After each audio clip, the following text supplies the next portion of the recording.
he picked up the decanter and hurled it at my head, my face. It missed, thankfully, but smashed into a piece of art behind me in the bedroom wall.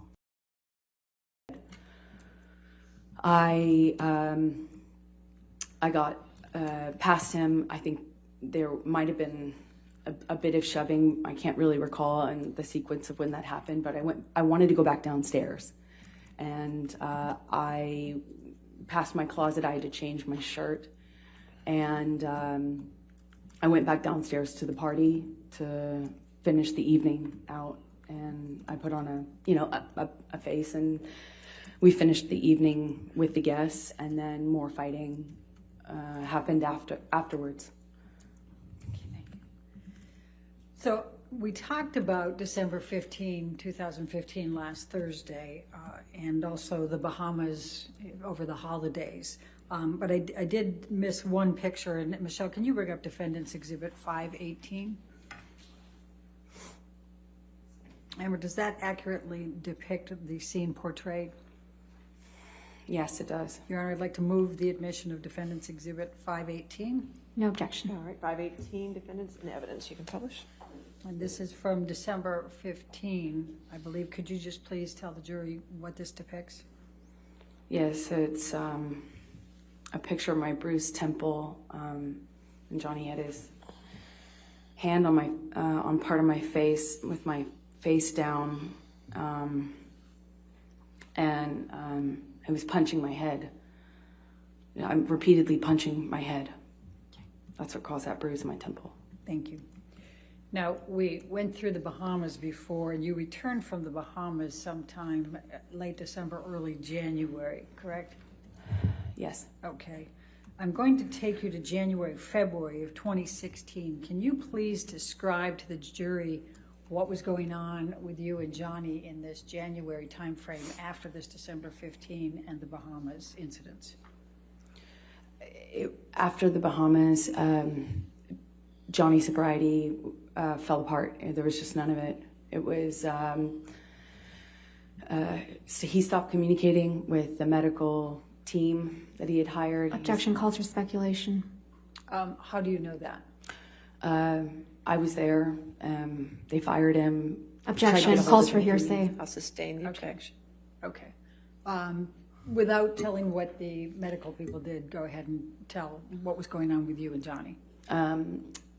Yeah, his mental health, for lack of what it looked like, his mental health was just falling apart. Is what it looked like. Objection calls for speculation. I'll sustain the objection. What did you observe that led you to believe that his mental health was falling apart? Objection, Your Honor. Calls for speculation. She can say what she Leading. observed. I'll sustain the objection as to leading. Next question. What, if anything, did you observe about Mr. Depp's state? He was hallucinating, auditory. Objection calls for speculation. I'll sustain the objection. Please tell the jury exactly what he was doing that led you to believe he was hallucinating. Objection leading. Sustained. What, if anything, was Mr. Depp doing that would have led you to believe he was hallucinating? Same objection. Sustained. Sustained. Please describe what Mr. Depp was saying in January of 2016. He was talking to people who weren't there, meaning people who were not in the room. He was communicating with people and sounds and voices that weren't there. I know because I was sometimes in the room and sometimes on the phone with him. And he would tell me I had a conversation with him that I did not have. He would say I said something that I didn't have. He would comment on somebody being in the room behind me that wasn't there. It was terrifying. It was terrifying because, once he smashed a board right next to my face, and it was unclear to me whether he was even mad at me or he was convinced that the guy he said he saw me with was in the room. I didn't know if Johnny felt the man was in the room with us or not at that point. But I remember he put his fist through a whiteboard in the kitchen. He hallucinated right in front of me. And Objection calls for speculation. Don't use the word hallucinate. Just describe what led you to believe Your that. Honor, Okay. objection. I'll sustain the objection. She can testify to what she observed. Please, thank you, Your Honor. Please tell the jury what you Your observed. Honor, may we approach? Okay.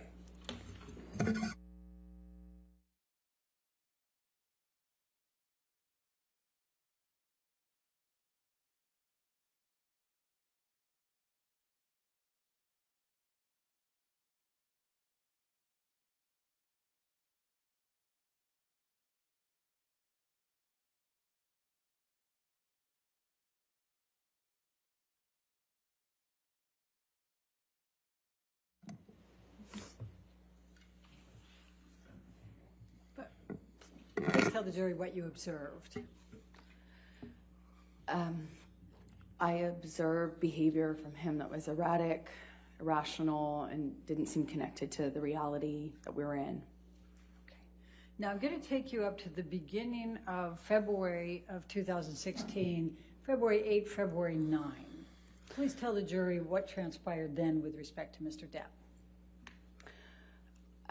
Around this time, Johnny was, again, behaving in a way that was very scary. It was terrifying. And sometimes he didn't know. Objection calls for speculation.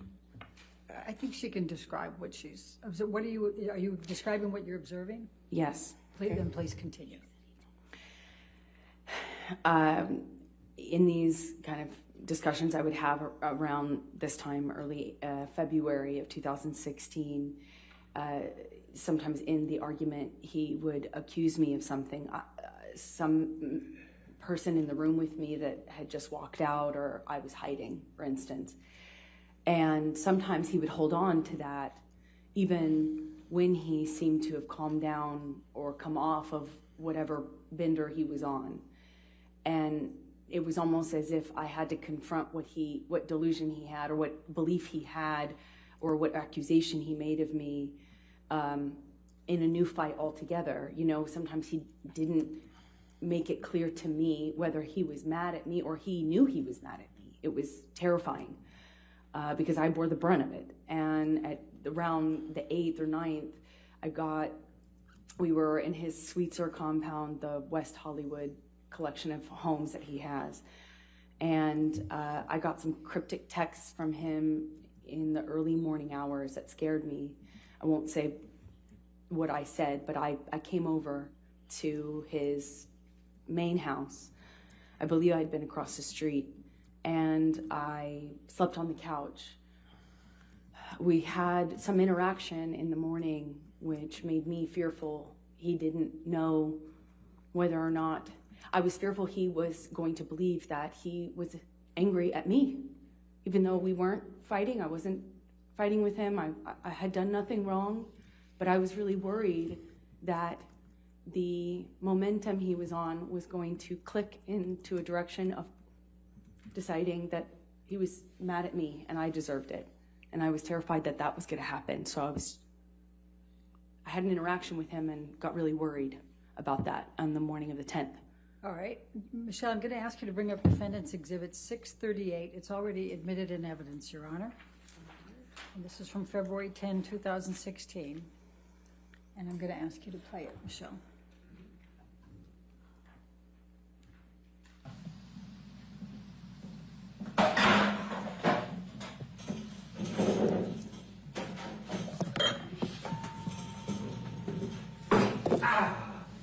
Motherfucker! Motherfucker! What happened?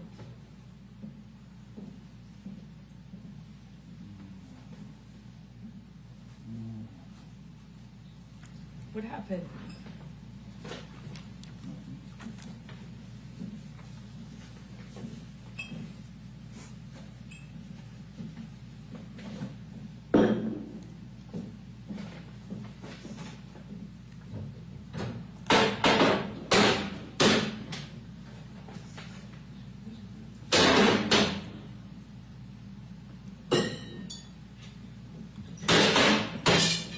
Nothing happened this morning, you know that? Were you in here? No. So then nothing happened to you this morning? Yeah, you're right. I just woke up and you were so sweet and nice.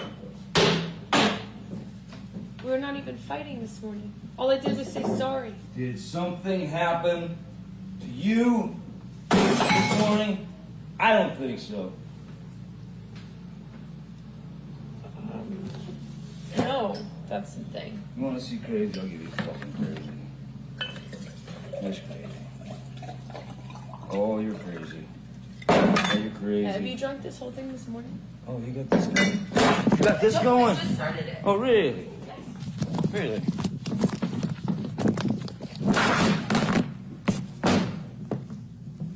Sneak that shit on me, motherfucker. I didn't. You were smashing shit. Bye.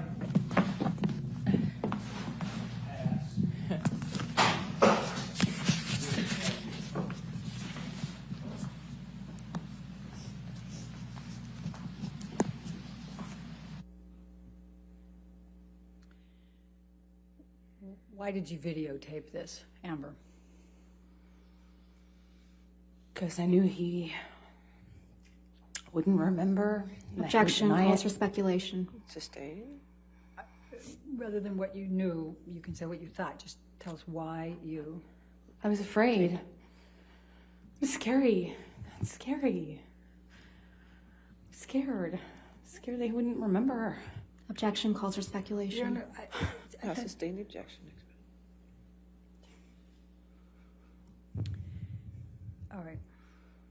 So I'm going to now take you up to April 21, 2016, your 30th birthday party. Will you please tell the jury what happened that night with respect to, in particular, Mr. Depp? He at that time we had a fitting that day or the day before, and he missed it, and he was kind of disappearing at that time, like at night, vaguely saying like meetings. He had meetings, but then he'd be gone for sometimes like 2 days, just not coming home and that sort of thing. Coming home after a bender Calls for speculation worse. as to Bender. I don't think that calls for speculation. I'll sustain the objection. He's gone for 2 days. Go ahead.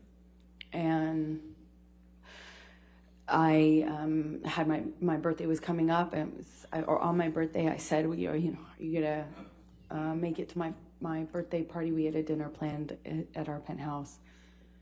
I said it would be important for me if you made it. Objection hearsay. Not offered to prove the truth of the matter Overruled. asserted. Thank you. And he told me at some point that day that he had scheduled a business meeting or a money meeting, I think he said, maybe, 7, which is around the time my birthday was planned for. It might have been planned for 8 p.m. He... of course, once my party was starting, he wasn't there. Texted me at some point to let me know that he was going to make it, but that he was running late. And that continued throughout my party. We finished dinner, and when we were cleaning up and kind of everyone was delaying leaving because we were waiting to give him an opportunity to show up before everyone left. And he let me know he was there. I tried to, without saying what I said, I tried to give him the impression that I wasn't going to get on him about drinking or anything. I just wanted him to be there. And we had a toast. We did a celebratory toast. And the guests left. And later that evening, we were in bed, and I had a book, and Johnny effectively said, what's your fucking problem now? And at the time we were getting advice from therapists without saying what they said. It was important for me not to make him feel attacked. So I chose my words carefully. I won't say what I said, but I remember being very careful about how I worded what I was feeling about my birthday and him having missed it. An argument followed that. I got up out of bed. Johnny's side of the bed was closer to the door than mine. I remember him blocking the door, blocking me to get out, kind of shoving me down, and we had a verbal argument, and then that became a shoving match. I tried to shove him back. I kind of felt myself retreat into the bedroom. At some point, he picked up a large, I guess it's a Magnum size, not a normal size, a large size bottle of champagne, and hurled it at me. This time it went through a painting, and I loved this painting. I remember it just went like right through the canvas, left a giant hole in it. And I remember thinking we shouldn't have art in our bedroom anymore. And the fight, the argument, the fight continued into the salon area, which was outside of our bedroom at the top of the stairs. Johnny picked up my phone. I don't know why. I don't remember what he was saying when he did it, but he picked up my phone and threw it out of the open window of the salon area, out onto the street, out onto the downtown street that this window overlooked. In that moment, I went, oh no, you don't. I saw his on the countertop and picked it up and threw his immediately, like 2 seconds later. I didn't want to be stranded this time alone, meaning I didn't want to be the only one stranded without a phone, which had happened to me already several times before this from Johnny. So I picked up his phone, threw it as well. And I said that I wanted to go stay somewhere else for the evening. I left that room, went into the office. We were still screaming names at each other and screaming at each other. And I walk around the side of his desk, and the next thing I know, he has me by the hair and he pulls me down. Kind of, I hit the side of the desk. I remember things flying off of the side of the desk that I hit with my body. I remember trying to fight him off of me. At some point, we're back in my main bedroom, and I believe I was getting my toothbrush out of that bathroom, and when I came out, we had another shoving match, but this one, he kind of like, I remember he chest bumped me in this like bro-y way, chest bumped me and fell to the floor, and when I got back up, he kind of held me down by the shoulders down on the side of the bed, kind of held me, wrestled me down on the bed. I remember I got up once or twice before I ended up on the bed, and he grabbed me, did this thing that he did sometimes when he taunt me, grabbed me by the pubic bone, pubic area. Just as best I can describe it is he kind of just pushed me down, held me down by it, and kind of pulled me into it, and he was asking me, kind of taunting me, asking me if I thought I was so fucking tough. I think you're such a fucking tough guy, huh? Are you so tough now? Look who's so tough. You want to be a man? Tough like a man now?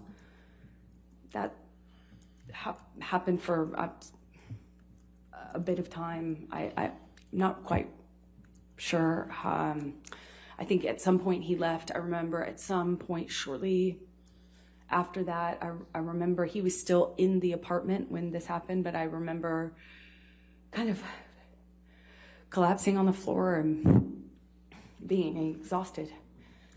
It's just, I remember feeling exhausted and crying and kind of throwing in the towel, if you will. I remember saying to him, just, can we not fight like this? Like, can we start over? Is there anything that we can do? Like, this is really messed up, but can we just not do this, please? Can we stop doing this? Just don't leave. It's my birthday. Let's just call it couch. Let's call it truce and not have it end like this. I don't want to have it end like this.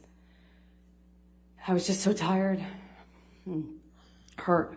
And I remember crying and feeling ridiculous that after this I would be crying and saying these things.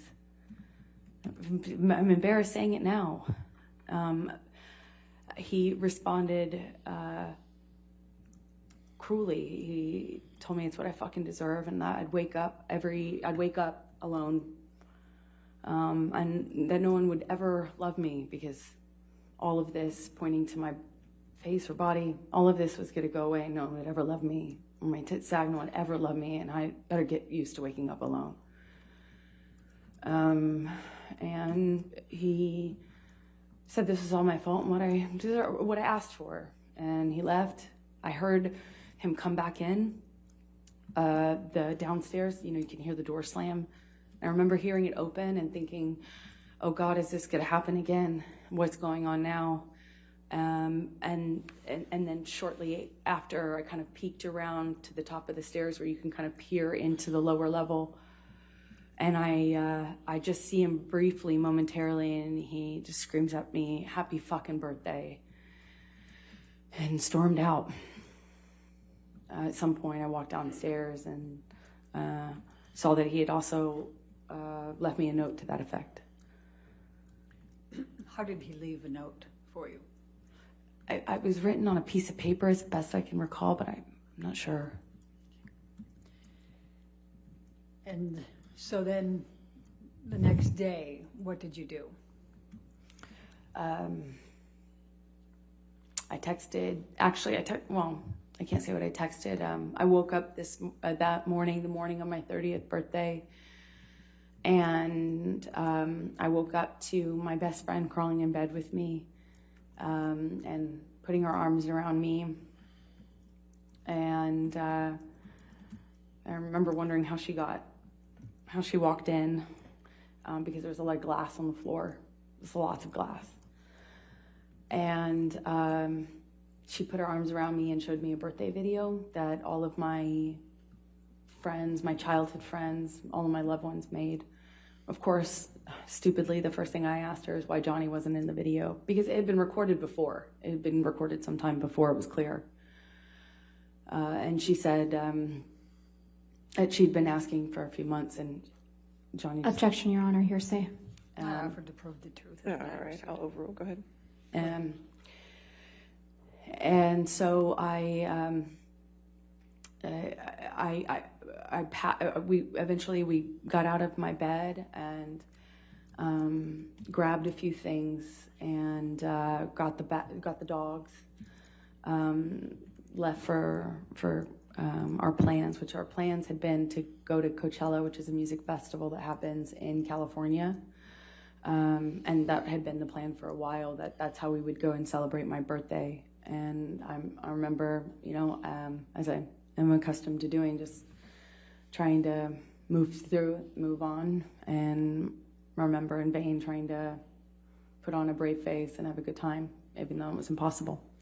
Let me stop you for a few things. What, if any, plans were there for Mr. Depp to join you at Coachella?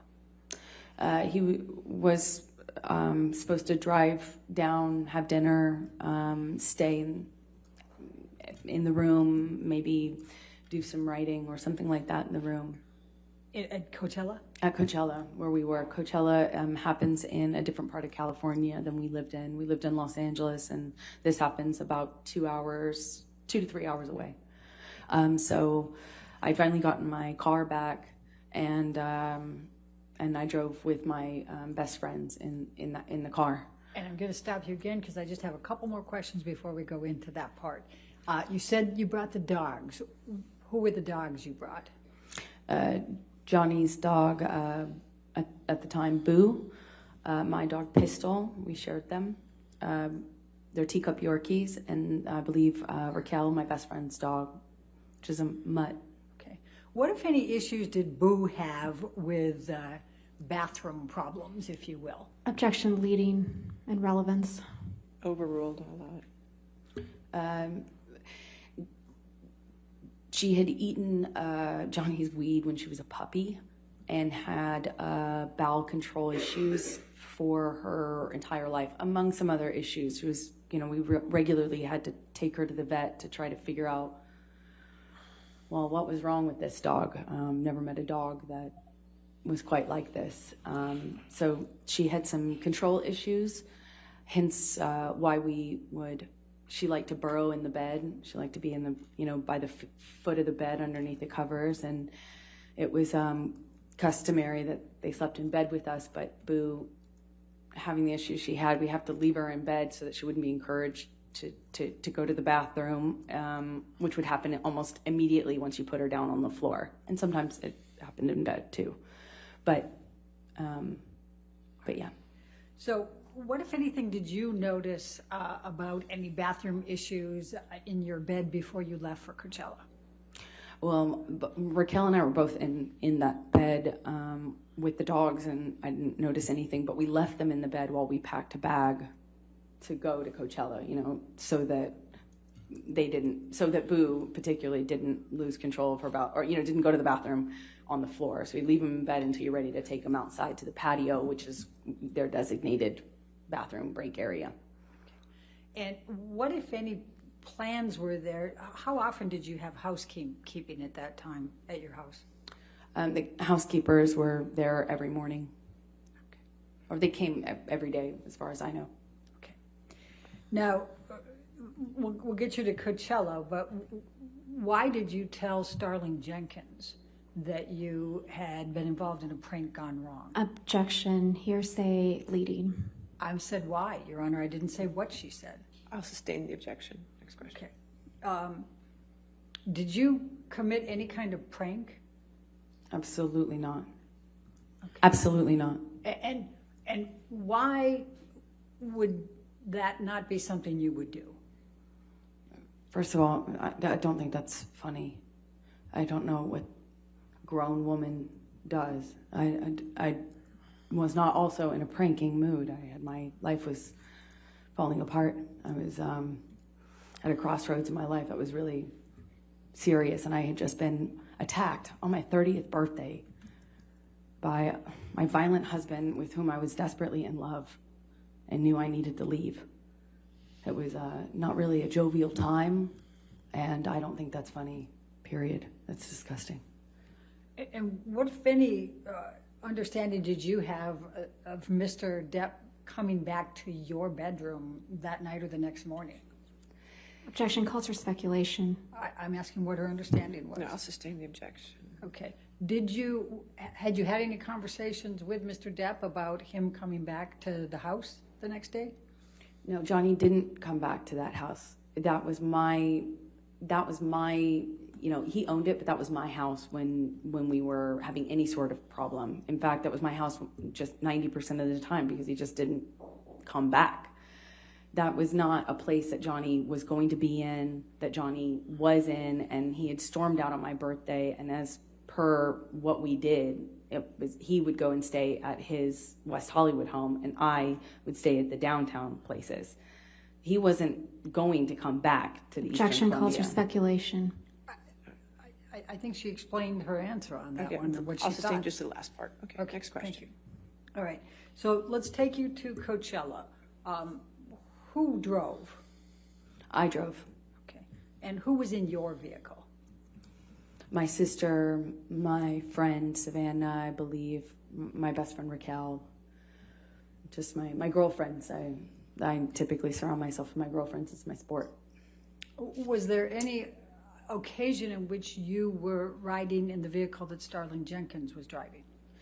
He picked us up from Coachella in the evening when we, as a group, all were ready to leave. That was the day that we went, which was the day that I took MDMA and mushrooms at the same time.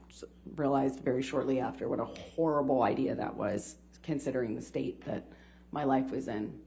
I highly don't recommend that combination at the time. So I didn't feel like being in a crowd. I didn't feel like being at Coachella. I had intended to try to have a good time despite what was going on in my personal life, and I realized that was just not going to happen. And so I wanted to go home. Meaning to be in a bed. I wanted to be, I just wanted to be held by my best friend and watch a movie, and that's what we did. I didn't feel well and wanted to leave. Okay. And when you said you rode back with Starling Jenkins, was it just you, or did you have other people in the vehicle with you?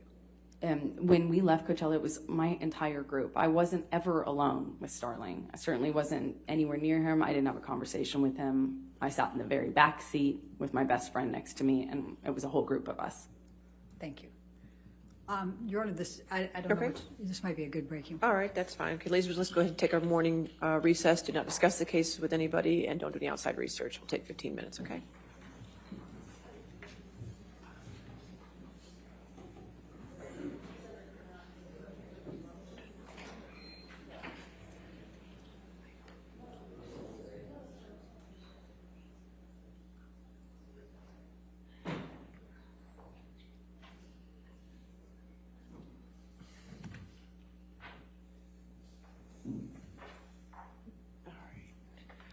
All right, we'll just come back then at 10:50. Is that okay? All right, 10:50. Thank you. All right, thank you.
Let's see if she's working.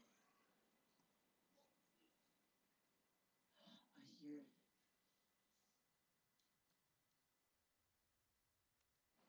It might be coming from my headphones though.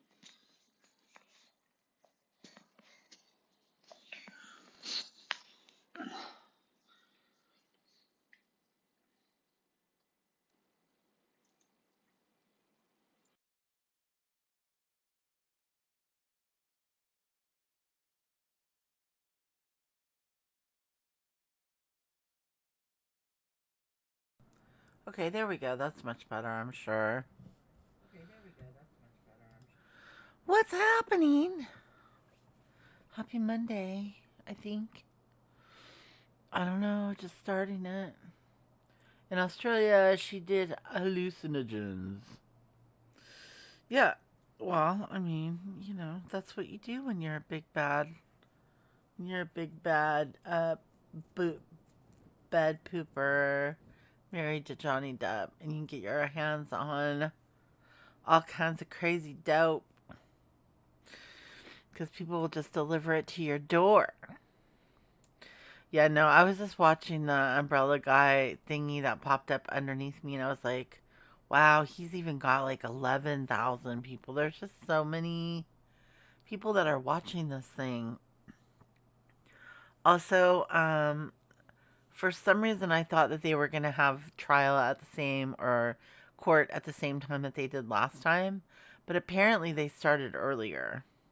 And I don't know how much earlier because I just went off the schedule from before. So, yeah, I missed either 30 minutes or an hour of it. What's up, Pink? I don't know which one, though. I don't know if it was 30 minutes or if it was an hour. It was one of the two. We're on morning break. Should be back from break in like 12 minutes. Yeah, they did. Okay. They started an hour earlier than normal. Well, if they're going to be doing that shiznits, that's early. That's 6 a.m., man. That's getting up at 5:30 for some watch hours, bro. I don't know if I'm not dedicated. Unless people really want to chat here, I don't think, I don't think that's bad. I just think, God, 6 o'clock in the morning, and then I don't have to work for like 3 hours later. She blames the dog for... Yeah, that's really weird. How is she saying at one point she thought it was a practical joke for her to poop in her own bed? Why is that a joke on him, by the way? I don't understand that part. Wish I did.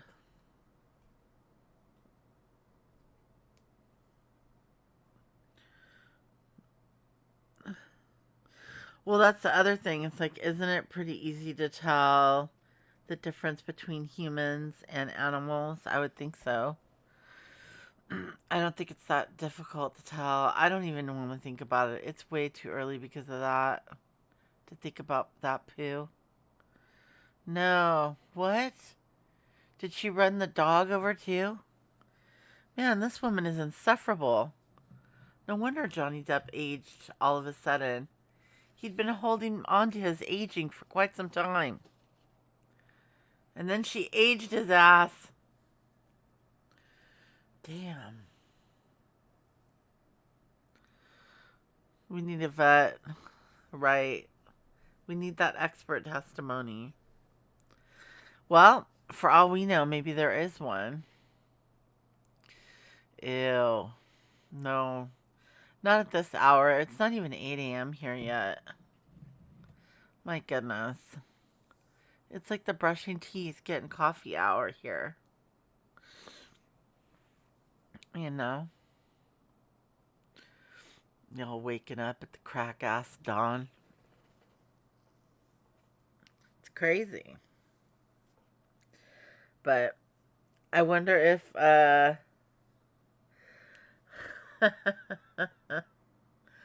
Oh man, I'm just imagining a couple other people who like to stream this shit because they think it's gonna bring it brought me watch hours, so I appreciate it. Plus, if people want to come in here and chat, that's great. But they think it's gonna bring them like giant numbers or whatever if they haven't already been covering it. And it's like, dude, if you don't have anything profound to say or even funny and a huge following, you're not gonna get it from this. Sorry. You might get 6,000 views on a short and think you're like special for 5 seconds, but that's about it. But it's good watch hours. So I appreciate you all so much, even though I'm still half asleep. And it's no pressure. Snack break. Be right back, break. Not me, man. This is my talking break.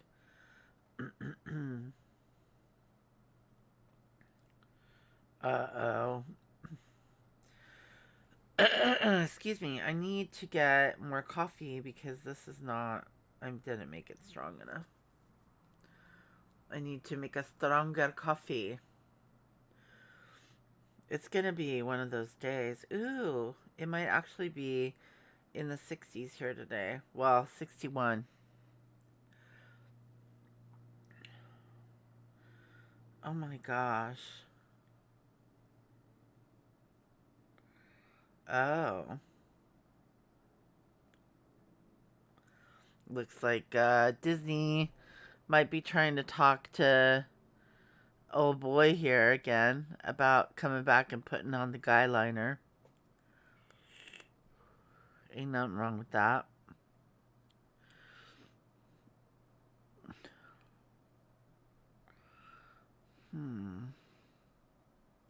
Let's see what else is going on here.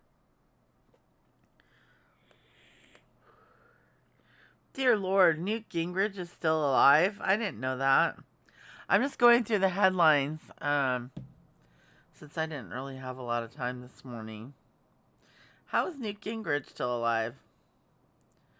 I thought he was, like, no longer with us. Not that I want that.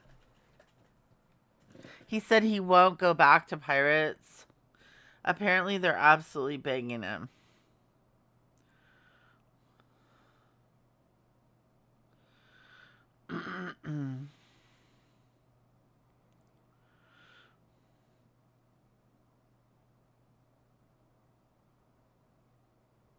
Okay. Uh-oh. Pennsylvania Senate race rocked by last-minute twists as Democratic frontrunner suffers a stroke and far-right Republican candidate leads the polls. Can you imagine? That's terrible.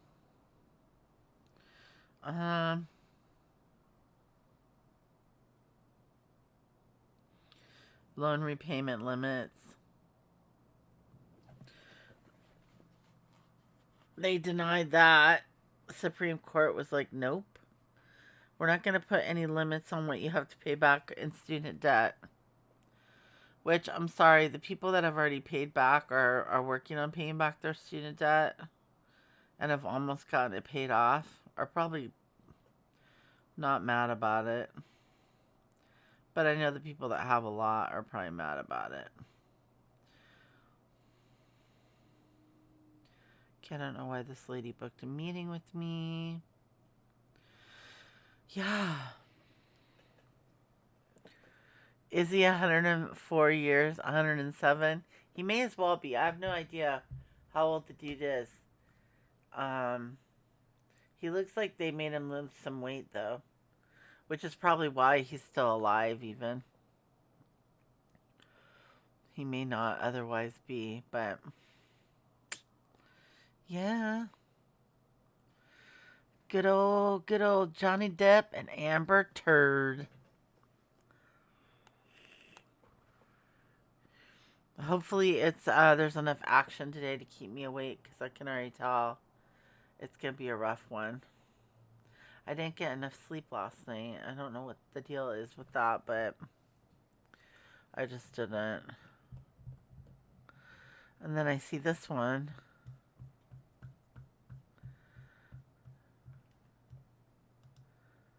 Oh my gosh. We were looking at some funny websites last night. Having some good old times. Hanging out. But it's almost going to be, this break should be over pretty soon, so I can shut the F up. I don't see anything else really going on. I mean, we're going to have a whole bunch of stuff from fallout from these shootings over the weekend, or whichever ones actually they've come to some conclusions on here. There's 3 of them. One of them, I guess, they're saying is completely racially motivated. So that's what I'm going to be watching. And they know that. That's the one everybody's going to be watching. Because some people got shot in a church too, by the way. So I don't know if anybody's aware of this, but that happened. And yeah, it was in Southern California.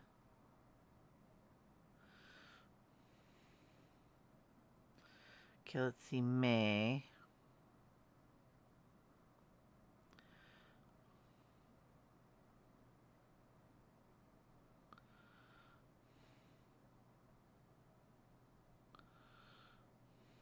All right. Yeah, I can't believe we're halfway through May, you guys. It's before you know it, it's going to be June. It's going to be time to celebrate.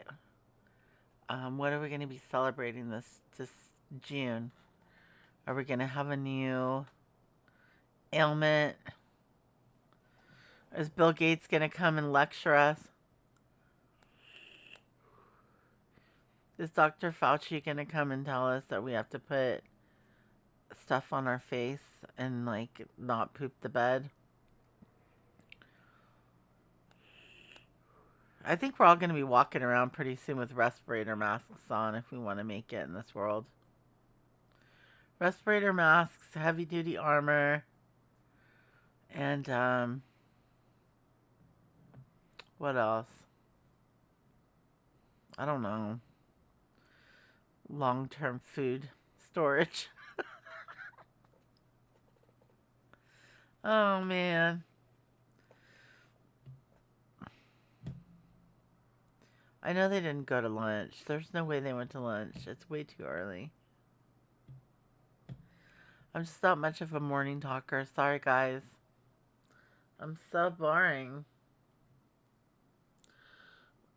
I'm so boring. But you love it. You love it. I should play that song while we wait. But I can't.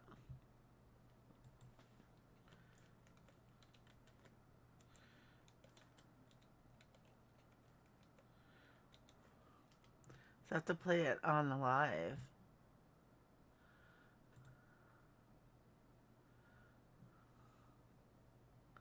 Oh, why didn't it come up?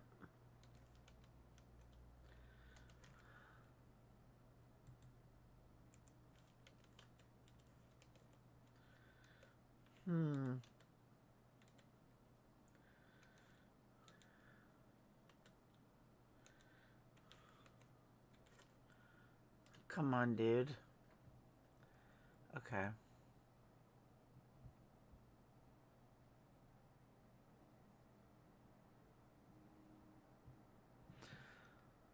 Is it playing? It's not playing. I can't even tell.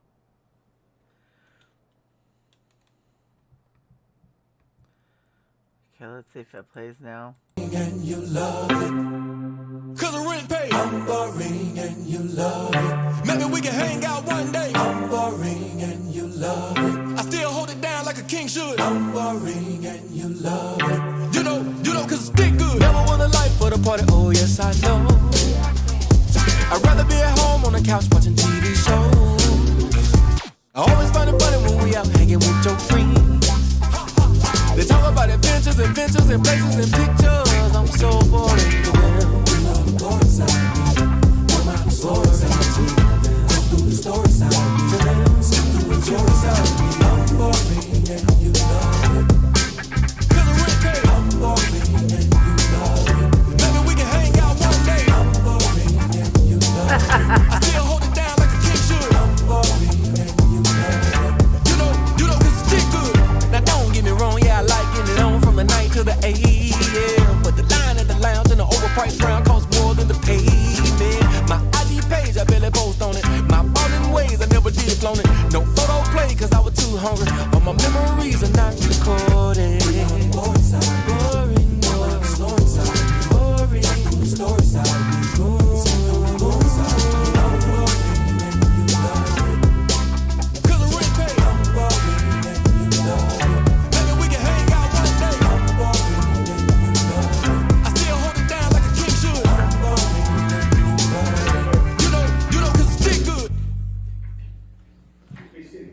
Damn, that worked out. Here Okay. we go. Sure.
All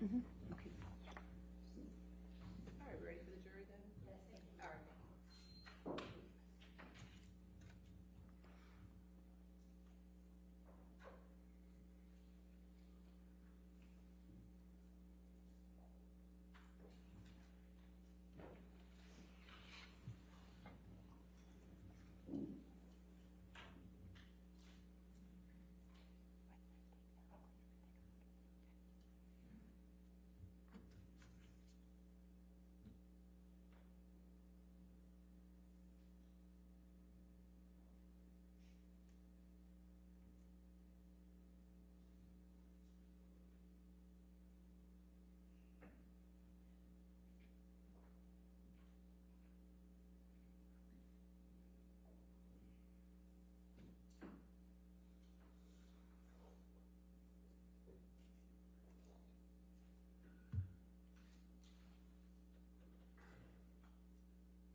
What, if any, contact did you have with Mr. Depp during the period from April 21 to May 21, 2016? I had no physical contact with him. Okay. I'm going to take you to May 2nd, 2016, the Met Gala. Can you please just briefly describe to the jury what a Met Gala is, where it is, and what's involved? It's arguably the biggest fashion kind of celebrity event, red carpet event of the year. It happens every year in New York City. And were you invited? I was invited. Typically, designers will invite people in the public eye to be their, guest, and they will typically dress them, and it's a way for designers or fashion to kind of intersect with a celebrity world, and it's a big event held at the museum every year. And what, if anything, did you and Mr. Depp do to prepare for that Met Gala? Well, Johnny and I were, we were dressed by Ralph Lauren, guests of Ralph Lauren, and Johnny missed the fitting because it was happening around the date of my birthday party in Los Angeles. But we were planning on going together as Ralph Lauren's guests. Okay. And did you show up? I did. I didn't have a phone at the time because I couldn't get it reinstated after Johnny threw it out of the window because no one on his team would respond to me. So I had no way to kind of reinstall it. I had, it's no point in getting a burner phone if you don't know anyone's phone number. So I wasn't sure really what was going on or when he would show up or if he would show up. No one would talk to me on his team. No one would tell me. I didn't know. So I ended up going by myself. Frankly, I wasn't sure if he'd show up and, on the carpet or if he'd show up at the hotel shortly before. I had no way of knowing. And then did you attend the Met Gala? I did. I got out of the car and walked the red carpet by myself, escorted by somebody from Ralph Lauren's team. And I sat next to an empty place setting for Johnny that they cleared as soon as we realized that that he effectively stood me up on the carpet. Who did you meet at the Met Gala? I was standing in line right in front of a gentleman. It was Elon. I didn't recognize him until we started talking. and he had reminded me that we had met once before. He was with his mother. And did you strike up a friendship with Mr. Musk after that? We did. We, as I mentioned, we spoke on the red carpet, kind of on the waiting line of the carpet. He seemed like a real gentleman. He was really nice, and he sat next to me. Well, not next to me. He sat kind of at a nearby table, and we got to speaking that night, and then eventually became friends. Okay. I'm going to, Michelle, can you pull up Plaintiff's Exhibit 46? It's already in evidence. It's Aaron Filati's notes. And I'm going to ask you to go to page 30.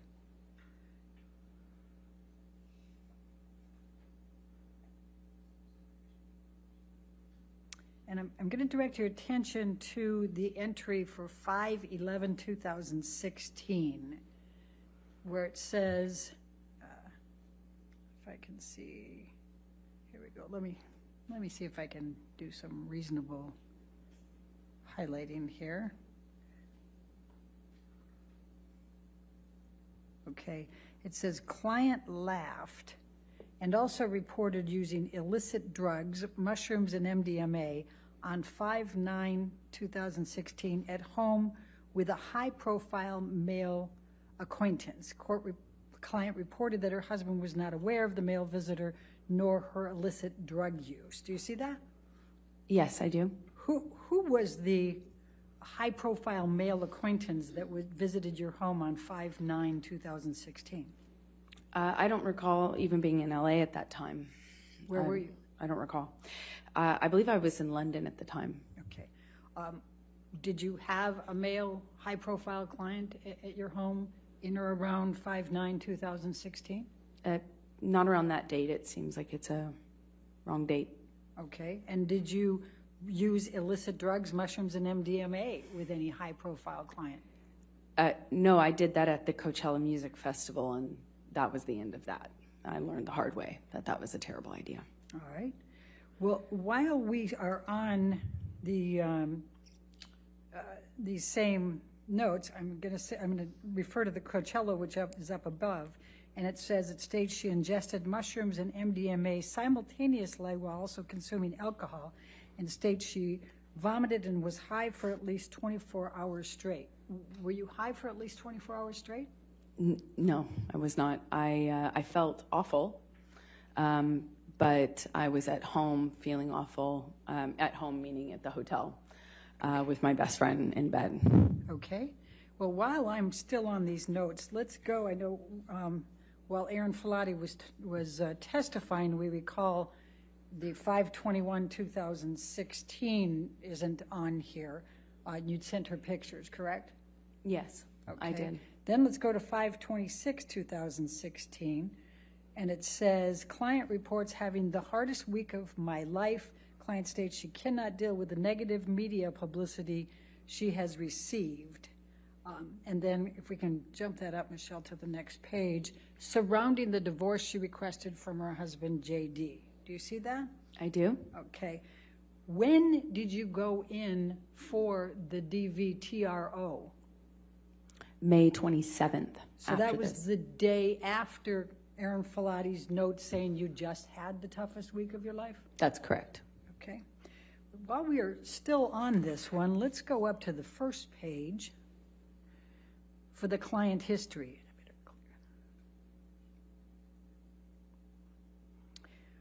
When did you provide a client history to Aaron Filati? Never.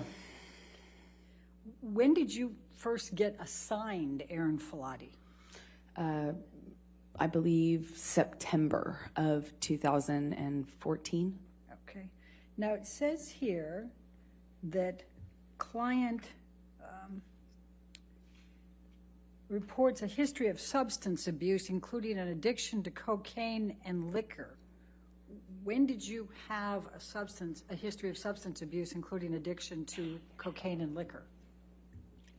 I did not. There's a lot of mistakes in here. Okay. Did you ever use cocaine? I have. I used cocaine a few times when I was 18, 19 years old, but stopped using any drugs, including cocaine, when I got into a relationship with my ex-partner. She was very against that, and I'm glad for it. Okay. Then it also says here that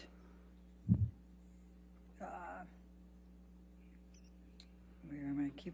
Move up a little. Here we go. Client admits to history of anxiety, eating disorder, attention deficit disorder, bipolar disorder, codependence issues, and occasional insomnia.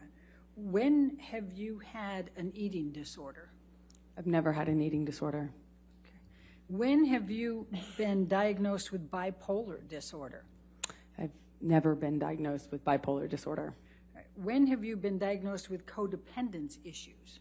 I have never been diagnosed with codependency issues, although arguably at the time, from where I stand now, I can see that the relationship I was in with Johnny was certainly codependent. Okay. But I wouldn't have reported that at the time. I didn't know about that. All right, and then can we move up a little bit more, Michelle? Thank you. It has, per report from JD, Debbie RN, Dr. Kipper, client AH has reportedly been experiencing increased anxiety and agitation recently and has had several outbursts of anger and rage. Were you present for this being reported to Ms. Filati? No, this is the detox. Okay. This is Johnny's. And it also says your mood has been labile. What, if any, outbursts of anger and rage and labile mood did you exhibit during the detox? None that she would have seen. None. I was there for Johnny's detox. This is what Johnny was going through. This is not me. Okay. And at the time of the detox, was Erin Filati your nurse yet? No, I didn't know her, and she wasn't there. Okay. Thank you very much. You can take this down, Michelle.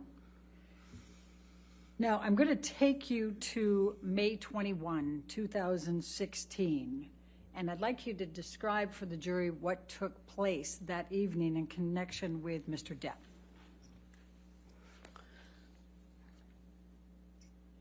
Johnny and I had not seen each other for the better part of a month, or about a month. I was traveling. I had just shot a campaign in Italy. I spoke to him around that time when I was in Italy. I had gotten a phone. My parents got a hold of me. After I spoke to my parents, I had communicated with Johnny. He, on that phone call, I didn't know what was going on with him for those weeks. With his sobriety, I didn't know where his state was. I didn't know what state he was in. And when I spoke to him, he was saying what I can only he was going on about scientists and DNA and feces, that he had some scientific analysis done and DNA analysis done, and that as soon as I heard about this feces, he thought that was a prank, and he was going on about all the scientists that he had conferred about the DNA results with.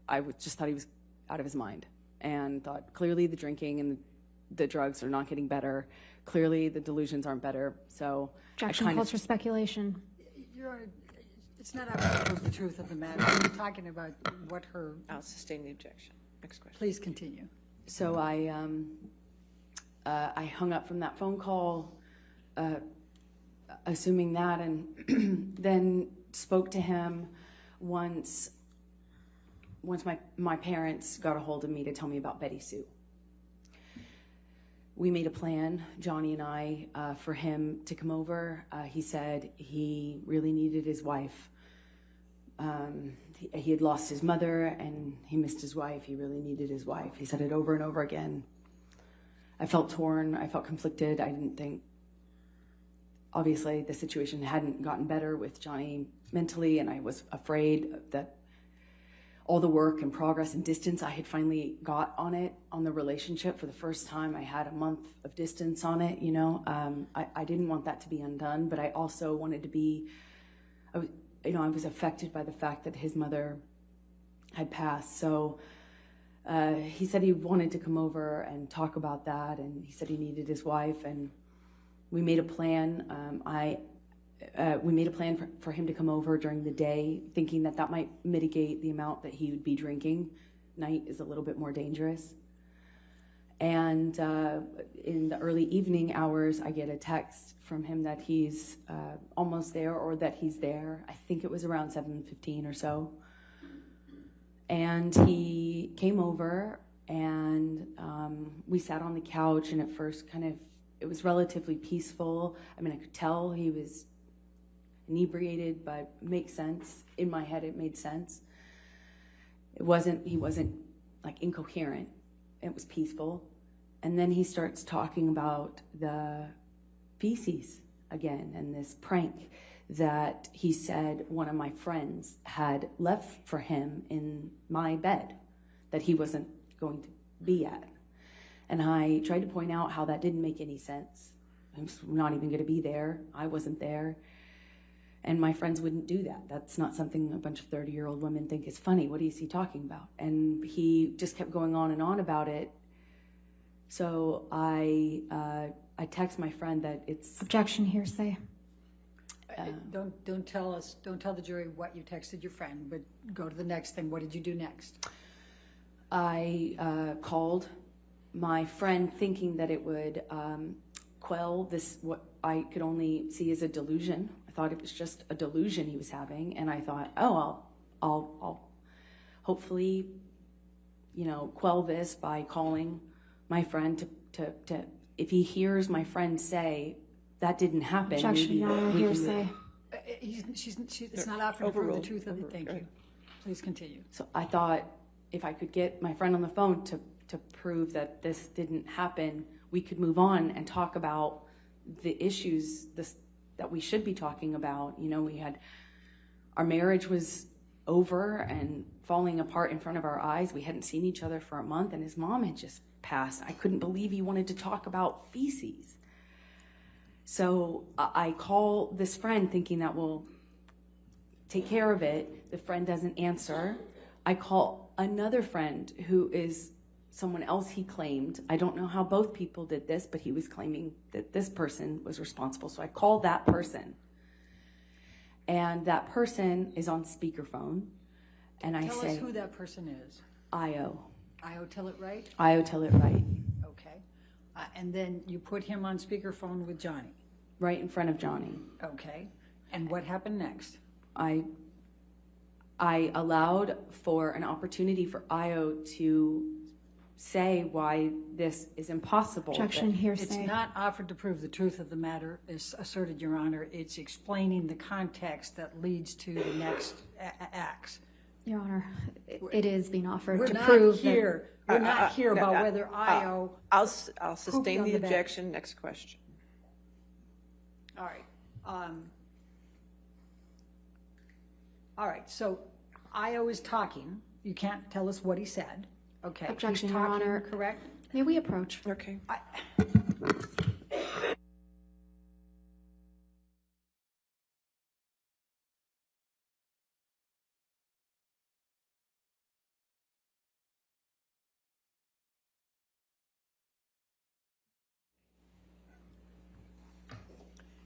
So Io is talking. We can't say what he said. What is the next thing that happens on your end with Mr. Depp? It just made Johnny madder. He got more upset, grabbed the phone, and started screaming at Io. He just started screaming at the top of his lungs, said, "You dyke bitch, you don't know what you're talking," just screaming expletives, insulting names, and telling Io that he can have me and, fuck off, and just screaming at him. It's best I can describe it without getting into the details. He tosses the phone, down on the couch and heads upstairs. I pick up the phone and try to, apologize for the fact that my husband at the time just screamed at my friend on a cold call. I didn't want Io to think that's why I had called Io, to just be screamed at and blamed for something that sounded crazy, for lack of a better explanation. It sounded crazy. Io said something to me on speakerphone, and reminded me I wasn't safe. Objection, Your Honor, hearsay. Your Honor, it's not offered to prove the truth of the matter. It's to show what caused Mr. Depp to be set off and come back. I mean, it's not offered to prove the truth of what he's saying. It's not hearsay. In that I'll overrule the objection. Go ahead. Thank you. Please tell us what Io said and what then happened with Mr. Depp. Io said, Amber, get out of the house. Get out of the house now. You're not safe. Get out of that house. Io had been there after the cleanup, or for the cleanup after the December 15th, 2015 incident. And Objection, had Your washed Honor, blood out of my non-responsive. pillowcases. I think she can provide the context. I'll sustain the objection. Next question. Okay, so please continue. Johnny hears this when he's on the stairs. He made it up one flight of stairs. Heard this, turned around, came bolting down the stairs, grabbed the phone from my hand, and really started screaming this time. Lit into Io, called Io every imaginable horrible name that you can say to a LGBTQIA person, for one, and any person, any human being ever. I mean, just screamed at Io some really nasty stuff. And when he was done, he says, you want to have my woman now. You want to have my bitch. You can have, you take her, you can have her. And he, with that, picks up, just pulls his arm back with the phone and throws it at my face. Hit me right in it felt like my eye.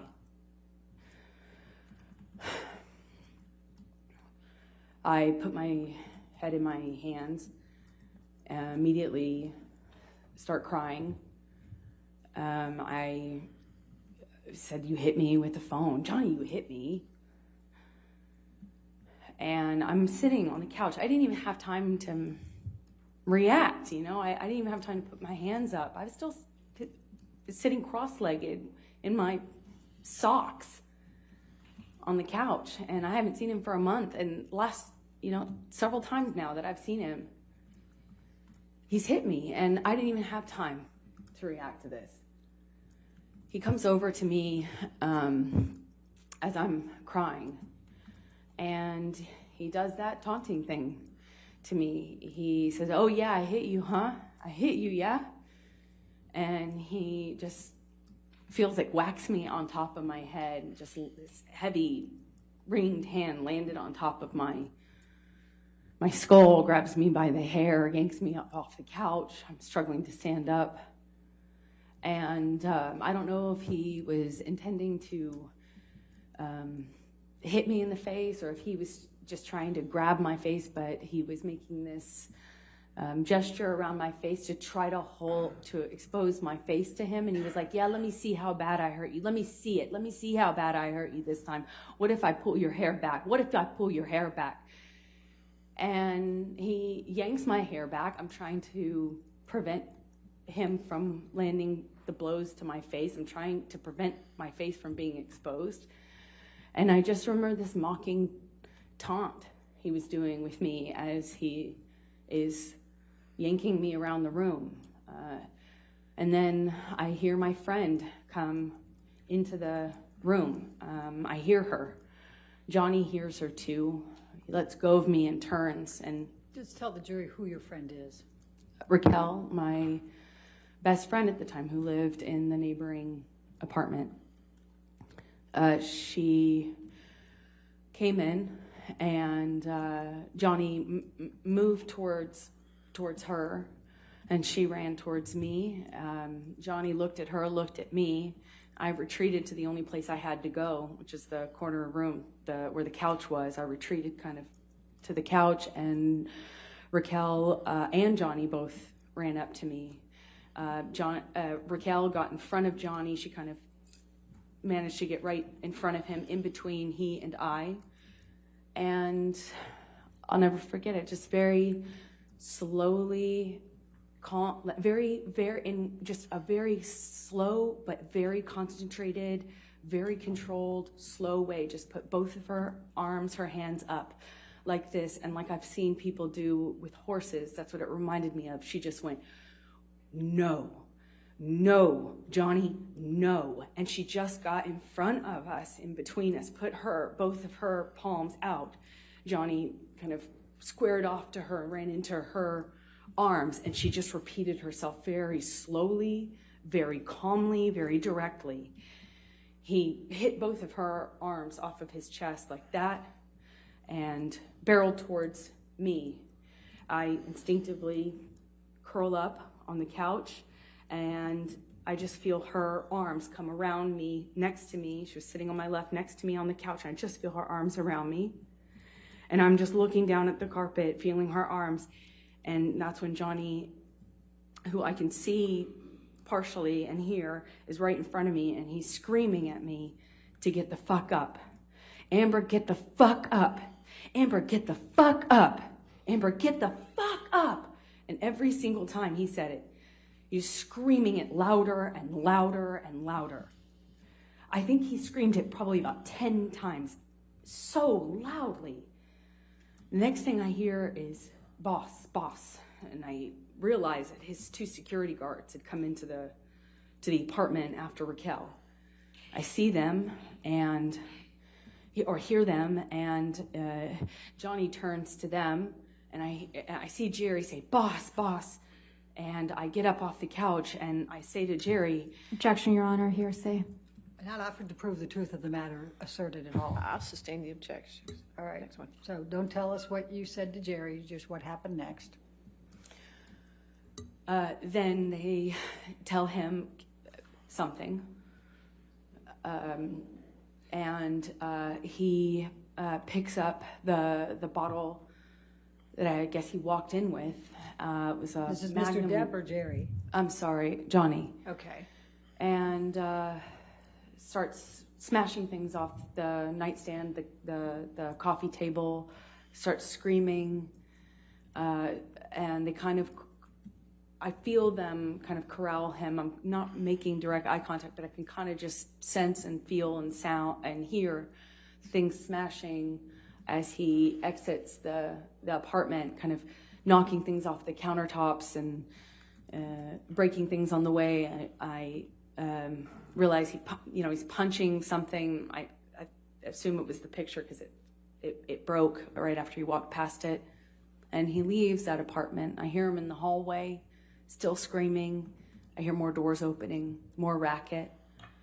Eventually, Josh, Raquel's husband, comes into the room and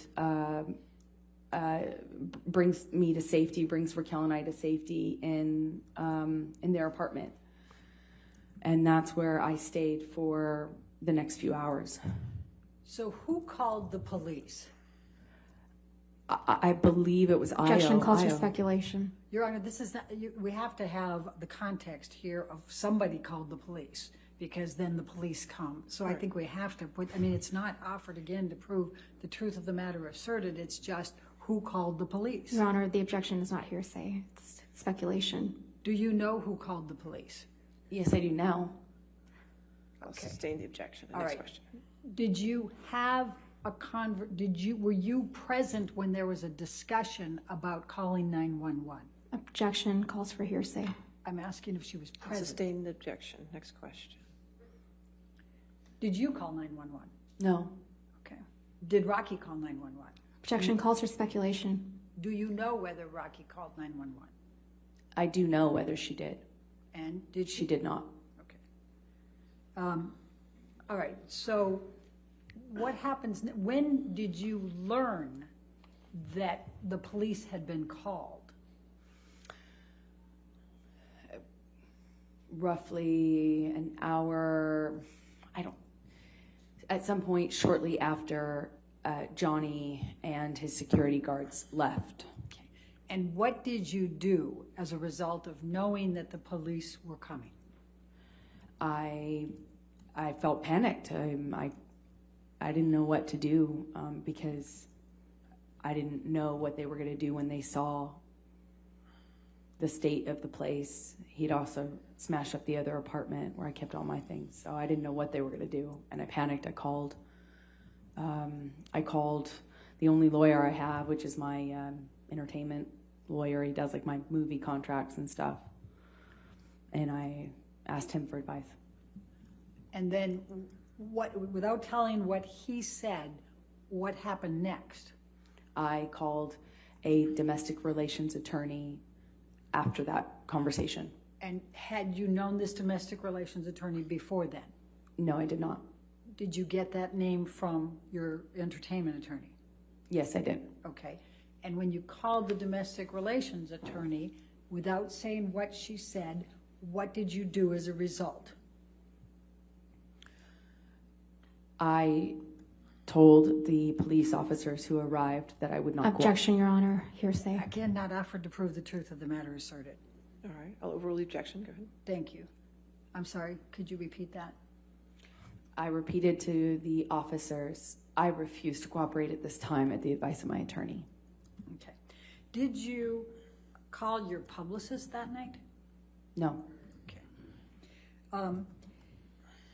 Now, I'm going to ask you to take a look at some pictures, but before I get there, I want to just ask you a couple of questions leading up.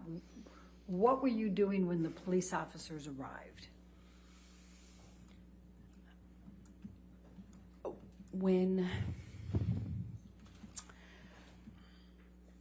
At that time, after I learned that they were coming,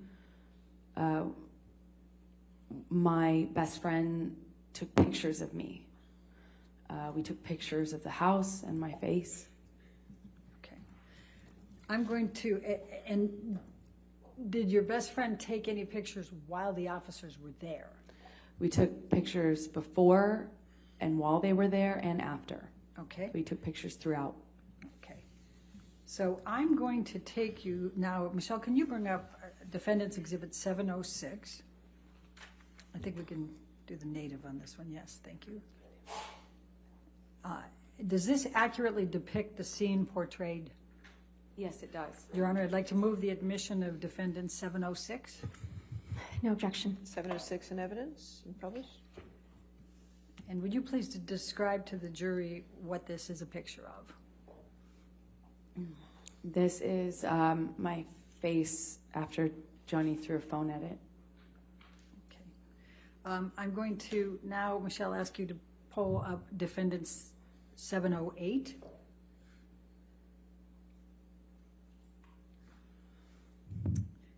And does this accurately depict the scene portrayed in this picture? Yes, it does. All right. And I also see that there is a little, what we call metadata item on there. How do you get that on a picture? How does that happen? Can you just describe briefly? Objection, Your Honor. That's speculation, lack of foundation. If you want to approach. Yeah.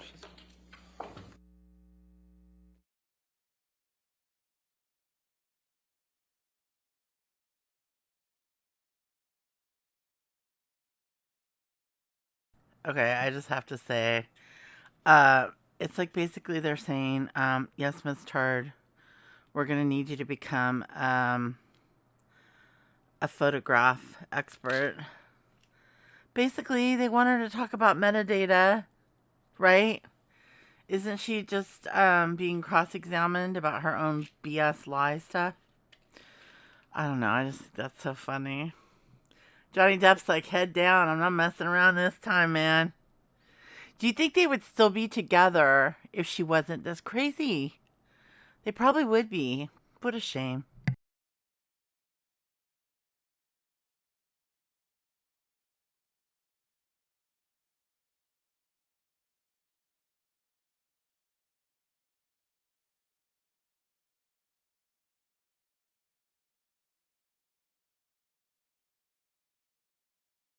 I don't know what she's thinking, dude. She was married to Johnny Depp. Like, does it get better than that? I don't know. I can't. Can you please explain how this particular item on here got onto the pictures? It's a feature that was on iPhotos, you know, where your pictures are stored on your phone. Typically, you just push info. And was that pushed in these instances? I of pushed these pictures? info, and that's what came up. Okay. Your Honor, I'm going to move the admission of defendants 708. Any objection to 708? Your Honor, I would just ask the picture be redacted on hearsay grounds Your Honor, for the metadata, Okay, if you want to alleged first, you metadata. can. Okay.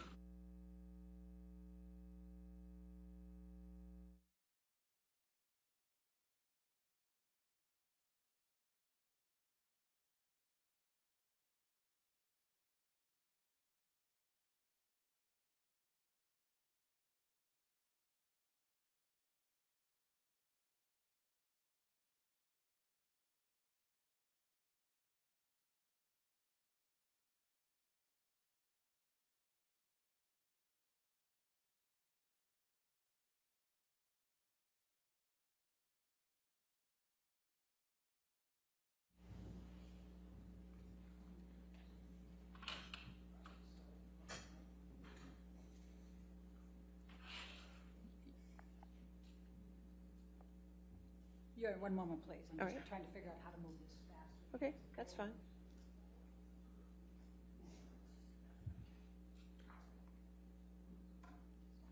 Okay. All right. I'm going to move the admission of 708 with the redaction, Your Honor. Okay, any objection to that? There still needs to be another redaction at the top, Your Honor. Okay. We'll get it. Okay. Thank you.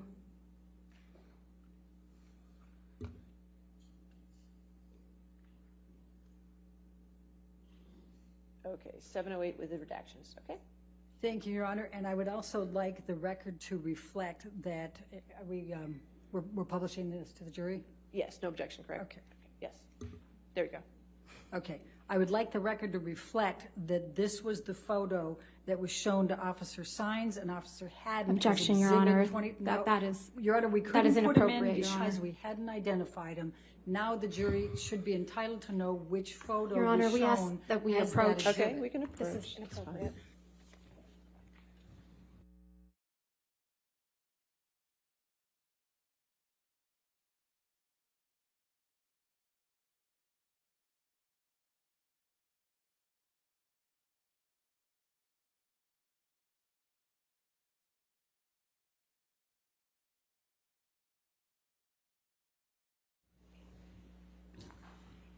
So for the record, this particular photo was shown to Officer Sines and Officer Haddon as Exhibit 24 in both of the depositions that were shown earlier where the pictures were not allowed to be shown yet because they hadn't been admitted. Amber, will you please describe for the jury what is depicted in this photo? Yes, that's a picture of my face taken that evening, shortly before 9:30, after Johnny hit me with the phone. Okay. Now we can take this one down and let's go to Defendant's Exhibit 709.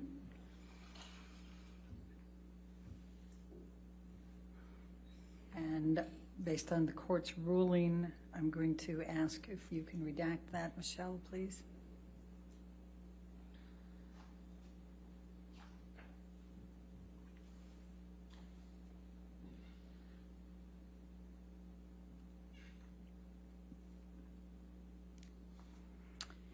I'm going to move the admission of 709.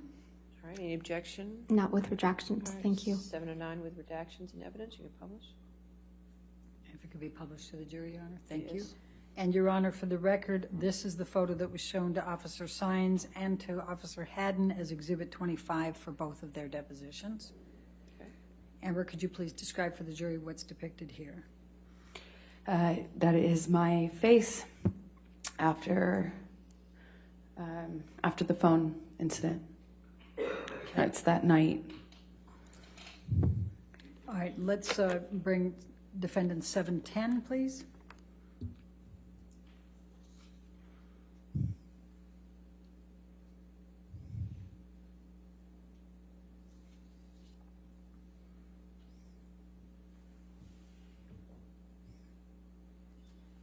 And Your Honor, I'm going to move the admission of Exhibit 710. The redactions have been already placed All right. on it.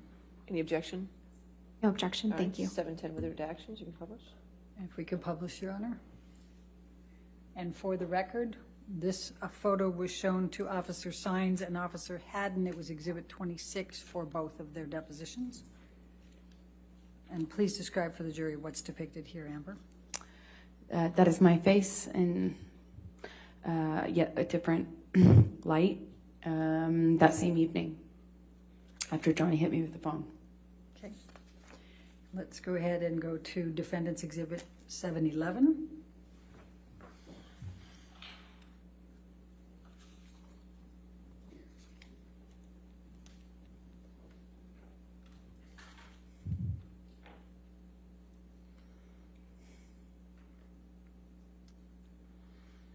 And I'm going to move the admission of 711, Your Honor, with the redactions. All right, any objection? No objection. All right, 711 with redactions and evidence, publish. And for the record, Your Honor, for the jury's purposes, this was shown to Officer Sines and Officer Haddon as Exhibit 27 to both of their depositions. And could you describe what's depicted here, Amber? Yes, that is another angle, another lighting of my face after the phone Okay. And that evening. And when you say angular lighting, what did Rocky do in taking these pictures? Objection calls for speculation. I said, what'd she do? So overrule. Thank you. Raquel took pictures of my face in various places around the penthouse. The apartments have really different lighting, really dark in some places. Anyway, so we just took pictures in different lighting so that we had an accurate portrayal and depiction of what had happened. And why did you take the pictures? Raquel did it to protect me because the cops were coming, and we knew we knew that the police. I think at this point that they were already here. They were with us, but we weren't.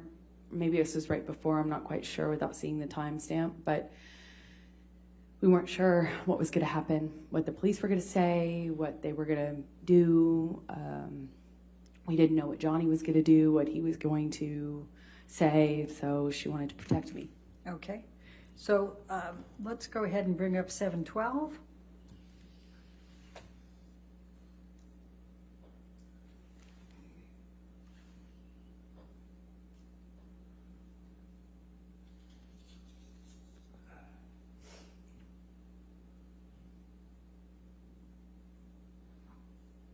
All right, now move the admission of 712, Your Honor. All right, any objection? No, thank you, Your All Honor. right, 712 with redactions, you can publish. Thank you, Your Honor. And please describe what's depicted here. That is another picture of my face Okay. taken around the same time. Okay. And then let's go to 713.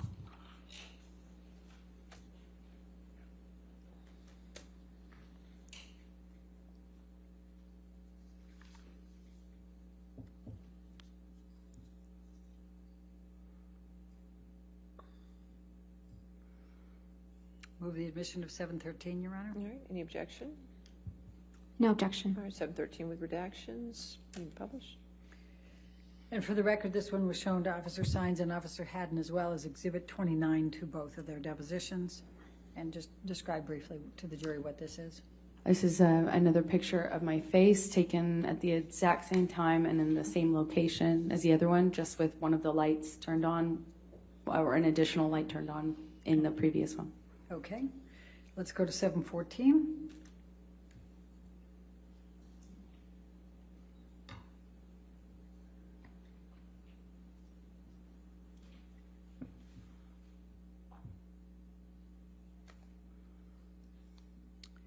Move the admission of 714, Your Honor. No objection. All right, 714 with redactions, you can publish. And please tell the jury what this depicts. This is another angle of my face or another picture of my face taken at a different time. I don't know if this is later or before because I can't see the time on it. Okay.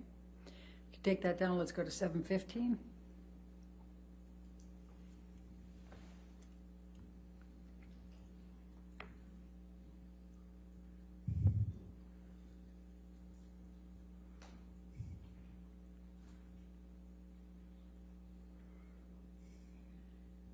I'm going to move the admission of 7:15, Your Honor. No objection. All right, 7:15 with redactions in evidence. You can publish. Thank you. And for the record, this one was shown to Officer Sines and Officer Haddon as Exhibit 17 for both. Please describe for the jury what's depicted here. That is a picture of my face. Some point later on in the night, it looks like that was taken in Rocky's apartment, or in the apartment that she was staying in. Okay. And let's go to 7:16.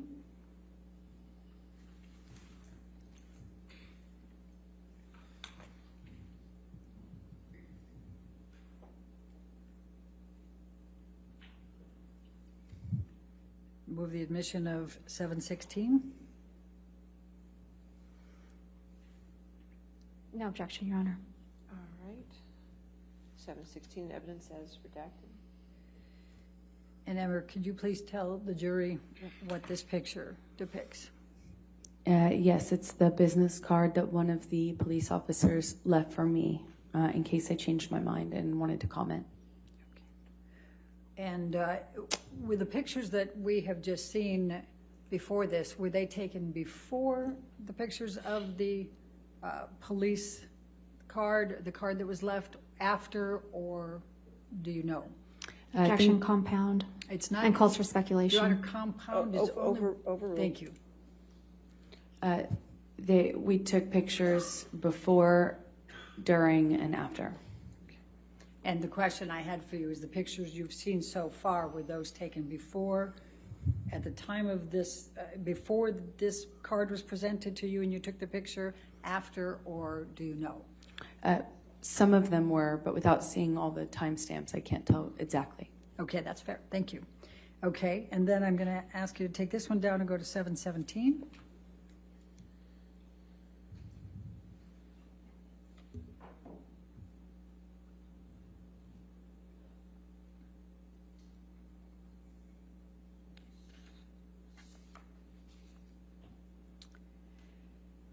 And I'm going to ask you, I'm going to move the admission of 7:17, Your Honor. Any objection? No objection. All right, 7:17 is redacted in evidence. Published. Thank you. And please just briefly describe to the jury what this is. The two officers that first responded left me that card. This is the front of the business card they left. Okay. Can you tell the jury, just explain what the interaction was that you had with the police officers, just describing what you observed as they came through? I did not want to speak to them. I asked that Raquel's partner or husband ask them to go away without speaking to me. And just so the jury understands, who was Raquel's fiance at that time? His name is Josh Drew, and he and Raquel lived in the apartment at Johnny's invitation across the hall from us. Raquel had keys. We kind of shared keys. They were our neighbors, but had keys to our house. Okay. So why didn't you want to cooperate with the police?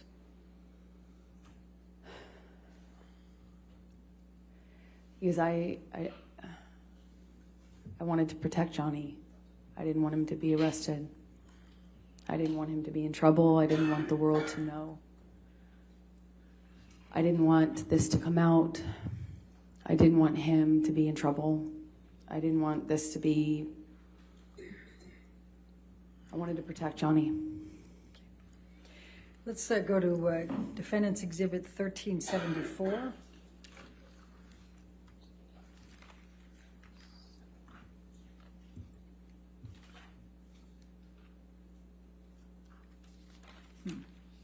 That's 1374. One moment, Your Honor. All right.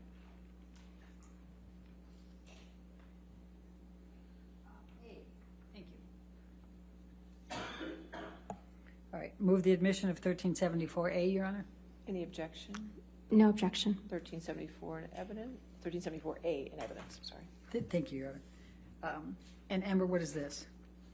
It's another picture of my face after Johnny threw the phone at it. Okay. And then let's go to 1493T.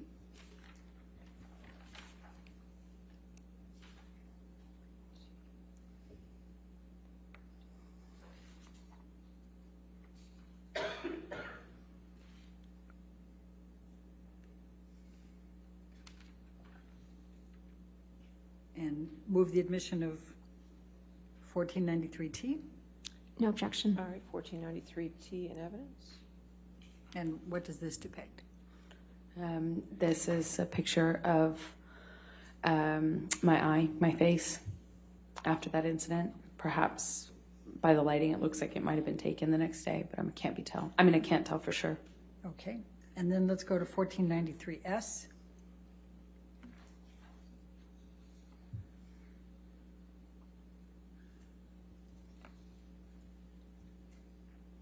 And move the admission of 1493S.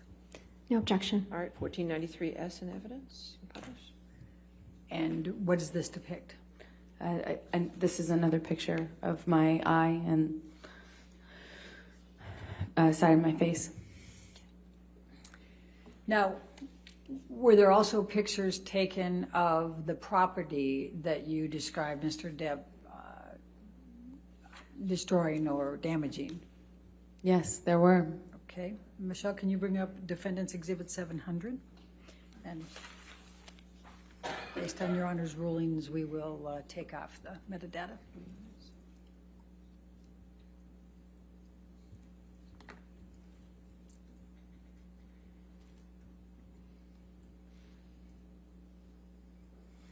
Move the admission of Defendant's Exhibit 700.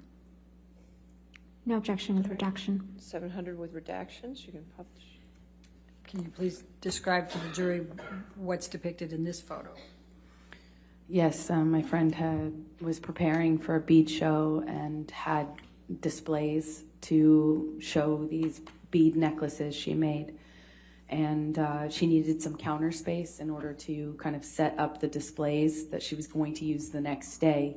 So she asked me earlier in the day if she could use the free counter space in that penthouse, penthouse 5, to kind of set up those display racks. They were set up in that room when Johnny went in there to destroy things, as he does. And this depicts some of that damage?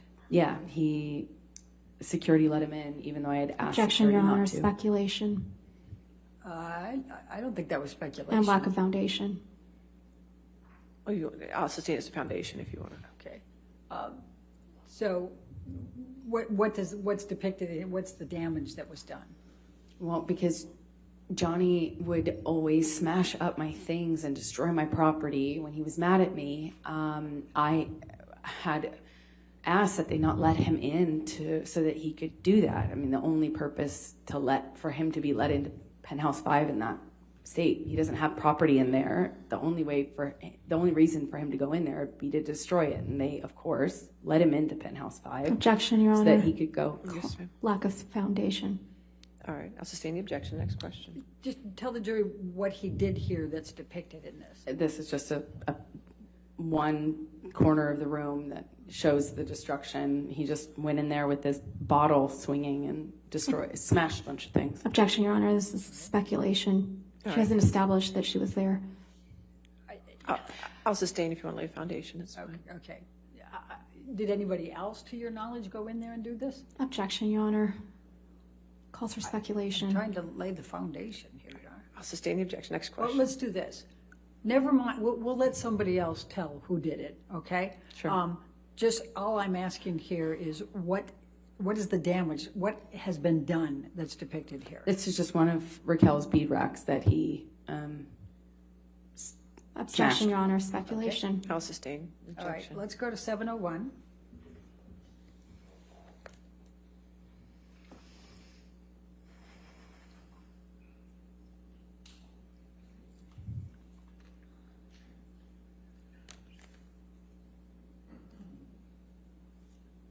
Move the admission of 701.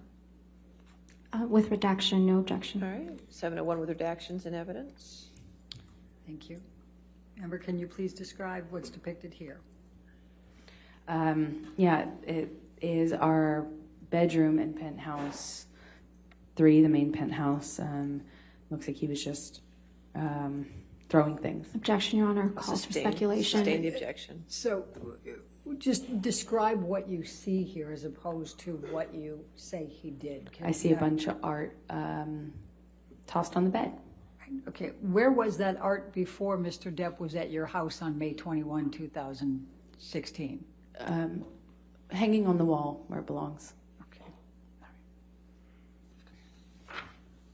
Let's go to, Michelle, can you bring up defendant 702, please?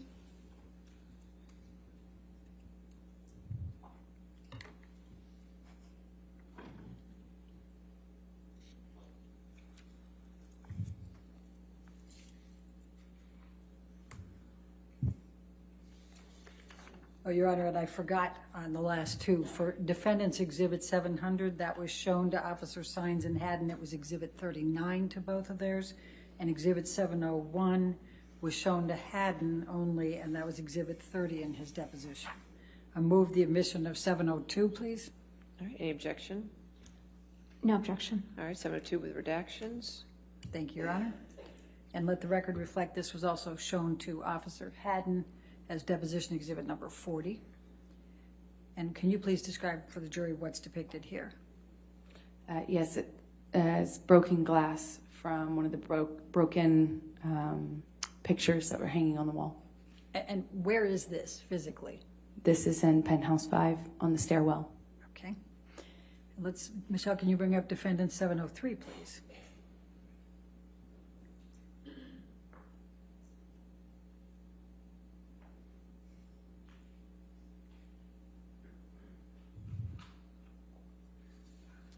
Move the admission of defendant 703. No objection. All right, 703 with redactions. You can publish. Thank you, Your Honor. And let the record reflect that this was shown to Officer Sines and Officer Haddon as Exhibit 41 for both of their depositions. And Amber, please describe for the jury what's depicted here. It's another photograph of the stairwell in the same apartment, penthouse 5, which is the apartment where I kept my things. Okay. And is that glass on the stairway? Yes, from one of the broken picture frames on the wall. We had a lot of picture. I had a lot of picture frames on the walls, and many, if not most of them, were smashed. Okay. Let's take this one down and go to 704, please. Defendants. Michelle, thank you.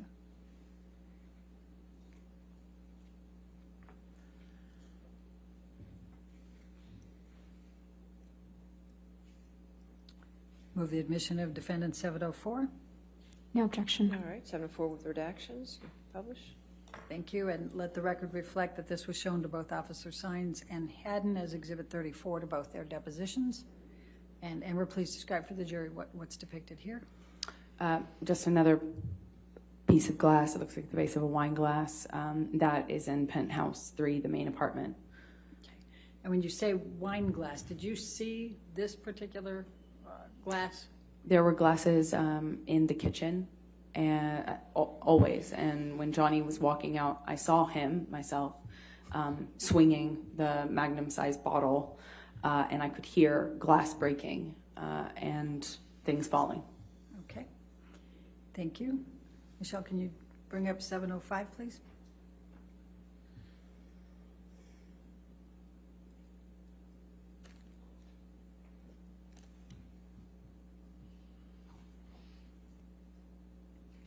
Move the admission of 705. No redaction. No, excuse me. No objection. All right. And let 705 in evidence. with Thank you, redactions. Your Honor. Thank you. Go ahead. And let the record reflect this was shown to Officer Haddon in Exhibit 36 of his deposition. Amber, can you please describe for the jury what's portrayed here?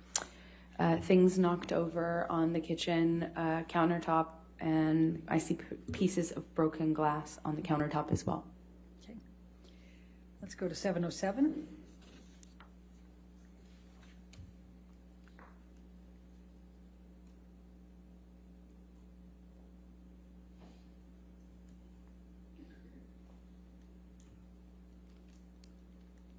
Move the admission of 707. Any objection? No objection, Your All Honor. right, 707 with redactions and evidence, thank you. And let the record show that both Officer Sines and Officer Haddon were shown this picture. It was Exhibit 18 in both their depositions. Amber, could you please describe to the jury what's depicted here? This is the hallway leading leading up to the apartments. So this is the hallway that connects all of the apartments. It's kind of an indoor-outdoor sort of hallway, meaning it's covered, but it's exposed on the far ends of both to the elements. So this is not carpet. It's like a plasticky. I don't know how to describe the material. It's like a plasticky kind of netting, not netting. It's difficult to describe, but it's a kind of an outdoor sort of carpet. All right, and what's depicted there? Wine on the floor and a little on the wall, it seems. Okay. Let's go to 718, please.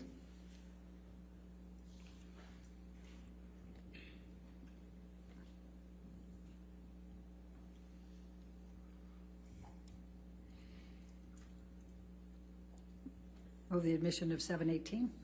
No objection. All right, 718 with redactions and evidence. And let the record reflect this was shown to Officer Sines and Officer Haddon in Deposition Exhibit 31 for both of them. Amber, please describe for the jury what's depicted here. It's another photograph on the floor, not the wall. This one appears to be remarkably unbroken. Okay. Let's go to 719, please.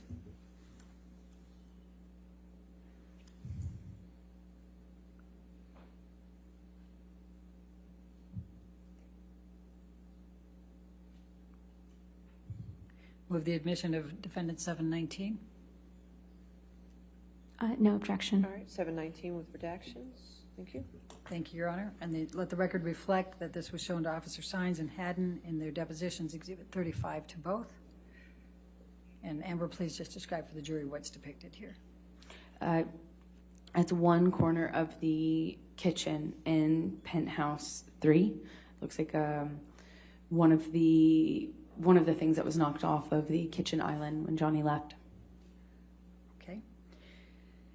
Let's go to defendant 720, please. Thank you, Michelle.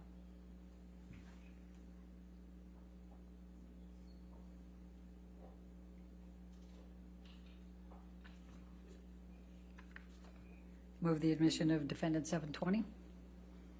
No objection. All right, 720 with redactions. And let the evidence. record reflect, Your Honor, this was shown to Officer Sines and Haddon, deposition Exhibit 43 to both. Amber, could you please describe to the jury what's depicted here? That's my office. It's a corner of my office, and that is a box of like sentimental things from my childhood or things that are important to me. Keepsake box that has been dumped out. It looks like. Okay. Let's go to defendant 721.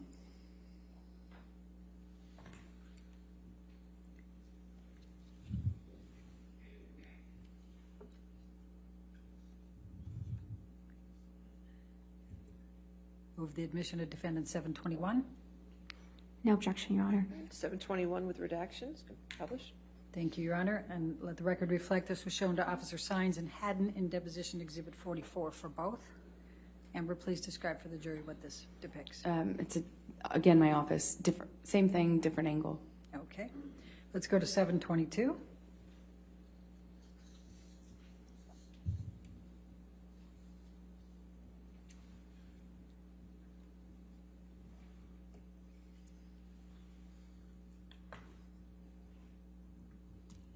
Move the admission of defendants Exhibit 722.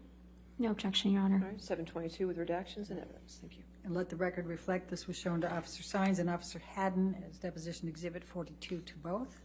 Amber, please describe to the jury what's depicted here. That's a picture of my friends and I when we were at that London house that Johnny punched. Okay. You saw him punch this? I heard it. Okay.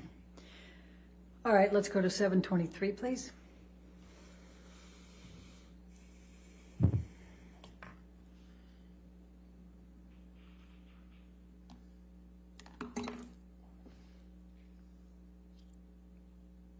Move the admission of defendant 723.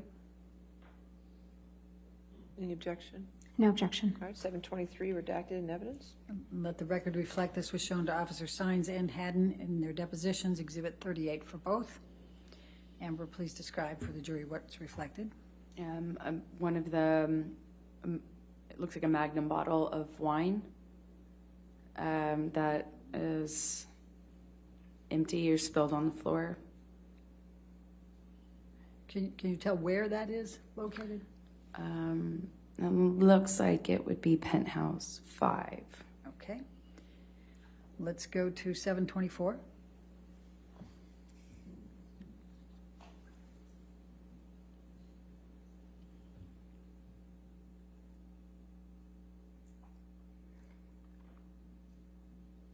Move the admission of defendant 724. No objection. All right, 724 with redactions. Thank you. And let the record reflect this was shown to Officer Sines and Haddon as their deposition exhibits 33. Amber, please tell the jury what's depicted here. This is more wine that Johnny was spilling as he was using the bottle he was holding as a bat of sorts. Let's go to 725.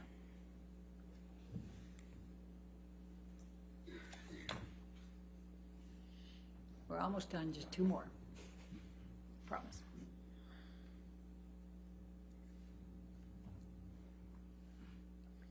Move the admission of defendant 725. No All objection. right, 725 with redactions. And let the record reflect this was shown to Officer Sines and Haddon as deposition exhibit 37 to their depositions. Amber, please tell the jury what's depicted here. More spilled wine on the floor. This looks like penthouse 5. Okay. And the last but not least, Michelle, please, defendants 726.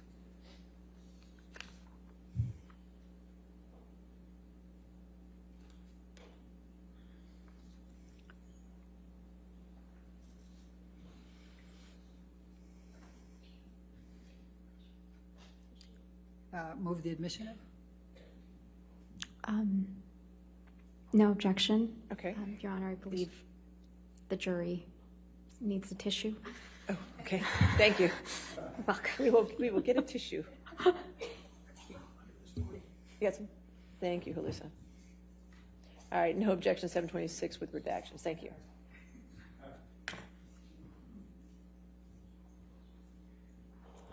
All right, and let the record reflect that this one was shown to Officer Hines and Haddon as deposition 32 exhibit to their depositions. And Amber, please just describe to the jury what's depicted here. More spilled wine on the floor. Penthouse 3 appears. Okay, thank you. Now, when the police officers were there, did either of them take you aside by yourself and talk with you? Yes. Which one, or both? The male officer I did not have much interaction with. The female officer said she needed to speak to me by myself, pulled me aside. We went into penthouse 3, the main penthouse, to speak there because I had been in penthouse 1, Raquel and Josh's apartment up until that moment. Okay, and then what, if anything, did she ask you? She asked me if I would make a statement, if I would cooperate. She kind of indicated to me, I don't remember if it was what word she said, but she kind of gestured to my face and. Objection, Your Honor, hearsay. I think she could, if she gesturing to her face is not hearsay, it's not a statement. I'll sustain the objection. Next question. Okay, and it's also not offered to prove the truth of the matter. I'll sustain the Okay. objection. Next one. So what happened next?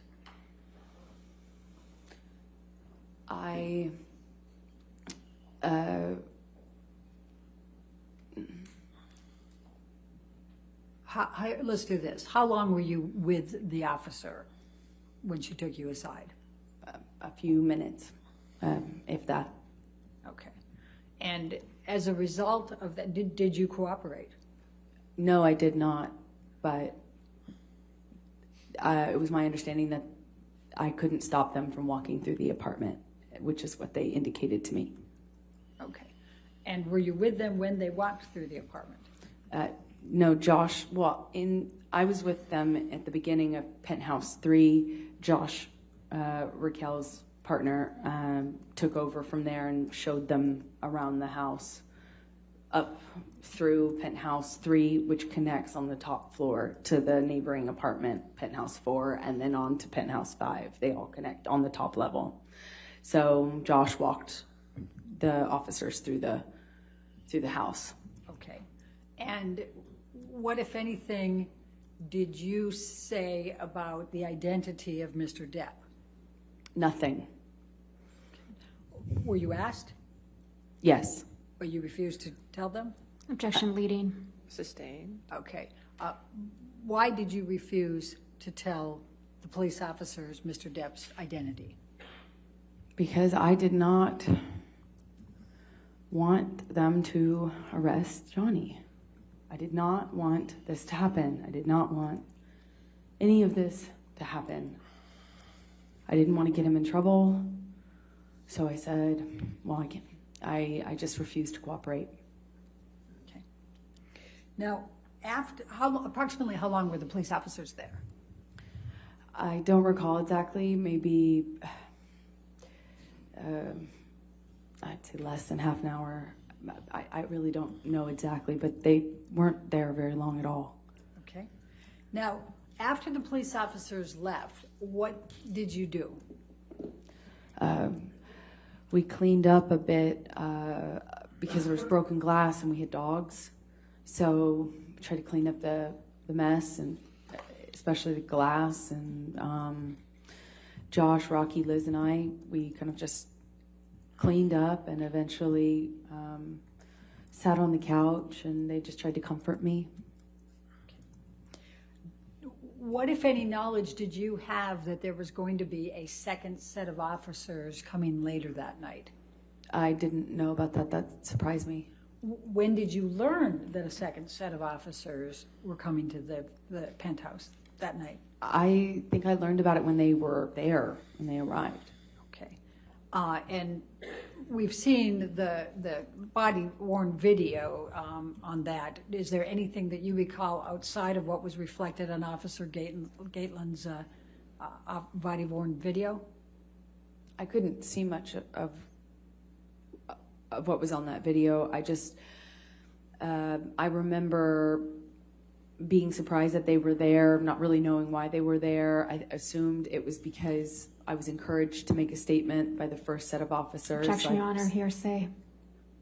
All right. Just keep going forward. Okay. And I was sitting on the couch. It was sometime hours, maybe between an hour, 2 hours, maybe more. I don't really recall, but we had cleaned up and we were resting, and they were comforting me when they came. And they didn't seem to, they didn't do what the first set of officers did. They just kind of came into the apartment, confirmed that that I was okay, or that we were okay. They didn't really seem to be that concerned, and they didn't demand to do a walkthrough like the first set of officers had, and they left. Okay. And what, if any, cooperation did you give them? Well, I didn't need to. I didn't really cooperate with them. I didn't talk to them. I didn't even get up off the couch. I was speaking to them from a quite a bit of a distance, like between you and I, and maybe more. And I didn't really say anything. I just kind of acknowledged that they entered, and that was it. Did you provide them with Mr. Depp's name? No way. Did they ask? No. Okay. All right. I'm going to take you to the next day, May 22. And I'm going to, Michelle, can you bring up Defendant's Exhibit 772? What, if any, efforts did Mr. Depp make to reach out to you the day after this happened? Well, he made several efforts. Immediately, he kind of reached out and lashed out. Again, kind of going on what seems to be slightly delusional, thinking that just because he saw all my friend's beads out on the countertop that it had become a workshop or a studio for her. So he seemed angry about, this perception that this bead display that my friend had set up was evidence of her running some sort of workshop. And he also accused us of having invited someone else to live there who wasn't living there, who was just in the apartment when Johnny stormed in. So he just kind of lashed out, and then the tone changed in the days that followed. And let me stop you there. So I'm going to ask you to take a look at Defendant's Exhibit 772. And is this a text message from Mr. Depp to you? Yes, it is. And it's on 5/22 at 12:23 a.m. So it's early morning hours after 5/21. Would that be fair? Yes. Your Honor, I'm going to move the admission of Defendant 772. No objection. All right, 772 in evidence with the identifiers redacted and published. Thank you. Thank you, Your Honor. All right, and I know you started to talk about this, Amber, but it says, I'm an idiot, PH5 is Rocky's studio. You are shameless. Do you see that? Yes. Okay, was that what you were talking about with him thinking that you're... Yes. Okay. And then, obviously, we can read that he says, I tried to make it work. You just turned more and more into a spoiled brat. All you wanted was to make me fucking miserable. Well, I'm finally there. I'll never be able to understand how I fell in love with you. You're not her. I loved you more than anything. I did everything that I could, but you never fucking loved me. I was merely convenient for you. I hope our divorce goes as quickly as possible and that it is as painless as possible. So sorry you were as unhappy with me as you were. Obviously, the purity of whatever was has been gone for a long time. I will miss the moments of beauty and truth. Goodbye, Amber. What the fuck was I thinking? I wish you all you merit. The former him. What, if any, discussions did you have with Mr. Depp about divorce that night? We did not have a discussion about that that evening. We didn't have time. He was obsessed with dog poop. Okay. That's what he wanted to talk about. All right, let's take this down and let's go to Defendant's Exhibit 773.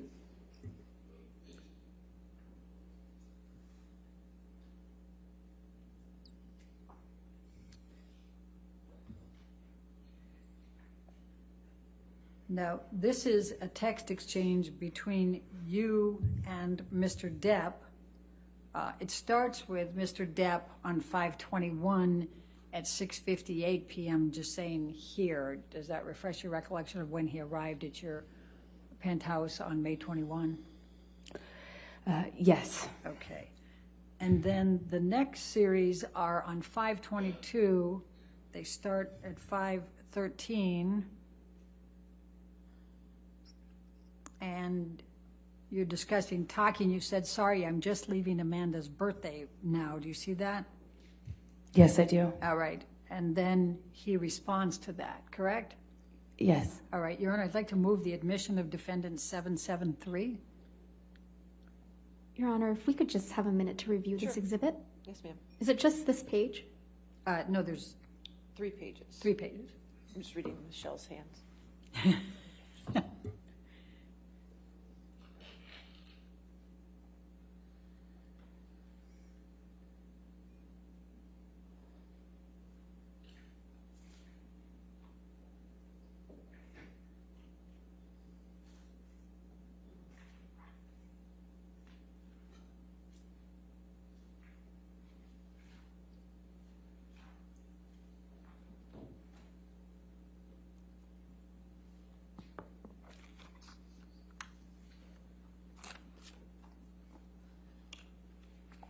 No objection, Your Honor. All right, 773 in evidence with identifiers redacted. Thank you.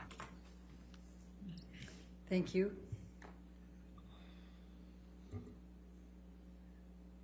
And if we could, okay, we've got it published to the jury. So let's go to the top, Michelle. And so it starts out with him, this is the 5:21, 6:58 p.m. saying he's there, correct? Yeah, but I think he came in later than that. Took him some time. Okay. And then if we move up, the next one is you at 5:22 at 5:13 p.m., correct? Yes.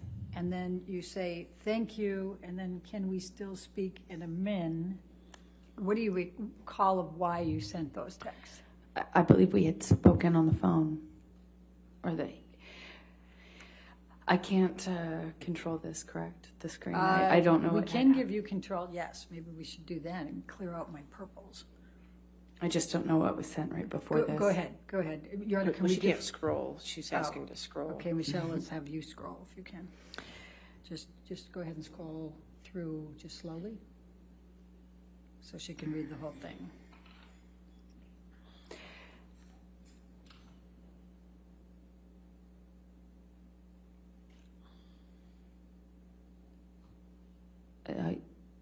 Okay, that makes sense.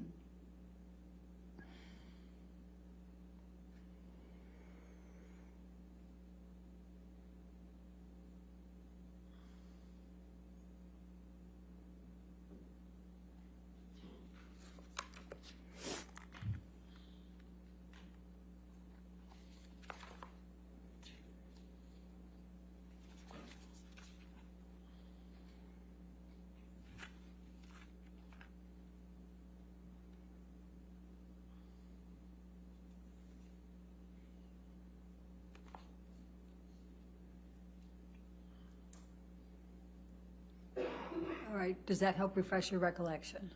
Yes, I believe that I believe he had apologized to me after the phone incident.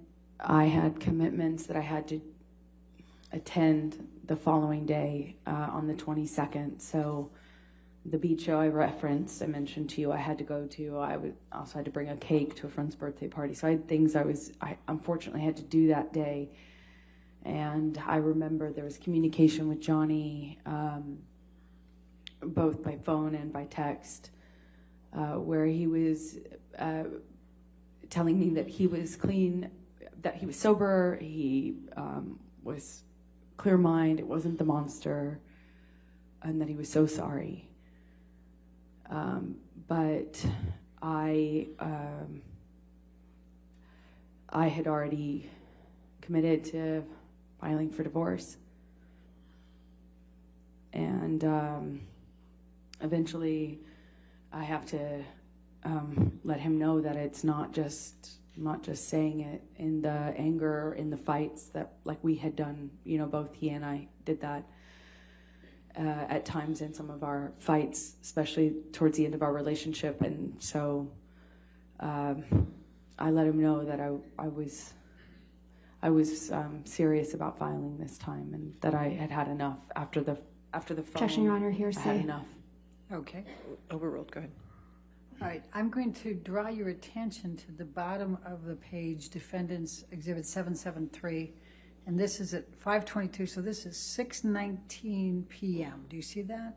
5:22? And he says, just let me know when you have a minute, and I'll give you a call. Nothing I have to say. You should elicit anything but a sense of ease. Do you see that? Yes. And then he says, all my love and profound apologies. What was he apologizing for? Objection, Do you calls know? for speculation. What was your understanding of what he was apologizing for? Speculation, Your Honor. Sustain the objection. Okay. In his phone call with you, did he tell you what he was apologizing for? Yes. What did he say? He was sorry that he reacted the way he did. He said he didn't mean to hurt me. He didn't mean to hurt me. If he really hurt me that bad, he's sorry that he didn't mean to. Okay. Michelle, if we can go to the next page. Up to the green, please.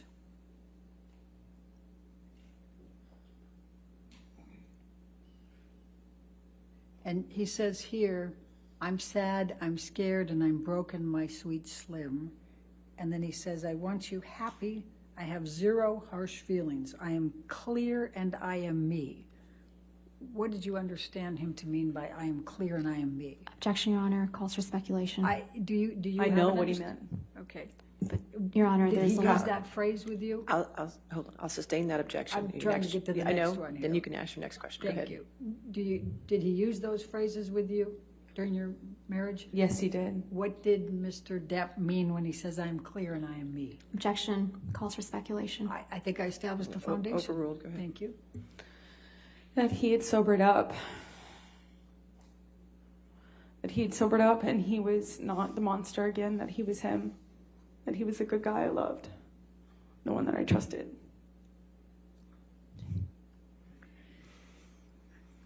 All right, now I'm going to ask, Michelle, if you can take that one down and bring in 771, which has already been admitted. Now, those text exchanges were in the 6 o'clock to almost 7 o'clock range. And here, it's 5:22, it's now 8 o'clock, correct? Yes. And he's telling you, sorry if a bit, please know that my hurt towards you is over. My apologies are eternal and belong to you. Solid. Do you see that?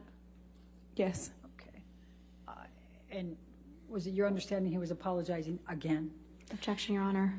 Calls for speculation. All right, I'll sustain the objection. Okay. Was there anything else he would have been apologizing for that he had done? Objection. Calls for I'll speculation. sustain the objection. That's it. Okay. So tell the jury how you felt in that week, May 22 through May 27, and what you decided to do.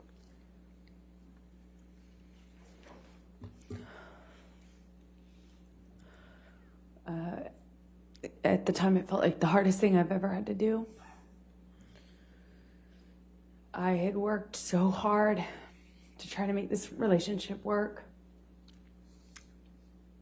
I went to therapy, I went to Al-Anon, I got help, I read books, I did everything I could possibly do, and it didn't work. And I was conflicted. To answer your question, I was conflicted. I knew after he threw the phone at my face that after all that month of not seeing each other, not getting better, not getting clean and sober, there wasn't even, I didn't, it was falling apart. And I knew I had to leave him. I knew I wouldn't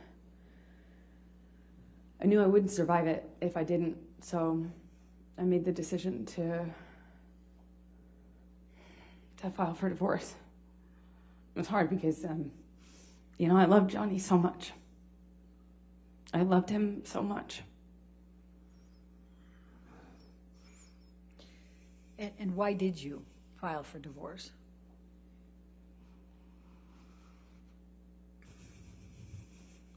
Because I knew if I didn't, I'd likely not literally survive.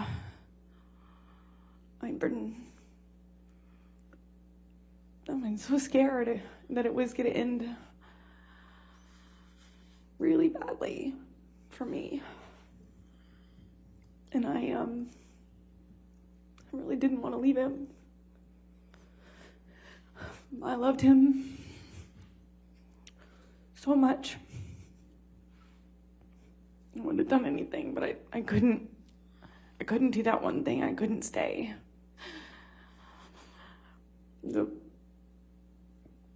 The promise and the hope that I had become less and less regular and more rare. The monster had been this thing that was now the normal and not the exception. The violence was now normal and not the exception. And it was so hard.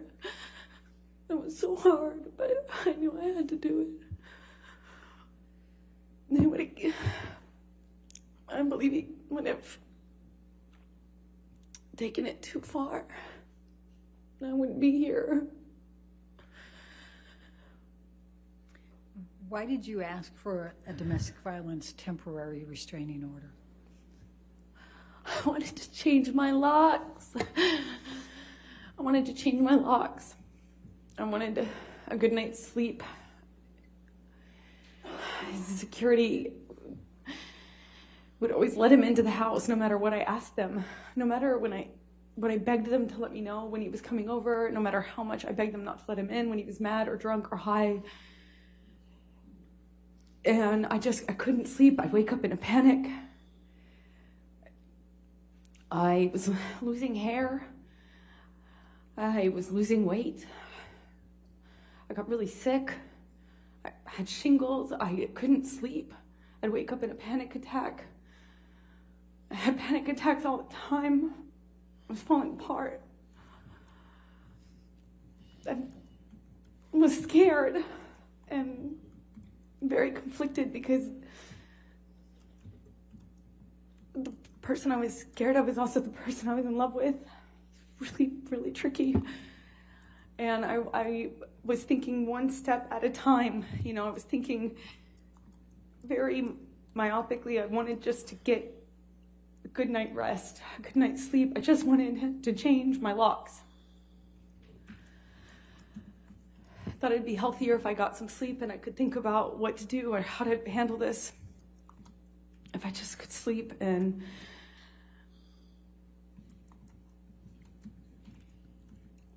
when I did, I realized that that wasn't enough, that he could get in anyway, that the building wasn't going to stop him from getting a locksmith and coming in. I knew that he would do what he wanted. Objection, Your Honor, calls for speculation. Overruled. Thank you. All right, next. Okay. So did Mr. Depp show up for the hearing on the DVTRO? No, he didn't. Did you? Yes, I did. Okay. And why did you show up? Because I had to provide testimony for why I needed a restraining order. What, if any, warning did you give Mr. Depp about obtaining the DVTRO?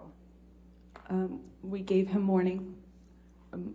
My counsel and his counsel were in communication, and we let them know. We had to. It was mandatory. It's my understanding of it. I'm not a lawyer. Was there any confusion surrounding whether Mr. Depp was going to file suit as well? Objection, Your Honor, calls for speculation, I'm asking lack of for- foundation. All right, I'll sustain as the foundation if you want. Did you have any confusion as to whether Mr. Depp was going to file as well? So I filed for divorce on the 23rd, I believe, and I thought that when I went in that Tuesday, when we filed for it, remarkably, it managed to stay under the radar. You know, these filings are not private. You can't make them private in California. And remarkably, it had flown under the radar. No one picked up on the fact that I had filed. And as limited as it sounds now, I just wanted as much privacy as we could have. You know, one day at a time, I wanted as much privacy as we could possibly get. And the filing had been missed by TMZ and, you know, these paparazzi outlets and stuff. But between the communications between our counsel, I realized that Johnny was going to file in retaliation. Objection, hearsay. All right, I'll sustain the objection. I'm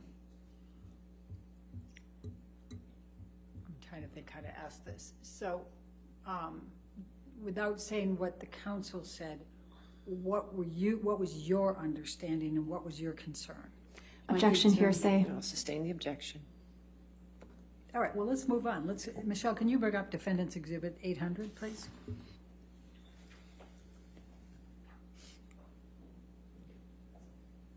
Move the admission of Defendant's Exhibit 800. Any objection? No objection, Your Honor. All right, 800 in evidence. Publish. Amber, can you describe for the jury what this picture is? It's a picture of my face while I'm sitting at the courthouse. And were you wearing any makeup? I was wearing nothing, not a stitch of makeup. Michelle, can you bring up 801, please?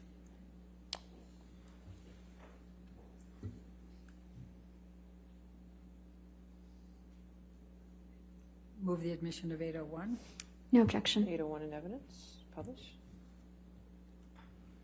And Amber, if you can tell the jury what this is. That's me while I was obtaining my restraining order. It's me in the courthouse. Okay. And what, if anything, did you do while you were at the courthouse? Did you testify? Oh, I provided testimony and sat there and cried. And did you obtain a domestic violence restraining order? Temporary I restraining order? did. The court granted me a restraining order at that time. When you left the courthouse, what did you experience?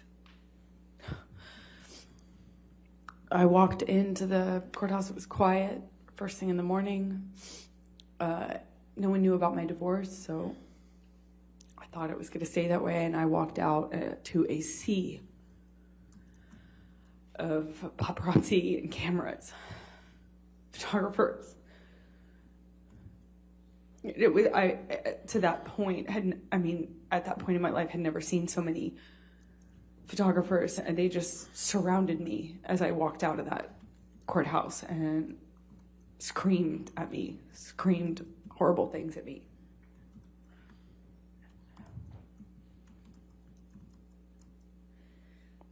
I'm going to take you just for a moment to makeup, and then that would Okay, after good that. break point. Okay, great. That'll be All right, a thank good you. breaking point after the makeup. You said yes. that you didn't testify. You didn't wear any makeup that day. We've heard all kinds of things about makeup in this case. Could you please tell the jury what your regular routine was with respect to makeup? Yes, I get up and wash my face like most of us, and I put on right away a moisturizer that has tinted foundation in it. And then I put another foundation on because it has sunblock in it. I have a skin condition that my skin reacts to the sun in a bad way. So I have to wear sunscreen or sunblock every day. Anyway, so I put on both of those. I put on concealer, and I do that before I leave my bathroom in the morning. That's obviously if I don't have a bruise. Now, when you had bruises or cuts of any nature, what would you do about those? Would you try to cover them up? Would you try to just leave them showing? What would you do? Objection, Your Honor, leading. Overruled out loud. Go ahead. Well, I'm typically photographed in LA when I leave the house, paparazzi type of photograph. So I'm somewhat aware of that anyway. And no woman wants to walk around with a bruise on her face. So if I do have a bruise on my face or someplace visible, the main thing, you have to ice right away to reduce swelling, because no amount of makeup can fix swelling, but it's very manageable if you ice it really soon. Arnica is also a great remedy, arnica cream. And then if you want to cover up a bruise, you obviously put foundation first, concealer, and then on top of that, I used a bruise kit. Not a bruise kit, it's a theater makeup kit, a color correction kit, but I called it my bruise kit. And let me, I use this, I think, in opening statement, and it's Defendant's Exhibit 155. If you could by the microphone, please. Oh. We can't hear you. There you go. May I approach the witness to let That's her what you show? could show the counsel.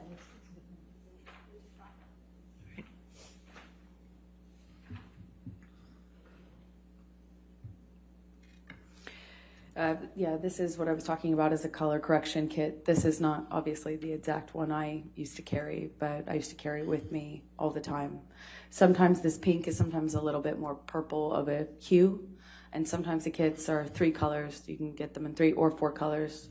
Sometimes they have even more. But the idea is that you want to counteract whatever color you're working with on the bruise. So the first day of bruising, the immediate is red. Red is what shows up right away. So you want to go with the opposite on the color wheel by dabbing on a bit of the green or something to counteract the red. After a day or two, you get more purple in a bruise. So you'd obviously have to go with more of the red tones, the orange tones here. Day 2 for me was always the trickiest because day 2 just, I feel like, well, day 1 and day 2 are hardest for me because that's when you get the most blues and purples and you have to deal with the sensitivity. Bruises don't like to be touched. That's the whole point. So that's the trickiest part. But after a few days, that becomes more of that blue becomes more of a brown, yellowish browns, like 5-7 days in becomes more of a yellow green, and then fades into a brown and then into your skin. And whatever color you're working with in the bruise, you want to go opposite color on the color wheel. The opposite, in the first couple of days when you have more of the typical bruise color, the blues and the purples, you want to go more of the orange on the color wheel as opposed to the greens that you start with. And then it progresses from there. I also noticed that bruising on your face tends to heal a lot faster than, at least for me, it was faster healing than bruises on my body, or at least it seemed like that to me. And a nose is pretty much unrecognizable after a day or 2, depending on how much you ice it. Lips are the hardest because they crack and bleed, of course.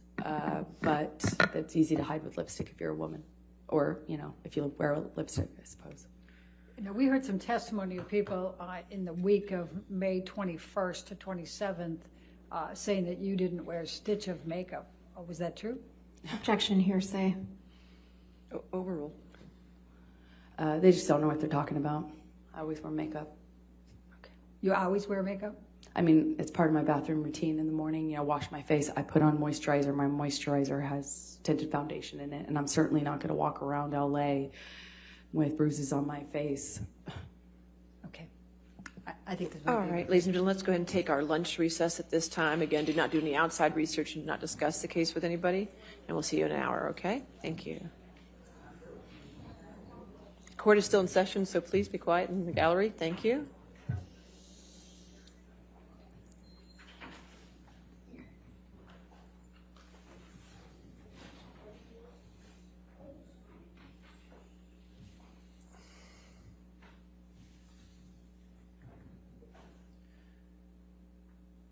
All right. And again, Ms. Hurd, since you're still under oath and testifying, you cannot discuss this case to include with your attorneys, okay? In your testimony. All right. Let's come back then at 1:40. Okay? All right, thank you. 1:40.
Are we ready for the jury?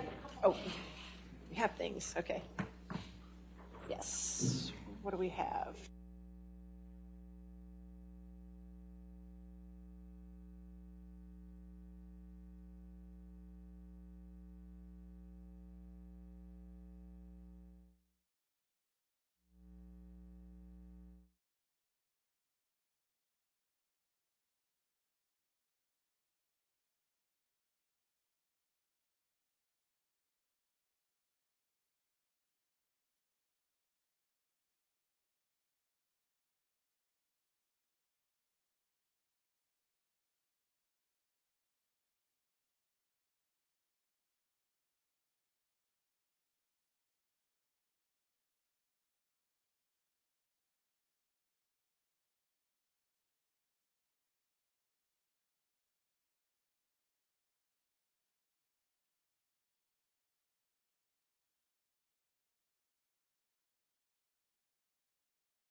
All right, we're ready for the jury.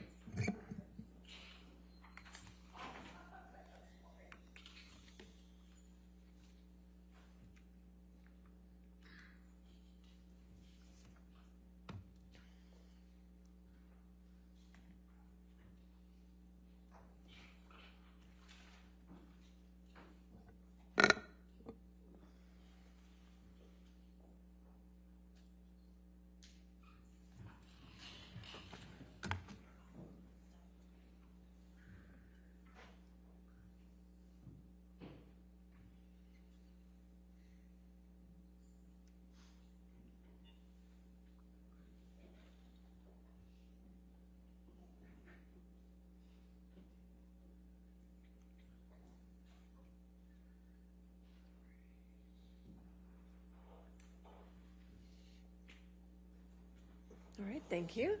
Seated. All right, your next question. Your Honor, I'd like to move the admission of Defendant's Exhibit 155. Okay. That's the makeup palette. Oh, okay. Any objection to that? No objection. All right, 155 in evidence. Do we have it? I think it's there. We had pictures for. All right, thank you. All right, 155 in evidence. 155, got it. Okay, yes, ma'am. Thank you, Your Honor. Michelle, can you bring up Depp Exhibit number 357B as in boy, plaintiff's exhibit, and it is a tape recording from June 2016. The timestamps are 4:47 to 7:52.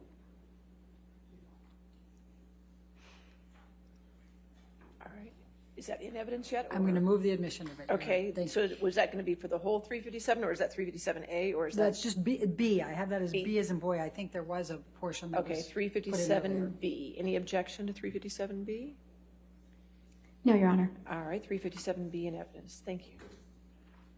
I can just tell you the basic facts is like it was private for days after I filed.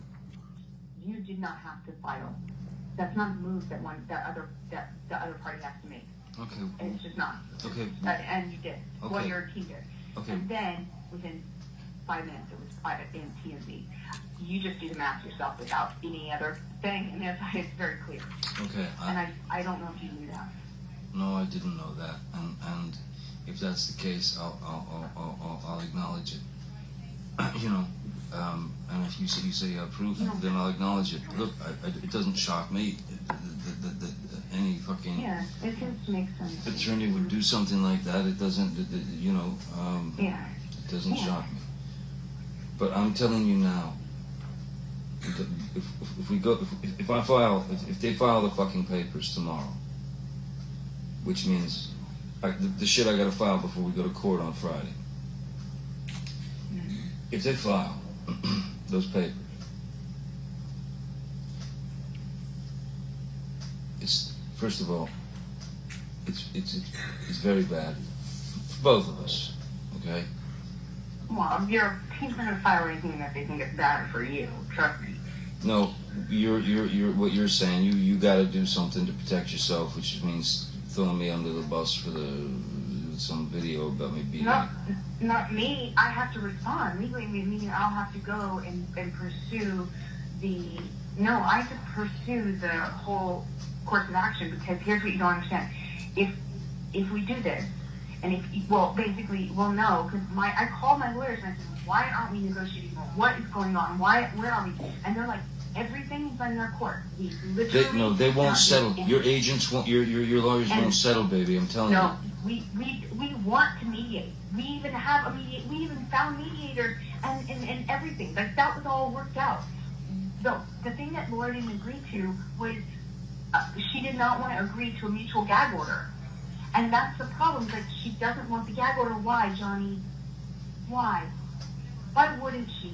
Why wouldn't she want both parties to not talk about this in the press? By the way, just talking about the press, not even talking about the court. Okay, Why? I tell you what, Amber, let me get on that right now. I'll fucking get on it right now, and I'll get a message back to you somehow. Just but I'll get on it right now. I just want you to know, I've not done anything and have not been doing any moves. Like, look it up, the timeline. Nothing was on the offense. Everything's been a defensive move because I'm being called a liar and a gold digger. And I'm not lying about any of this shit. And I am not after a dime of your money. And Do you remember when you had this discussion with Mr. Depp? Yes. When was that? I believe that was June of 2016, so after the divorce, while we still had the restraining order. Okay. And what, if anything, was going on with respect to a gag order at that point? Objection calls for speculation. I'm asking her. I haven't. All right, overruled. I was trying to get Johnny to stop the smear campaign. That Objection, he Your launched. Honor. Hearsay. Lack of foundation. What, if any, discussion did you have with him about a smear campaign? Johnny told me that he would ruin me, that no one would ever touch me, meaning professionally, no one would ever work with me again, that I'd never work again, that I'd be selling Depends, is what he said, and that he'd ruin my career, and he refused to not engage with. Up until that point, he refused to not engage with the press by leaking. Objection, Your Honor. Calls for speculation. How is that speculation? This is what he's telling her, correct? Right. Okay. All right. I'll overrule the objection. And up until that point, I was trying to, get him to call the dogs off, call it off, because it was forcing me into a position where he was calling me a liar, and he was forcing me to prove it. And I knew that wasn't going to be good for him. And I kept saying, don't make me prove it. I don't want to. But he was calling me a liar and having a really sophisticated, very, very well-paid, very sophisticated PR machine. Objection, Your going Honor. overtime. Calls for speculation. All right. I'll sustain the objection. I'll move on. Let's go to Depp exhibit, that's plaintiff's exhibit 357C. That's 12:30 to 16:30. I'm going to move the admission. Any objection? No objection, Your Honor. All right. 357C in evidence. All right. Michelle, if you can play. I'm not, it's not about that. It would not be about me throwing you under the bus. You know what it would be? It would be released through documented people coming on the record and having the protection to do so that haven't had yet. it would be eyewitness statements, it would be evidence, tons of it, and it would be through years. And it would be unbelievable, to imagine that either I'm in a secret fake club, or B, I've had A secret what? I've had a secret fight club, or that I have been plotting to do this for 3 years, and while taking pictures of it and documenting it, just saving it up for the right time when I'm not asking for any money and have nothing financial to gain from it. Like, no one is going to believe that. No one is going to believe that one of the two alternatives, either I'm in a fight club, or I've been going through hair and makeup, or going through makeup through all these years, where I have corroborating text messages between people that match those dates of those timestamp validated photos of either corroboration between people hearing us, or corroboration of next day, Whitney sending text message to Kevin, him responding, or, the kind of stuff like between me and people in your life.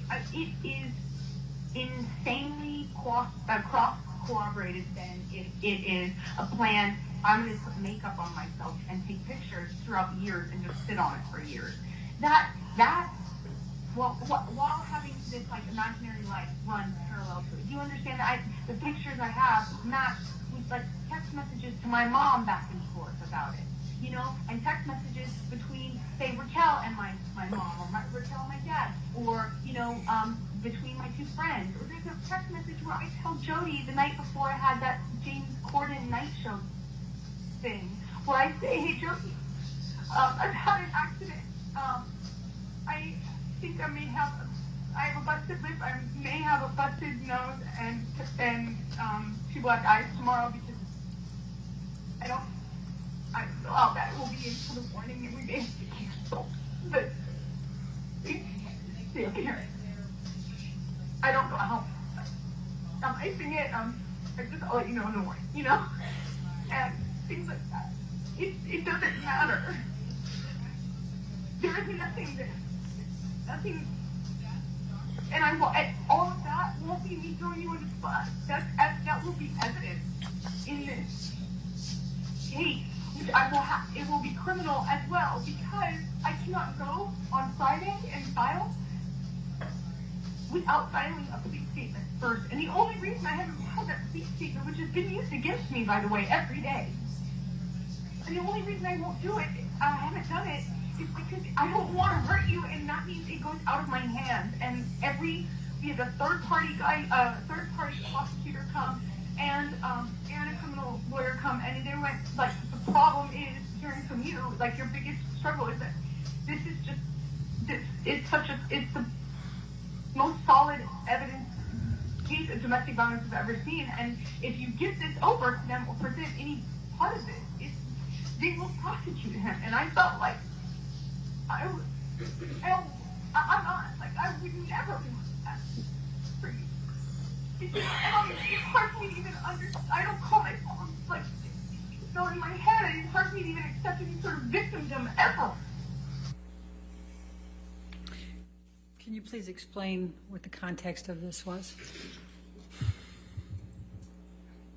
I was begging Johnny to not make me prove what I've had to sit on the stand in front of all of you and prove and talk about. I was begging not to do this and have to sit where I'm sitting today. I didn't want this. I don't want to be here. I didn't want to be there then. And I was trying to point out something to somebody who I thought did not have a firm grasp on reality. Objection calls for speculation. Overruled. Thank you. I was trying to point out how absurd it would be for him to keep making me prove this by calling me a liar. I was trying to get him to not call me a liar, because everything that I had said to date and everything I've said to date now is the truth. And I was begging him not to make me prove it, that there were photos, that there were witnesses, that there was my testimony. There were years of me with injuries on the dates where we were fighting, and they were documented. I mean, pictures from 2012. So I was trying to say to him, either you'd suppose that people would rather believe this is a hoax, elaborate, well-orchestrated, year-long campaign for what? Or that, what? It just seemed crazy. And I thought no one was advising him in his best interest. I thought no one was telling him the truth. I know he's surrounded by yes men, and I thought nobody was saying to Johnny, this is crazy, don't do this. And I didn't want to hurt him. I didn't want to hurt him. I loved him. I loved him so much. That's why I'm explaining to him why I didn't file criminal charges. I didn't file a police report, even though it was being used against me. I didn't want this to go to a prosecutor. I didn't want this to hurt Johnny. I don't want this to hurt Johnny. Michelle, can you bring up Depp Exhibit 357D as in David? And that is 17:25 to 17:37. I'm going to move the admission, Your Honor. All right, any No objection? objection. All right. Any evidence? 357D. I've Baby. been called a liar. Baby. And I've been called Baby. a gold digger. Baby. Everyone is. Baby. Amber, I didn't call you those things. I didn't call you those things. I'm going to go on now to, can we go to Plaintiff's Exhibit 357E? And this is 21:47 to 22:37. I'm going to move the admission, Your Honor. Any objection? No objection. 357E. Thank you. And you're stronger. And so when I say that I thought you could kill me, that doesn't mean you counter with you also that you lost your own finger. I am not trying to attack you here. I'm just trying to point out the fact of why I said call 911. Because you had your hands on me after using the phone in my face, and I just got crazy in the past, and I truly thought I need to stop this madness before I get hurt. Oh my God. And I never think about myself that way. I never defend myself that way. I never see myself as a victim. It's Alright. your fault, you know? All right. Yeah. And I, when they came, I did not cooperate with them. It has been used against me, not by the media, by your side. And what are you referring to there?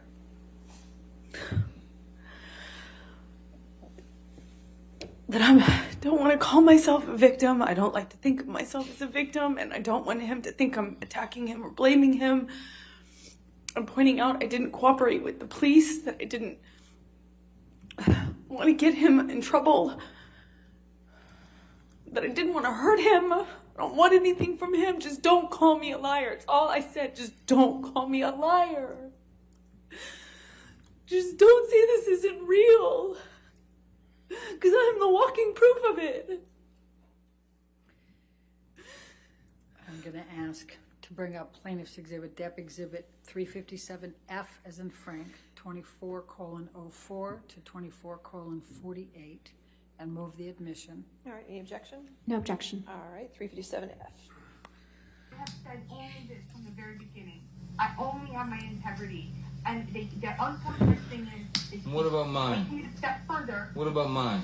They keep taking, that's what it keeps, I'm trying to say to you, literally in words. I'm out of my mouth, that's what I'm trying to say to you. Every step of the way, I have said to them, the thing is, they're hurting Johnny by this, because every time that they call me a liar, or they say this is not true, or Steven says this text message did not actually happen, or that your security guard, which by the way was a follow-up to your security guard saying they never saw abuse happening. The same security guard who, by the way, have said to me multiple times that I was going to get killed.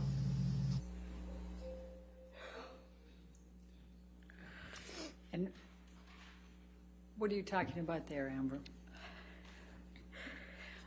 That even though Johnny told me that his guards would say whatever he needed them to say, that they were the same guards who had told me that I would lose my life Objection, Your this Honor. way. Hearsay. All right, sustain the objection. It came in through the tape, so that's all right. We're fine. Let's go, Michelle. Your Did you Honor. go to Yeah, if we could approach, please. I'm sorry.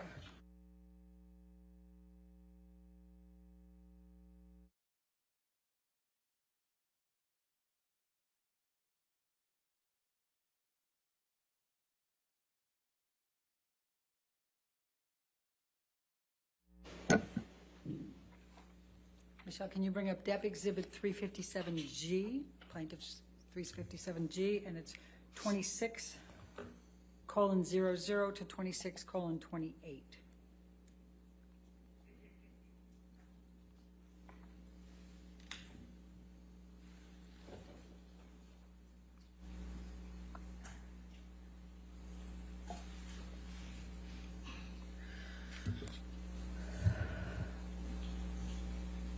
Oh, move the admission. I'm sorry. All right, any objection? No objection. Oh, obviously, they're gonna have to say they didn't see it in front of me and other people that have heard them. You're gonna have to do this under oath too, you know. I will, because the unfortunate part is, I can talk about all of this. Do you believe all this, Emma? Do you believe all I'm this? calling out the fuck that yes. You believe I'm an abuser. You believe I'm an abuser. What happened in May, in December, in April? What were you referring to with the May, December, and April? Just listing some of the times in which he beat me up and that he knew about. So I'm going to take you now fast forward into the July 2016 timeframe. There was a mediation that came about during that time. What, if any, intent did you have to reconcile with Mr. Depp at the time of the mediation? I wanted there to be no animosity. I wanted to minimize animosity. I wanted to reconcile in that way. I didn't want to get back together with him, if that makes sense. Okay. Can you just briefly describe what transpired during the July mediation? Even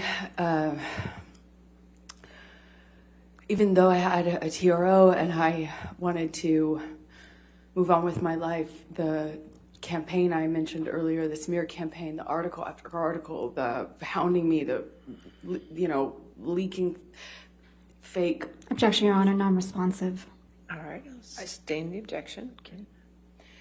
Please explain. What I was meeting with him about is because he had, put these things out in the media. It seemed like every Objection, day there Your was a new Honor. attack. and I Calls was for trying to get it to speculation, stop. lack of foundation. All right. Did Mr. Depp discuss with you that he was putting these out in the media? Objection, leading. Overruled, I'll allow it. Yes. Okay, please explain. He told me he would tell his team to back off and to back off effectively if I agreed to do certain things. One of which, he wanted me to drop charges. He wanted, or some version of that. He wanted me to get back together with him and go on tour with him in the tour bus. He wanted me to do certain things that I thought were impossible and that would definitely go against all of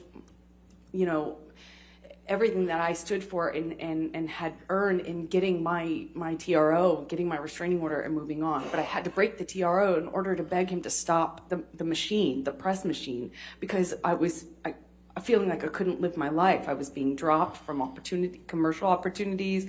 People were turning on me. A campaign I shot dropped me. I mean, it was just, I had never been inundated with that much press. Every single day, me and my family were, and every witness, anyone who even indirectly supported me got bombarded. And the media Objection. campaign Calls for speculation, lack of foundation. I'll sustain just the last part of that, all right? Okay. Next question. Okay. We heard Christian Carino testify earlier. Can you describe to the jury what your relationship was with Christian Carino? He was my commercial agent, meaning he handled things like campaigns for a short amount of time. And then became Johnny's agent around the time of the divorce. He was a kind of mutual friend at the time between Johnny and I, and so he helped us kind of negotiate or mediate a time where we could meet, and my goal in that was to just beg Johnny to stop doing this. Objection, non-responsive. Overruled, that's right. What, if any, desire did you have to return to Mr. Depp after the divorce? None. Now, you heard Mr. White testify that he engaged in negotiations with you during the settlement process of the divorce. What, if any, discussions did you have with Mr. White? None. The first time I saw him was on the testimony screen in the UK during the UK trial. I've never spoken to him. So he didn't negotiate your settlement? No, he did not. What was important to you in the divorce negotiations? The statement. That was it. The statement. I wanted a mutual statement, and I wanted him to call get the press out of this. Just make a statement, and in that statement, clear my name. I wanted to clear my name. It's all I have. I said this to him too, and he knew this. All I have is my name. I come from nothing. All I have is my integrity. All I have is my name. And that's exactly what he promised to take from me. Why did you agree to accept $7 million as your settlement? I didn't care about the money. I was told if I didn't agree to a number, that it could be overturned. That this would never it would never get completed, it would never settle. Objection, and then it would hearsay. be overturned. What was your Sustained, go ahead. What was your understanding? That if I didn't agree to a number, it would be overturned. So I took far less than what they were offering and what I was entitled to. And why did you donate it to charity? I promised the entirety of it to charity because I was never interested in Johnny's money. And in the divorce, I just wanted my safety. I wanted to move on with my life. I wanted my future. And then he started compromising that, calling me a liar, making it impossible for me to move on by doing so. So that I wanted the truth. I wanted him to clear my name and to leave me alone. I've been saying that since 2016. So why did you donate 3.5 to Children's Hospital and 3.5 to ACLU? Well, I pledged the first half, or 3.5, to Children's Hospital because I've been working there as a volunteer for well over a decade. I knew the facility well. I'd worked there with another nonprofit is how I got affiliated with them. And I knew they could use the resources. I was familiar with it. And what about the ACLU? And then ACLU because I was a supporter, because I believed in the work they were doing. I believed that they were doing good work for people who deserved it. Why did you make the donations over a period of time as opposed to just a lump sum? Two reasons. The short of it is because I was receiving the settlement in installments. I was receiving the installments over time. Second of all, so I could get the tax benefit of paying overtime. It's my understanding that's how you pay these large sums. You pay it over time. Did you make any payments towards these donations? I did. Okay. Approximately how much? I allowed for the first installment, which is $100,000 to each. That came straight from Johnny in 2016. I followed up with $350,000 that year, 2016. 2018, I did another. Oh, and I also donated $250,000 to Art of Elysium, which is the affiliate I was just speaking about, that does the work in the Children's Hospital. It was not going to count towards my overall pledge, but I did that too. And then I did another donation to each in 2018. And then Johnny sued me, 2019. Before we get to that, did anyone make donations to the Children's Hospital or ACLU on your behalf during that time period? Yes, Elon also, Elon, who was my boyfriend at the time, had his own charitable contributions that he made. He made $500,000 to both in my honor, in my name, in 2017, I believe. And have you completely fulfilled your donations to the ACLU and the Children's Hospital? I have not yet, And why not? because Johnny sued me for $50 million in March of 2019, and I have spent over $6 million. Objection, Your Honor. This is a motion in limine. That part was supposed to come in. All right, why don't you come forward, let's take a look.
So going back to that then, could you afford to continue making payments to the ACLU and Children's Hospital?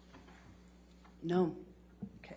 What, if any, intention do you have to fulfill your pledges and donations to these organizations? I still fully intend to honor all of my pledges. I would love for him to stop suing me so I can. What, if any, deadlines are there on your pledges and donations to the ACLU or the Children's Hospital? There are none. They understand. Okay. Now, let's go to Defendant's Exhibit 1458, which is already admitted.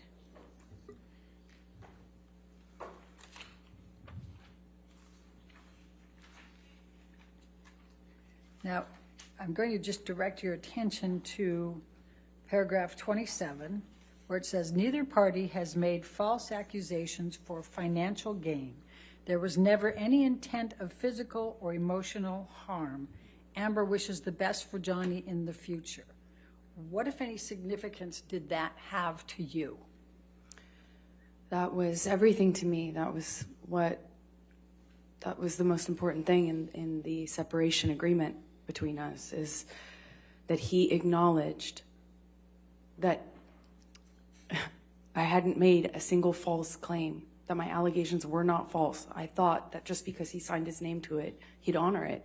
I mean, he signed his name to it, and I thought it would mean something.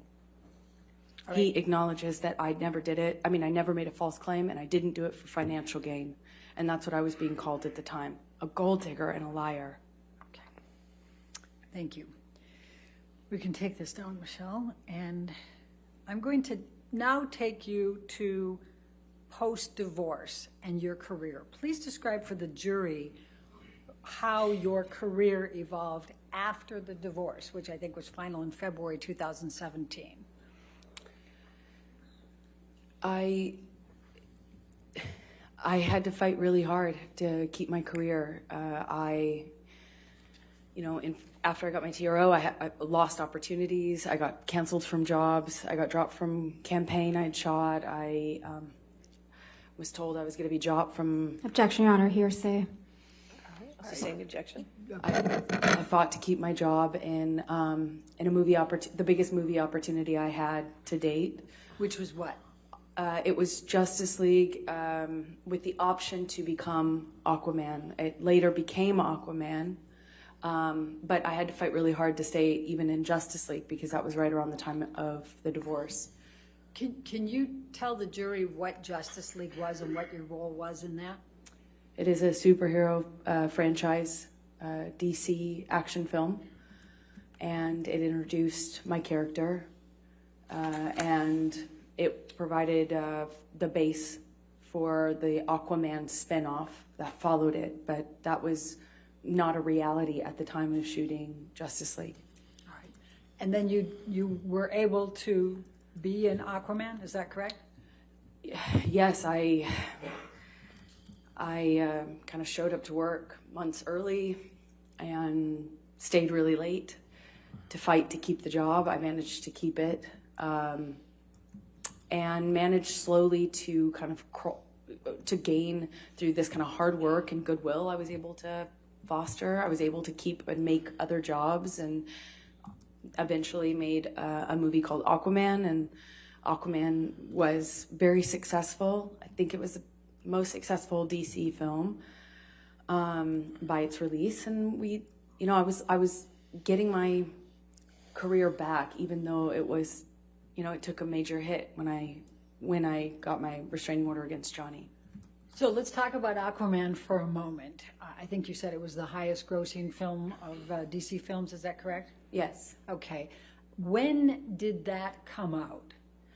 December of 2018. Okay. And what was your role in Aquaman? I play Mira. And was that a lead role? Yes, it is one of the leading roles. It's the female lead opposite Jason Momoa's character of Aquaman. Okay, so you were his mate? You could say that, yes. I was his love interest, the female, I was the female lead of the movie. Okay. So in December of 2018, as Aquaman's coming out, why did you agree to participate in the op-ed? Well, because I believed in some of the causes that the op-ed was seeking to advance. There was a lot of attention and energy around gender-based issues, gender-based violence issues in general. I had just recently become an ambassador for the ACLU. I was proud of that ambassadorship, and I was looking forward to the opportunity to lend my voice to what I thought was a great cause, which is just a conversation around women's issues and gendered issues that I think the whole country was having at that time, quite a political conversation and cultural conversation at the time, and I was happy to lend my voice if I could. Who drafted the first draft of the op-ed? The ACLU. Did you initially want to include Mr. Depp by name or reference? No. What were you trying to accomplish by the op-ed? I was trying to raise awareness around some of the issues that I just mentioned. There was some legislative reform, Title IX being one of them, and there was just a greater cultural conversation being had around gender issues, and I was happy to weigh in on what I saw as the unique phenomena that women and typically women experience in our culture when they come forward against somebody more powerful, when they speak up about gender-based violence. And I thought I could lend my voice to that conversation. I thought I had something to say about that. Were you trying to boost your sales for Aquaman since it was coming out in that same time frame? It doesn't work like that. I don't think any op-ed, a major motion picture or major franchise like that is not aided by the publication of an op-ed in the Washington Post. I'll put it that way. But the other way around can be said. I was wanting to lend my name at that specific time to potentially advance the causes within the op-ed. Because of your success as Mira with Aquaman? Yeah, just the publicity of the movie and the success of the movie would hopefully, in best case scenario, only add and lend itself would lend attention to the issues that the op-ed aimed to address. What did you do once the ACLU had your agreement to be the spokesperson for the op-ed, to put your name to it? I sought the advice of my attorney. And why did you do that? Because I didn't want to get into any sort of legal issue. I didn't want to have any sort of legal problems for talking about what happens to women or people when they come forward and speak about these sorts of issues, especially when they come forward against someone more powerful than them. And that backlash, the retaliation that people face when they come forward is exactly what I was writing about. And I didn't want Johnny to retaliate against me and quite literally prove my point. And so who was the counsel that you hired to review the op-ed? His name was Eric George. Where is he located? Los Angeles, California. How did you know Eric George? Eric George is the attorney who represented me in a different litigation against the producers of London Fields, the movie I mentioned earlier about having a body double and sex scene that I didn't approve of. What was your understanding of Eric George's experience and skills to be able to review that op-ed for you in the context of your concerns? Objection, speculation. I'm asking her understanding. I'll sustain the objection. Next question. Did you have knowledge of Eric George's abilities at that time? I did. I thought he had an excellent reputation and would give me great advice. Okay. And what, if any, experience? What was your experience with him in representing you earlier? I thought he was a fantastic attorney, very smart, and I trusted him. Without going into the content of it, what, if any, of Eric George's advice did you follow in the context of the op-ed? I took all of his advice. I made all the edits he suggested. I took all of his advice. And what, if any, of Eric George's advice did you ignore? None. I mean, he's my lawyer. I listened to him. Okay. I'm going to ask you, if we can pull up, Michelle, Plaintiff's Exhibit 1.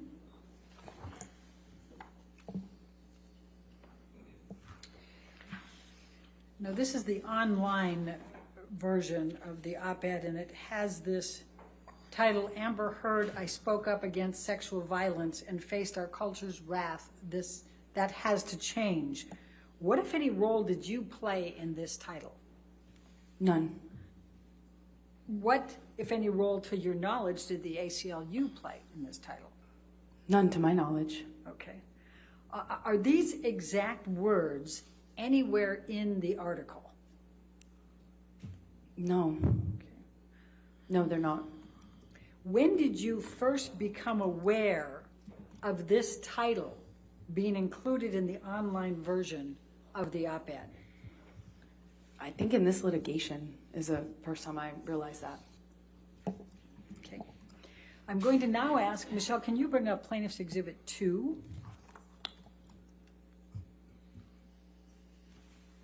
And this has also already been admitted into evidence, Your Honor. Yes, ma'am. And this is the paper version, if you will, of the Washington Post with your editorial. And if you go to the second page, this one has a title, A Transformative Moment for Women. What, if any, role did you play in that title? I didn't. Okay. None. Now, do you recall seeing this version, the newspaper version, at the time? Yes, this is the version I saw. I'm very proud of it. I had it framed. You had the newspaper version, not the online? I did. I had the newspaper framed. Okay. And now I'm going to ask you to turn to, and Michelle, can we pull up Plaintiff's Exhibit number 3?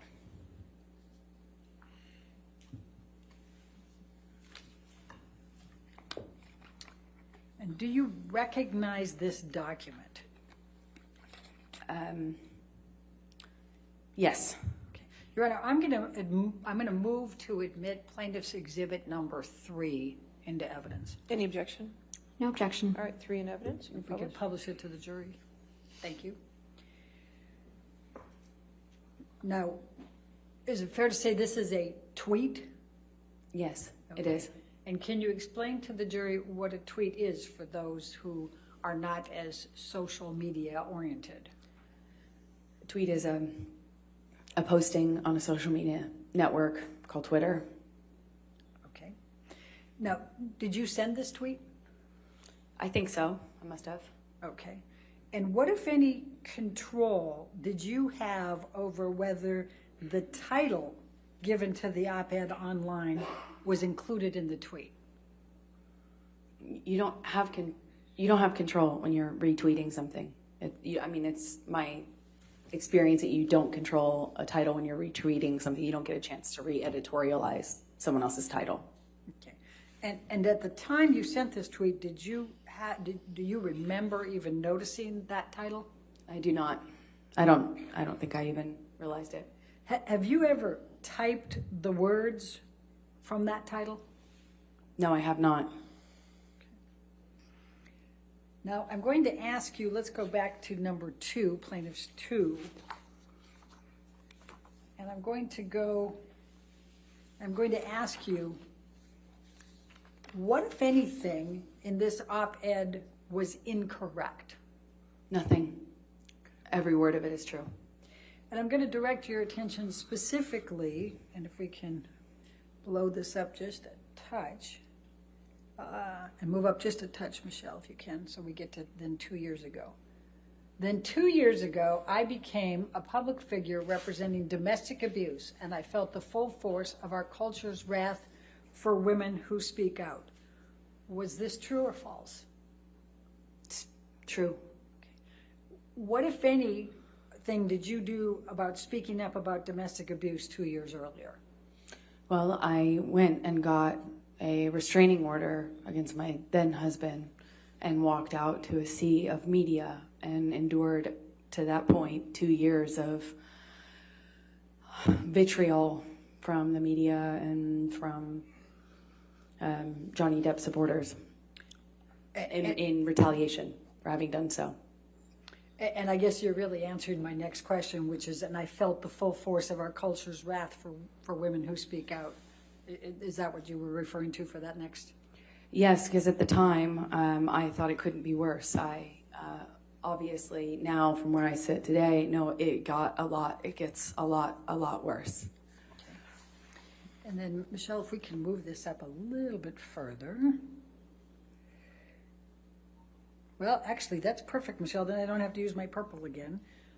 Then you said, I had the rare vantage point of seeing in real time how institutions protect men accused of abuse. Is this true or false? True. Okay, and explain to me what you meant by that and how that was true for you.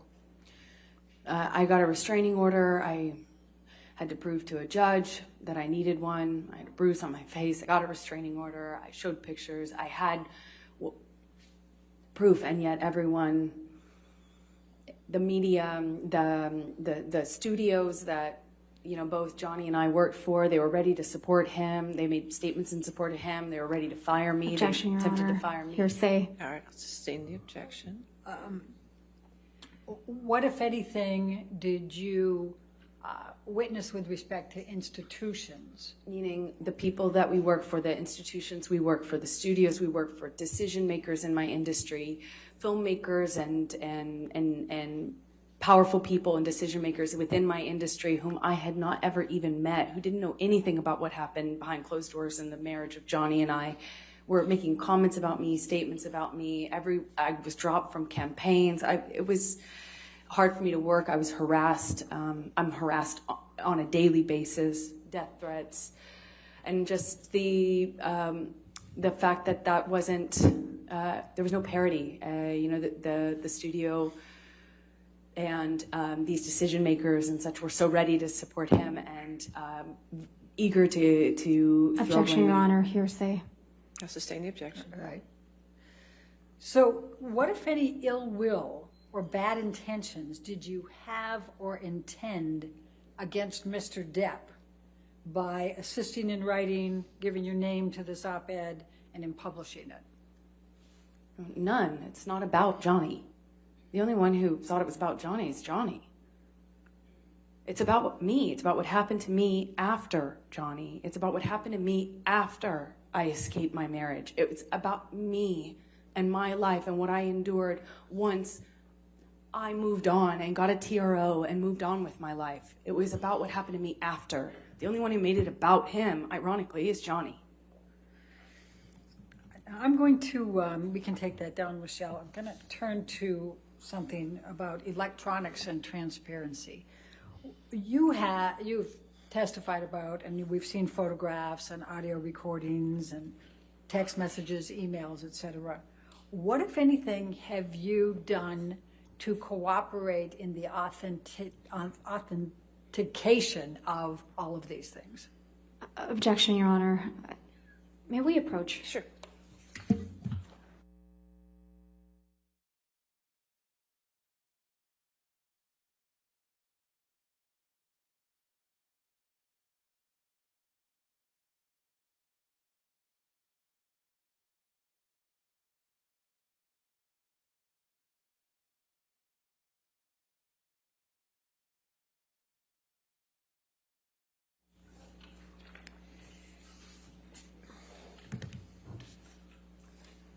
All right, I'm going to turn to your counterclaim. You have made a counterclaim against Mr. Depp in this case, correct? That's correct. And it's based on 3 statements that Mr. Adam Waldman, Mr. Depp's attorney, made, correct? Yes. Okay. I'm going to ask if you can pull up Defendant's Exhibit 245. But, Your Honor, I'm going to ask, do we have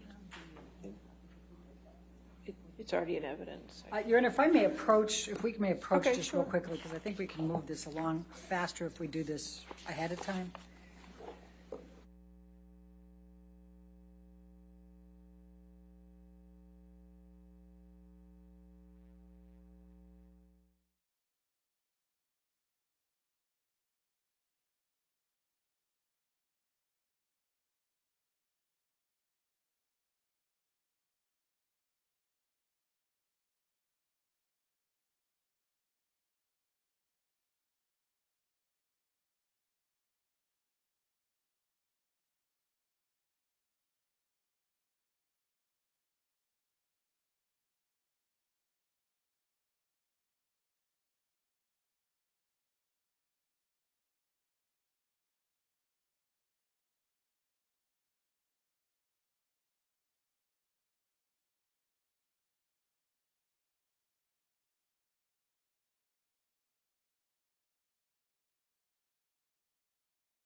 Okay, we're going to start by bringing up defendants 1245. All right, and moving that into evidence, no objection, 1245 in evidence. Thank you, Your Honor. And this is an article that was in the Daily Mail on 8 April 2020. You see that? And then, Michelle, if you can move that to the next page, and perfect. It says, Adam Waldman, Depp's lawyer, said afterwards, Amber Heard and her friends in the media use fake sexual violence allegations as both a sword and a shield, depending on their needs. They have selected some of her sexual violence hoax facts as the sword, inflicting them on the public and Mr. Depp. Do you see that? Yes, I do. Is this a true or a false statement? False. And why is it false? Well, you have to use what I've lived through and what I've survived, calling it fake, saying that I'm harming Johnny with this, I'm harming the public with this.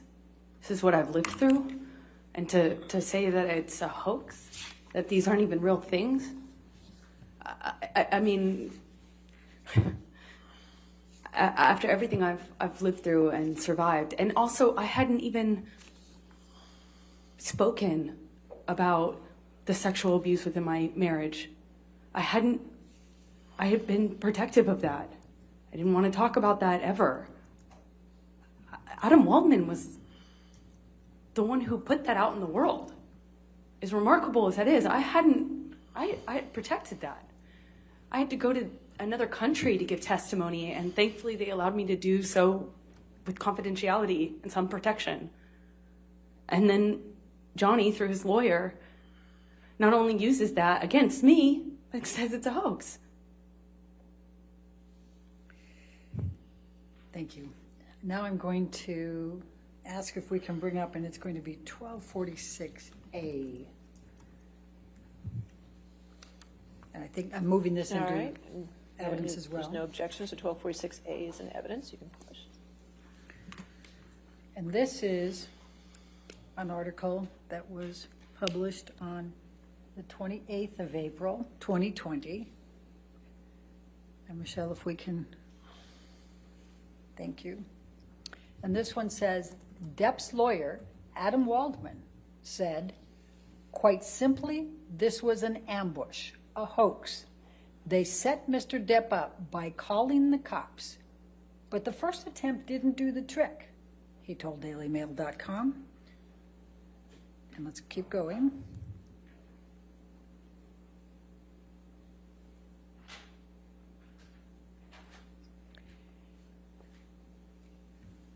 So Amber and her friends spilled a little wine and roughed the place up, got their story straight under the direction of a lawyer and a publicist, and then placed a second call to 911.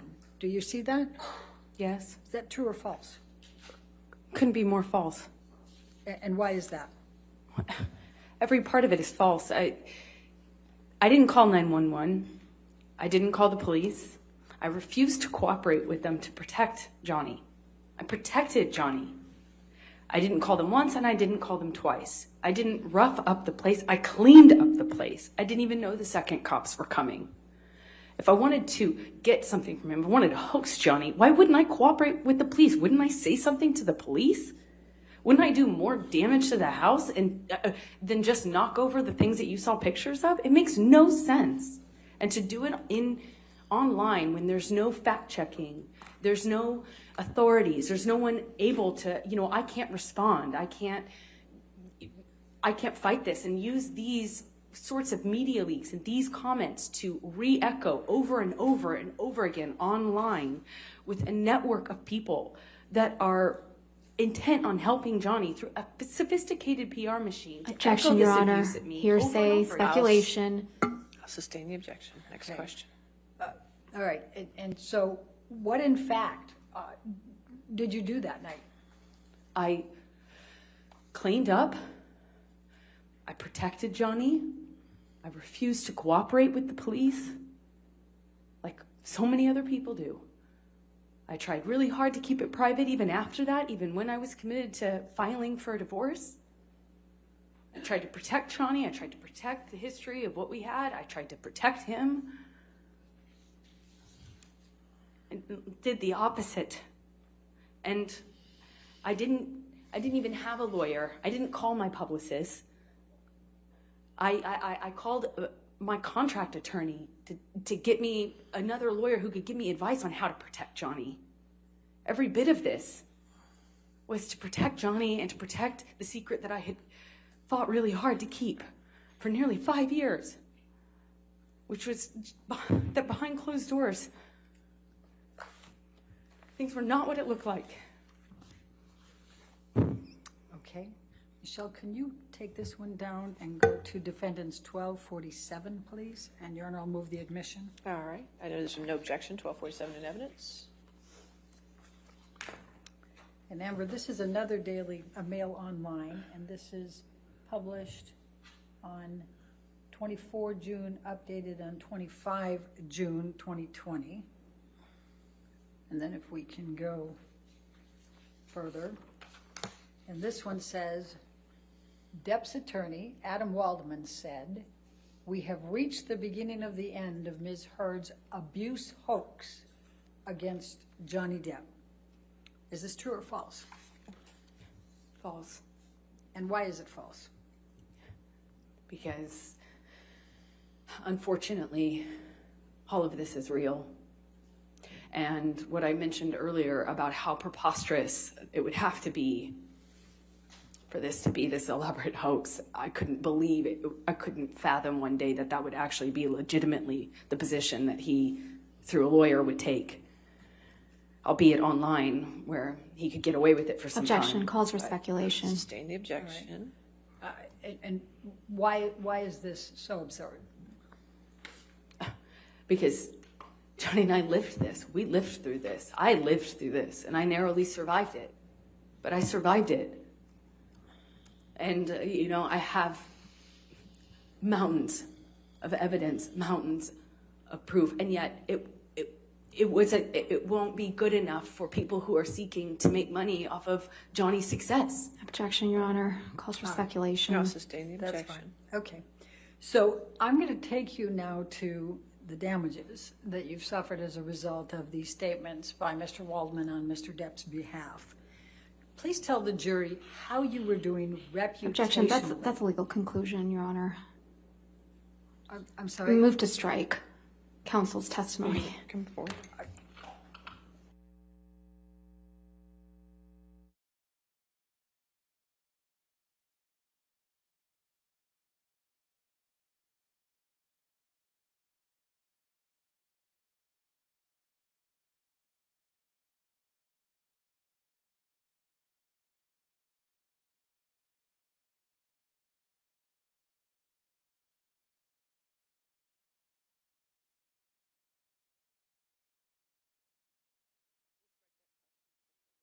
From the record, we'll disregard that question. All right, your next question.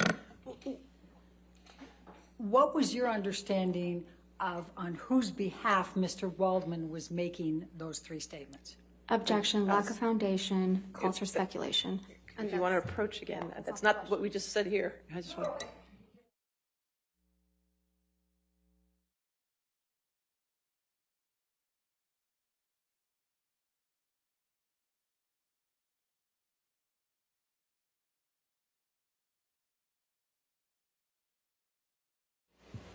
Okay, what was that?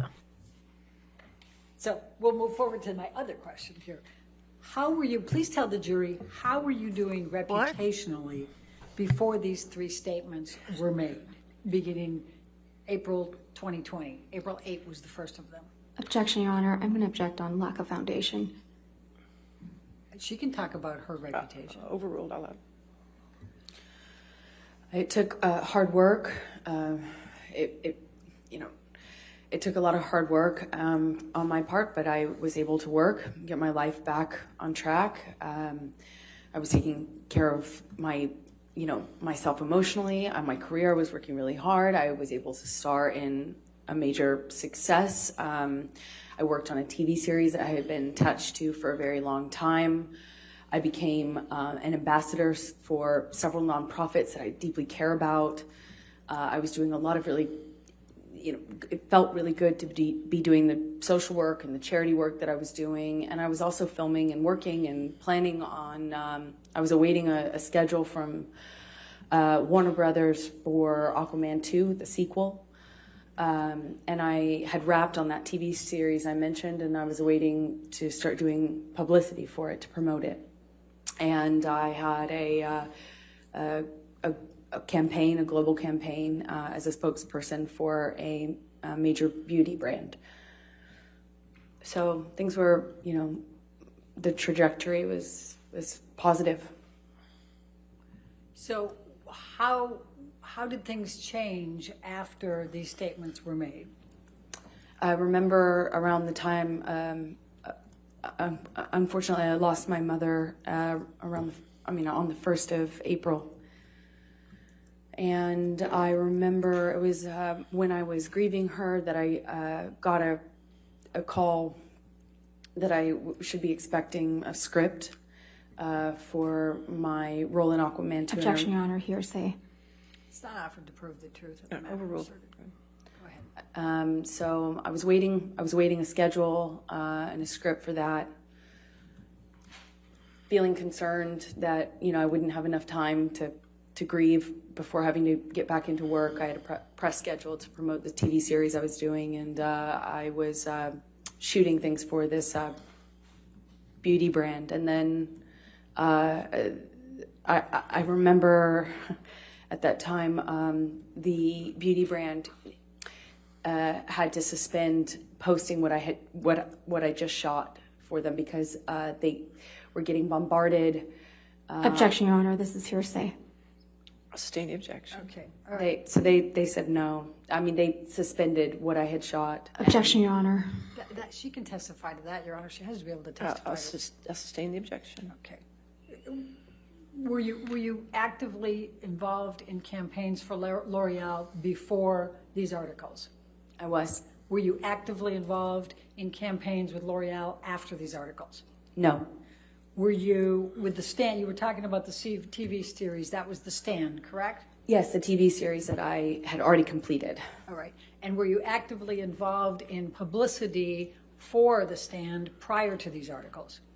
Yes, I was. Were you actively involved in the publicity after these articles? No, shoots were canceled. Things were canceled. With respect to Aquaman 1, Aquaman 2, you'd already starred in Aquaman 1, right? Just so and they called it Aquaman at that time, but now there's an Aquaman 2, just right for... That's correct. Okay. So were you actively scheduling timing for filming and scripts for Aquaman 2 before these articles? Yes, I was. Were you actively scheduling after these articles? No. The communications stopped at that point. All right. I'm going to... Michelle, can you bring up Defendant's Exhibit 1258?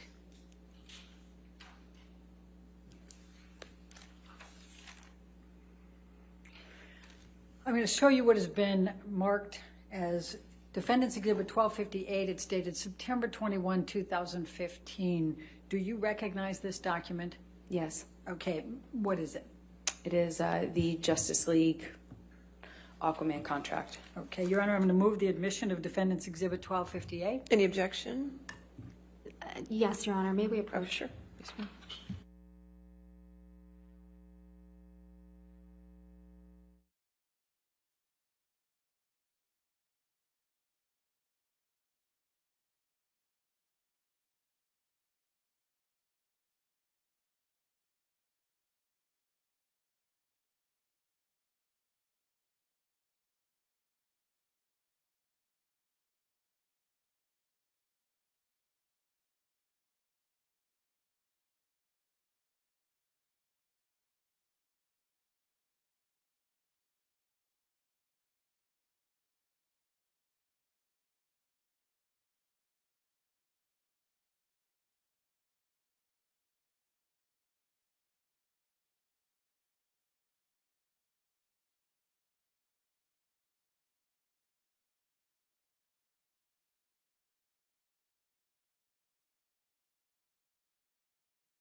So, Amber, can you explain to me how the contract structure was for Justice League and options? Just explain to the jury, please. It's structured like a 3-picture option. I signed on to do Justice League, where my character was introduced. The fee is, small relative to what it will become if and when you do the other options or movies in that under that umbrella. So it was the contract for Justice League, which could then become Justice League 2, or it could be Aquaman, or it could be some other movie within the DC universe. And the second picture ended up being Aquaman. And then the third picture, Aquaman 2. Each time the fee goes up, but... Objection, Your Honor. This calls for speculation, lack of foundation. Overruled out loud. As far as the contract is concerned, that's what the contract says. All right. And if we go to page 6, so what was your fee going to be for Aquaman? And what was it for Aquaman? $1 million. Okay, and then was there also box office bonuses, opportunities? Yes, I believe. Okay. Yes, there are box office bonuses. If it makes a certain amount in the box office, you get a bonus. Okay. And it says picture number 2. At the time you entered into the contract with on Justice League, did they know what the picture would be? No, as I mentioned before, when you do the contract... Objection calls for speculation. All right, I'll sustain that objection. Okay. So ultimately, what was picture number 2? Aquaman. All right. And then what was it for picture number 3? Aquaman 2. Okay. And what was the fee under the option agreement at that time? $2 million. Okay. Now, did you have contracts with L'Oreal? Yes, I did. Okay. And can you just describe for the jury what was involved with L'Oreal? You talked about being involved in campaigns and then not. Just explain that to them if you can. As a spokesperson, I'm just involved with the brand as a representative, and a certain amount of commitment you have to do throughout the year on social media and on red carpets promoting various products or causes they're advancing. Generally, it's just like a brand ambassadorship. Okay. And did you, let's pull up 1262.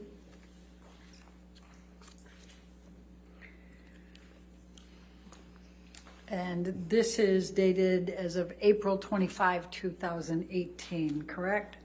That's correct. Was that your first contract with L'Oreal? I believe so, yes. Okay. And was that for a term, a specific term? Yes, it was. Okay. Was it for 2 years? Yes, it says 2-year contract, and that sounds right. All right. And then I'm going to ask you to turn to 1264. And that's April 20, 2020. And what, if anything, did L'Oreal do with regard to extending your contract then? They extended it. They chose to extend it with the option to kind of... All right. And did they extend it just an additional 3 months? If you look at paragraph 1. Let's see. Yes, they did. Okay. And what, if any, work did you do for L'Oreal after these 3 statements were made? I have only been able to participate in, I believe, 1 live event that they also couldn't promote or use the material from because of... Objection, Your Honor. Calls for speculation and I'll hearsay. sustain the objection. Okay. Now let's go to 1265. And this is, as of November 15, 2021, this is another extension with L'Oreal, correct? Yes, it is. And if you look at the second option term under paragraph 1, it's an extension of 20 months, is that correct? That is correct. Okay. And what, if any, work have you been able to do for L'Oreal since this contract? As I stated, I believe I've only done one in-person event with them, and they couldn't use the material. Okay. Now, let's talk about the stand for a minute. Let's pull up 1263. And this is dated July 3, 2019. And I believe you indicated that you had already filmed it by the time these statements were made in April and June of 2020. Is that correct? That's correct. Okay. And what, if any, marketing opportunities were you participating in prior to those articles? We had appearances, talk show, press, the normal kind of group cast press junket, promotional material, photo shoot, and I had various publicity engagements lined up, like a magazine cover, that sort of thing, to promote the film. To promote the series. And what, if anything, were you able to do with marketing opportunities after the 3 articles were published? None. What, if any, covers were you on after that for the stand? They pulled the offer for that, so none. Okay. And while we're on this agreement, if you look at the second page, how much were you paid for the stand? It's at 6C.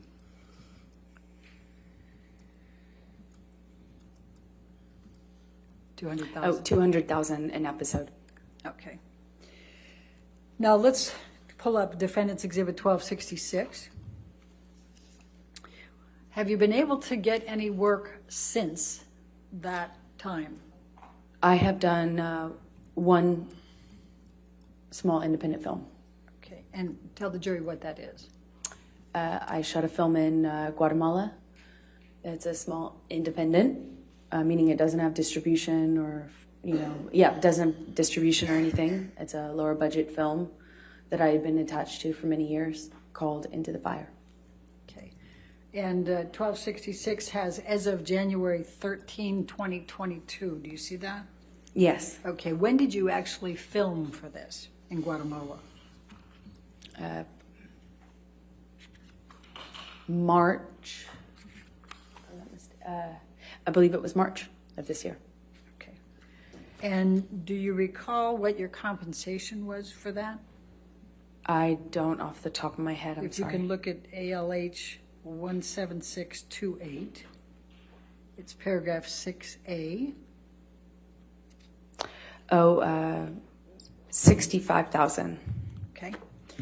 And have you participated in Aquaman 2?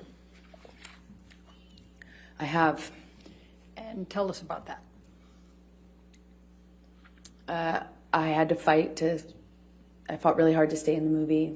They didn't want to include me in the film. Objection, Your Honor, hearsay. I'll sustain the objection. Okay. Were you ultimately able to get to film in Aquaman 2? A very pared down version of that role, yes. Okay. What, if anything, changed in the script? They took away a lot of... Objection, Your Honor, hearsay. I think she can Lack of foundation. Overruled as to script. Go ahead. I was given a script and then given new versions of the script that had taken away scenes that had action in it, that depicted my character and another character, without giving any spoilers away. They're two characters fighting with one another, and they basically took a bunch out of my role. They just removed a bunch out. And what, if any, leverage did you have to negotiate a higher salary beyond the $2 million? Objection, speculation. I'll sustain the objection. What, if any, effort did you make to negotiate a higher salary for your participation. I couldn't renegotiate my contract. And why not? Objection, this calls for hearsay and speculation. Do you know why? Still the same objections, Your Honor. I'll sustain the objection.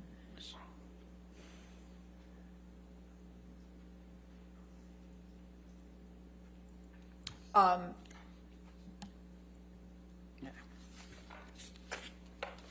right.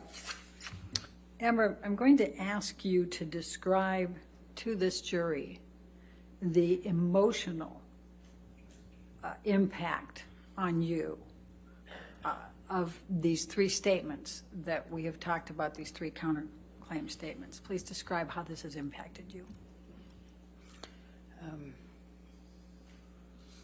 These statements are used over and over and over and over again online to reverberate, re-echo, and re-energize.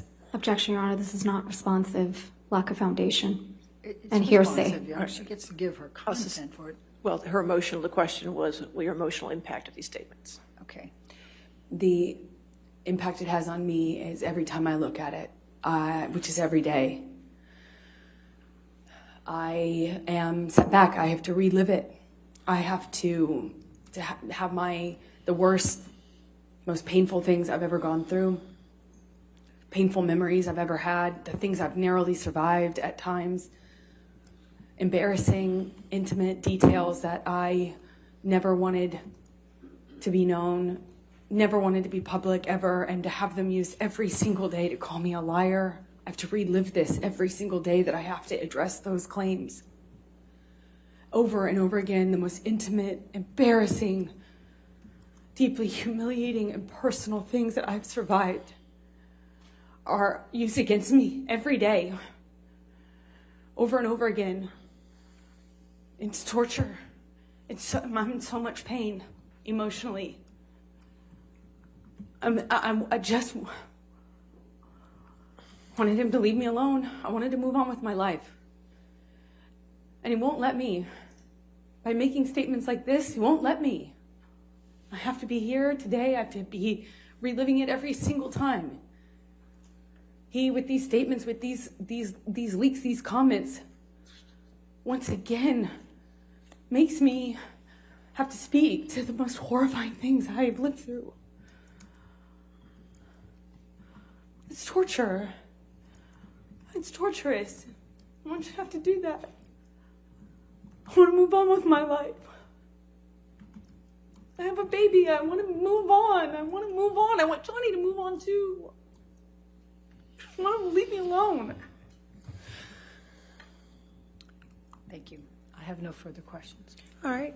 Ladies and gentlemen, it's probably a good time to go ahead and take our afternoon recess based on that. So go ahead and do not discuss the case and don't do any outside research, okay? We'll see you in 15 minutes, okay? Thank you. Leave me alone. Please, court is still in session. I need it to be quiet in the gallery. Thank you. Leave me alone. Janitza Baba. She didn't rest, did she? Or did she? All right. Why don't we just make it 3:25 then? We'll come back at 3:25? Okay, thank you. All right, thank you. Your bottom button is undone. I thought that was going to be like really cutting, damning insult. Amber, your bottom button is undone. Dude, those suits are tight. Tight around the muffin top, you know what I'm saying? I thought it was going to be scathing. And it just wasn't. So what's happening, everybody? Oh, thought we were going to see Virginia from up. There it goes, back up. Ah, Six Semper Tyrannis. Is it popcorn time? So, are we getting cross now? If Elaine rested, I missed it. Somebody help me. Help me, Jonna. Help me, Donna.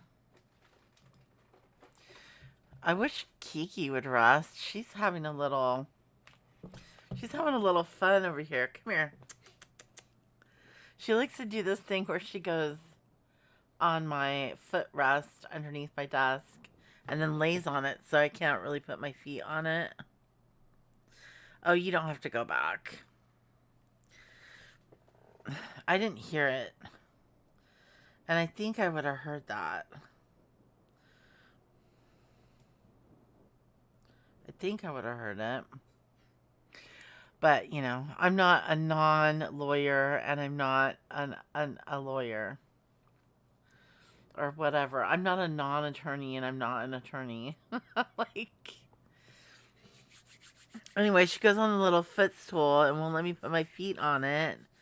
So I go put my feet on her and then she gets irritated and then she comes back, bangs her head around, and yeah. She's looking for treats, so she's gonna get them.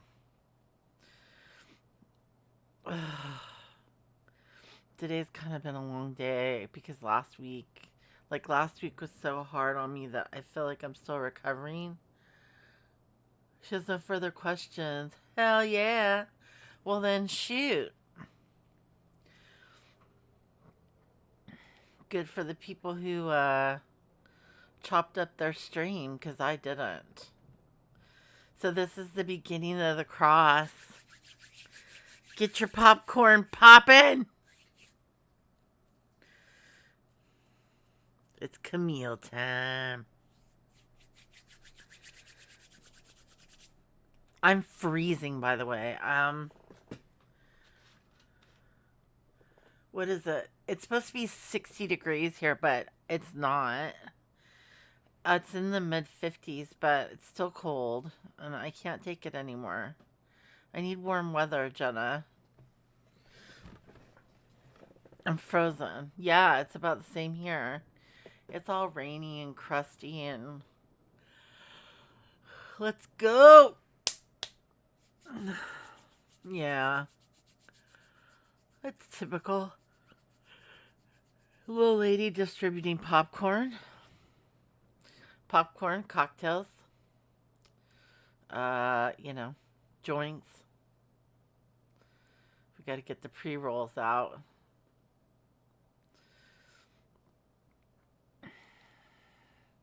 Have you ever had such a rough, like, go of something, or like such a hard few days that like it took you as many days or more to recover mentally and physically from the rough days?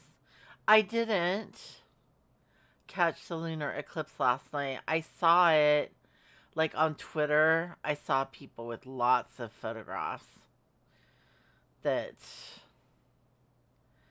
did not look half as good as you would have taken. I fell asleep too. I went to bed. We had a conversation, Discord, a few of us chit-chatting, and then I went to bed pretty early because I can't ever sleep on Sunday night. And I couldn't sleep because it's Sunday night. So, yeah. Typical Sunday night me. I think by tomorrow I'll be over last week. That's what I keep telling myself. I thought I would be over it today. But I'm not.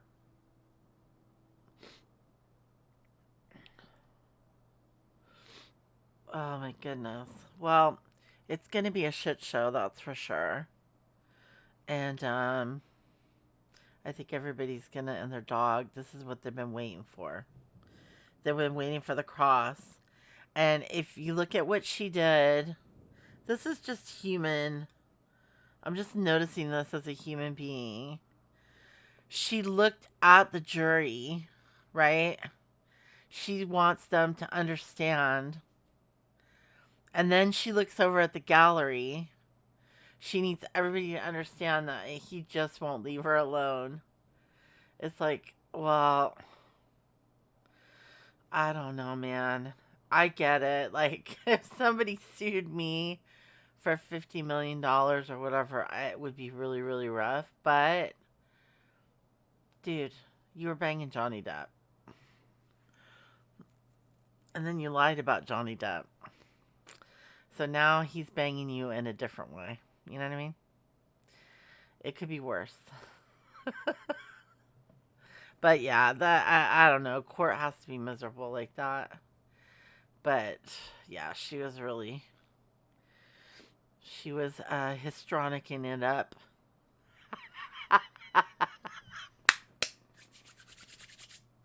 Dude, it's so cold. I can't.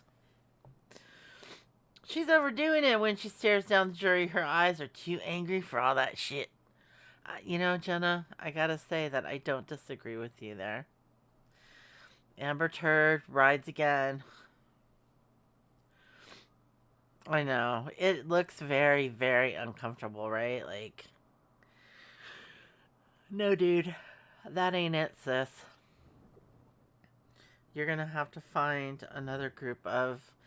Although, you know, who knows? Juries are definitely fallible.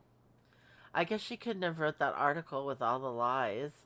I guess she shouldn't have written that.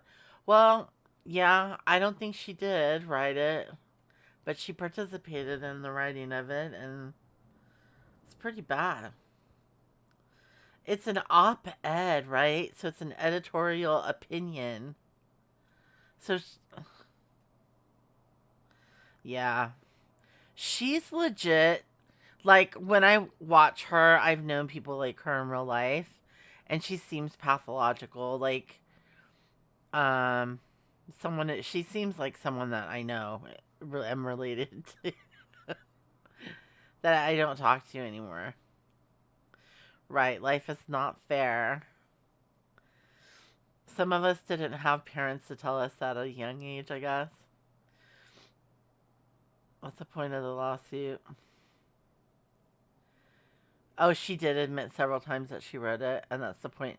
Well, I mean, I thought the point of the lawsuit was to clear him and basically, yeah, hold her accountable for the op-ed regardless. Because they couldn't have done it without her. Either way. They needed her. And it's like, I don't know. It just seems like it's not worth it, you know? But definitely I could hear a lot of her when she's in the hospital. And we're listening to that conversation where I don't even know if they're at the hospital, but they're being treated by doctors. And it's when Johnny's finger got cut off. And she's freaking out about how she doesn't want him to leave and all this other crapola. And all I kept thinking to myself is, you know, was when I was in a situation that scared the living crap out of me at one point, all I wanted was that motherfucker to leave. You know, I couldn't wait for that dude to be out of there. So I don't understand that sort of logic. Like, oh, I don't want you to leave, you know. No. Just doesn't make any sense to me. Yeah, defamation because of the op-ed, which caused Johnny Depp to lose contracts and roles, including Pirates, which apparently they're trying to romance him back into. We'll see. Apparently he said no. You guys are educating. You're educating me. But everybody that I know have ever known, and it's been a few people, like 10, they weren't begging that person to stay and not leave them. And sometimes they've been financially dependent on the person. You know what I mean? I'm not saying it's always like that, but they were at the end. They were at that point, you know? Can you imagine? Oh my gosh. Somebody throwing a bottle and it cuts your finger off. That's got to be... Talk about traumatic. Oh, girl.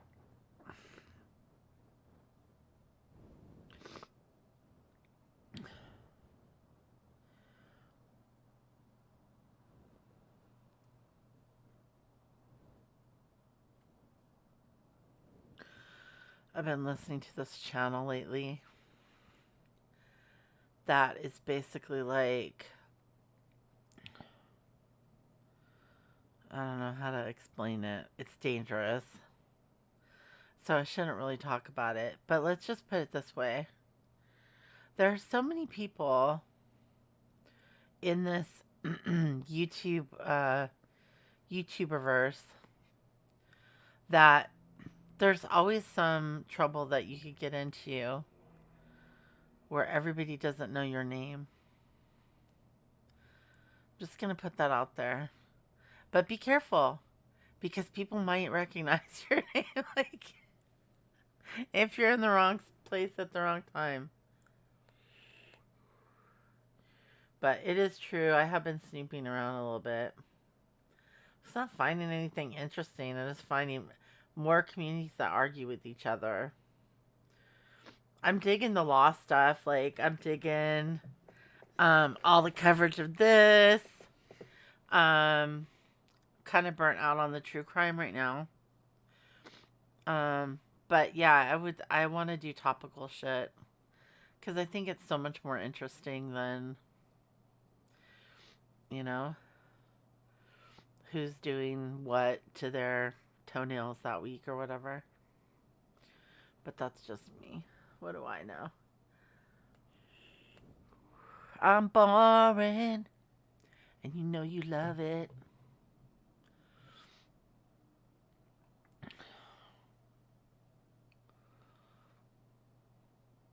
Ew. Yeah, I had someone try some crap like that on me when I was real young. And it did not work out well for him either. It didn't work out well. It wasn't... I wish he grabbed my hair. He grabbed something else, and it was like, no, dude. You don't get to force your way around. But good for you. I'm glad you got away. Threw his keys away so he... See, now that's good. See, I couldn't get to the keys. That's a good one. Oh, well. Yeah, I don't know. I am very careful about what I talk about on here lately. But, yeah, I can understand. That's smart. Now, in my situation, the police ended up finding the dude because he was following me. I got away, and he was following me in his car, and it was not good. But so the cops got him because they knew he was stalking me. I don't know if he went to jail. I have absolutely no idea what happened, but you know, it was bad. When the police sees a situation like that, they know like something either went down or almost went down. And it was like me walking down the road and some dude driving real slow behind me, and the cops are like, no. Pull that motherfucker over and take care of it. But I don't know what happened. They told me to just get my ass home, and I did, man. Got my ass home. But you know, when you're young and dating around and doing whatever, you don't think someone's gonna necessarily be a creep. And now, and we couldn't do background checks on people. We used to take rides from strangers, okay?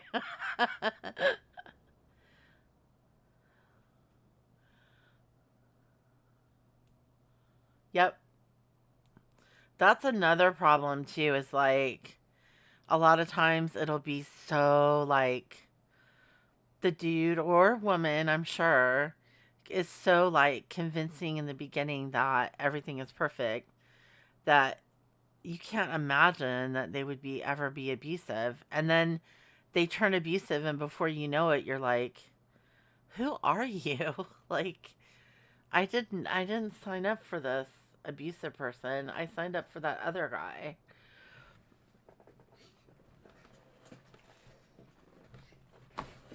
Oh my gosh. Well, that's good. Punching the police officer, that's smart. Sounds like the family was a bunch of numbnuts. Well, at least one was for a minute when you were done with them.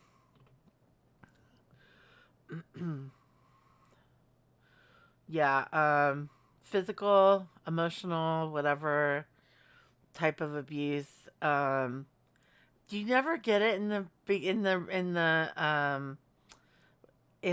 what do you call it? The honeymoon phase. You're meeting their representative. You're not meeting who they really are. You're meeting who they want you to think they are. Come on now. You gotta know someone for like a good year.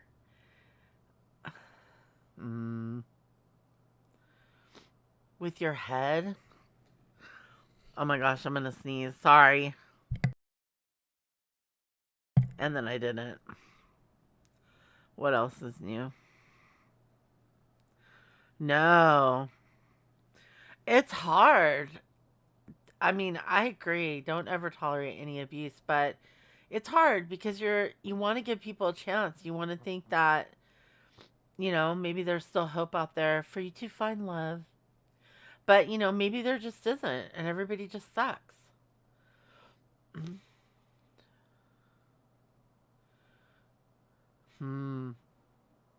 Yeah, usually people who really question your loyalty are not being very loyal. I had that happen too. It's usually when they're like thinking about something else. Yeah. Yeah.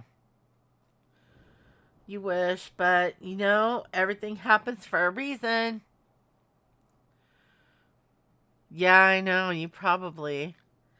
Do we really ever know anybody? Like, we're kind of just pulling the cord and hoping for the best when we jump out the plane, so, you hope that somebody checked that parachute out. You hope, that everybody's on the level, but you never know. You could be dealing with a psycho. All right. Speaking of psychos, here we go. Sure. Okay.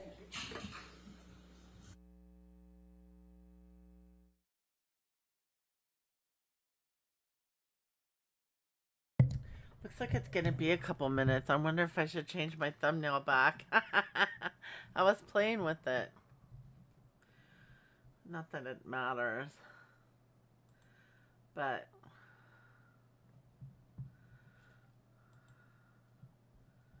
it's going to live here. Why not, Why not just be professional about the dang thing, right? Let's just do it.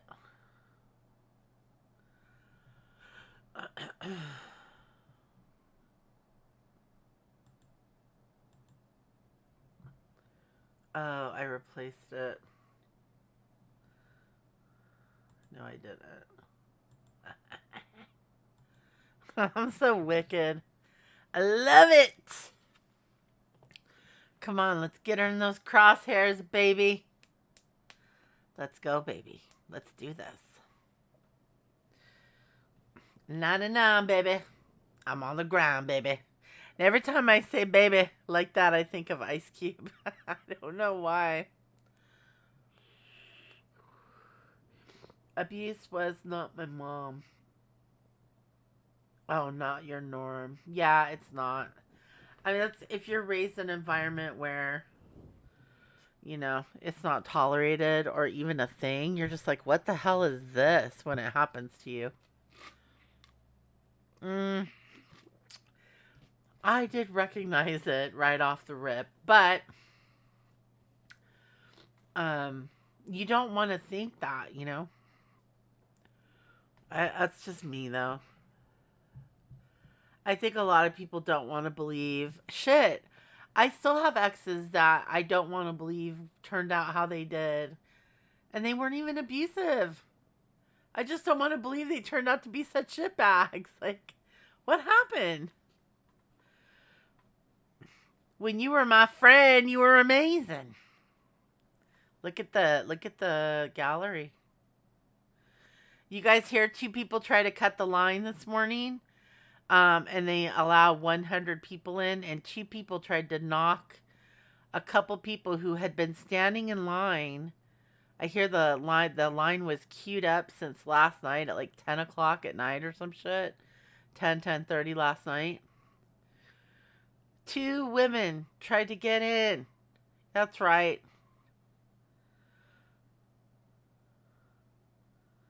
But they did not.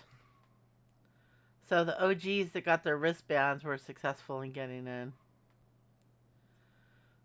Yeah. It is a whole shit show.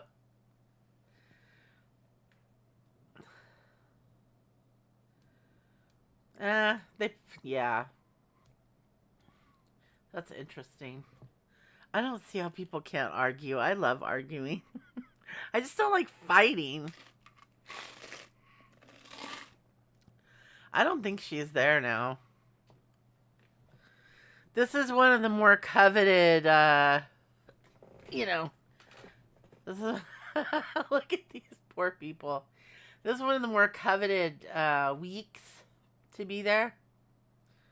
So people lined up extra early. Normally they line up very early in the morning, but this week they lined up last night.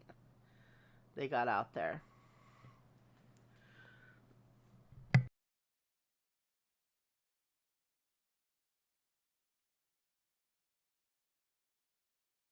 Yeah, maybe. I mean, keep them fat and happy. Yeah, it's quite an exclusive bunch. Make some money. You think the court ain't making money off this? Girl!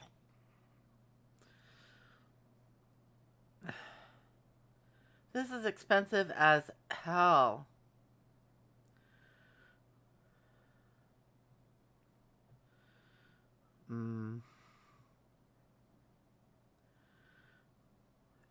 Oh, people.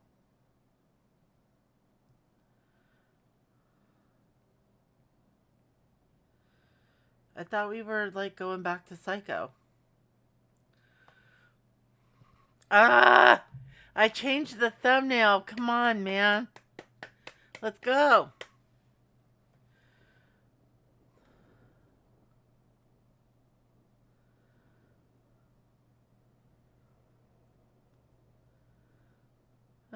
Some people are picking their hair. Picking their split ends. Playing with the little hole in their pants. Writing in their journals. Reading their Kindles.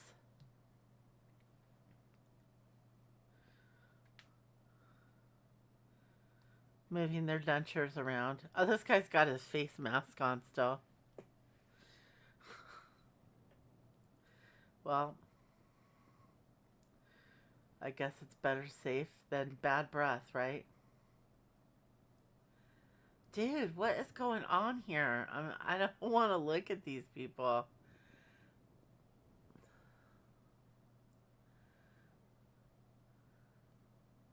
I don't even think you need to.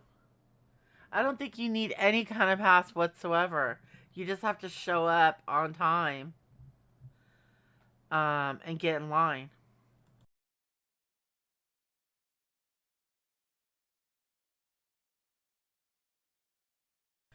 Come on, dude.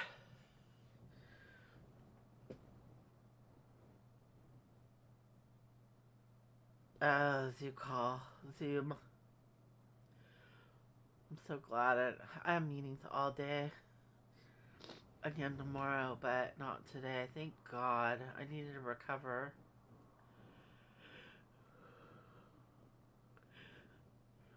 Sick of the Zoom calls. Stop it. Just stop it. Did you see Molly's face when Johnny came in? She could have been... I didn't see it. Was her mouth open? Like, oh my God. His head would fit so nicely right between my big babies.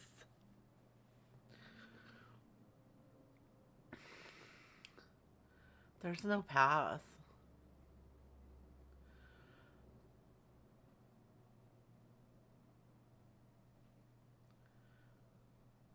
The law dudes.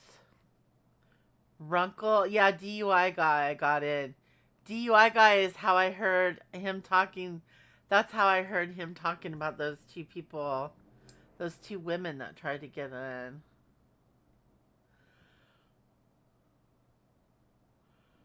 Okay, I have no idea what that means, Donna. Law and lumber. The law dudes. Oh, they're off on the left. Donna, you get your fingers on the wrong keys, probably.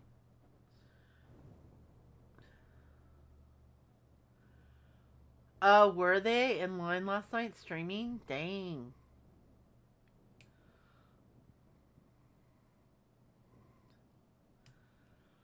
Oh, man.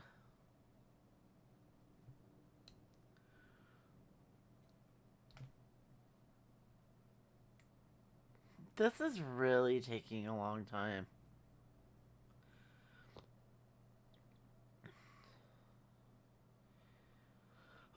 Do you think she's looking at them so she doesn't have to look at him? Because she knows she's an effing liar. I don't know how. I couldn't sit. I don't think I could sit in a courtroom like that with my ex. Although, if I was angry enough, I could. And if I was subpoenaed, I'd have to. Dadgummit. But I think I'd be a wreck, like, the whole time. I don't do well with stuff like that. I probably seem like I have no feelings. But I have feelings.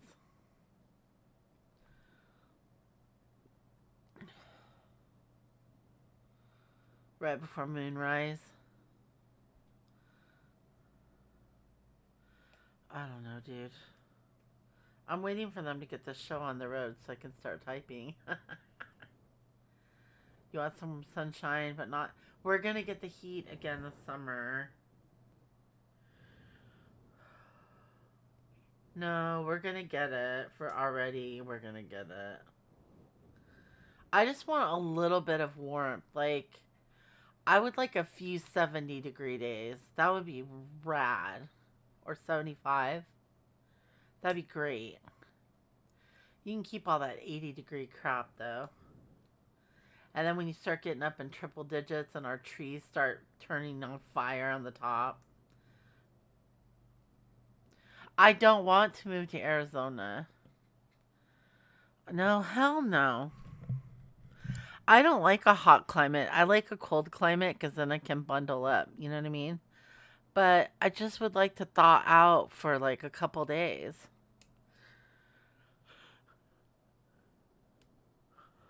But no. Instead of the weather accommodating me, I'm the one that has to move. It figures. I am probably going to move to a warmer climate anyway. It doesn't really matter. Yeah, there's only so much you could do to cool down. There's only so many articles of clothing you can strip off. Although usually if you live somewhere where it's hot for a period of time, you do have air conditioning, which we don't have here unless you buy it. And then it's not central. It's a pain in the butt to maintain, trust me. I don't know what I'm doing, and I'm doing it. You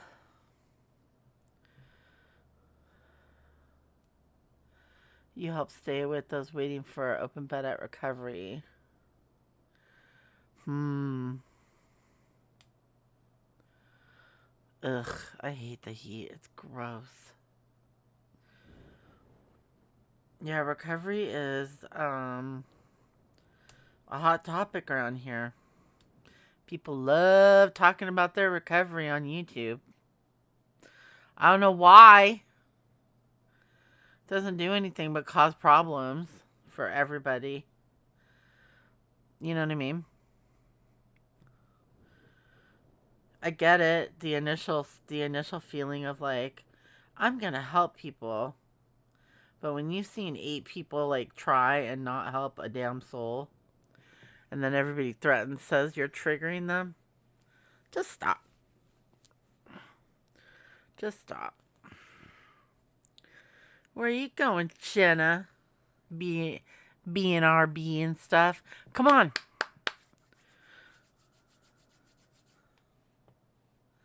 Are they trying to get things like removed, or what are they doing? I need to know. I need to know what they're doing in the sidebar. It's taking way too long for me.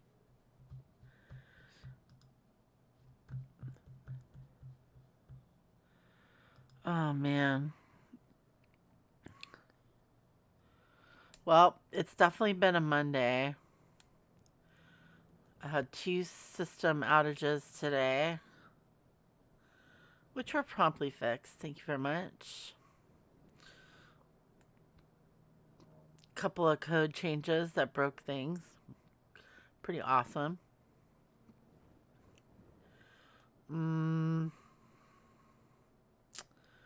Lost.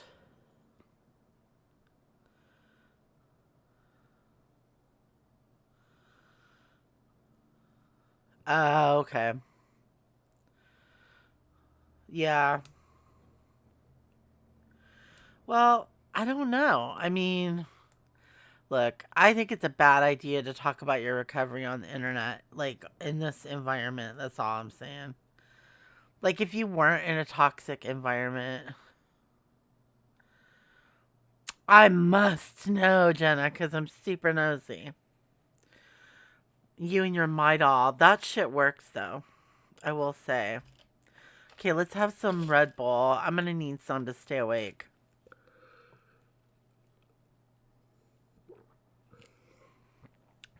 You think they had a script prepared? Wow, I didn't have much Red Bull left. Sorry. Sorry, me. Oh, well. Oh, well, you. You're going to have to just take a shot of Red Bull and call it a day.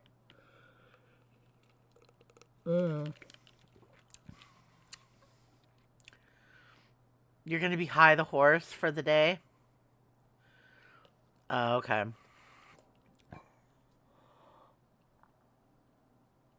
Works pretty well. Yeah, they call her the cute attorney. I don't even know if she is. I've never seen her face. I just know that one's a dude. Or there's 2 dudes and 2 ladies. And the one lady is kind of a bigger lady.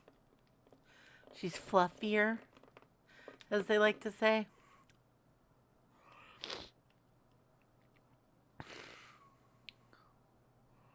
Huh. Some people have been wearing suits since 10 o'clock at night. Girl, that cannot be people that waited in line. Those have to be people that are actual, like, press or something.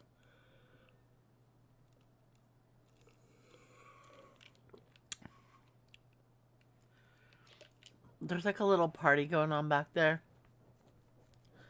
They're like, hey, did you hear the one where the preacher, the skunk, and the skunk's wife all go to a bar?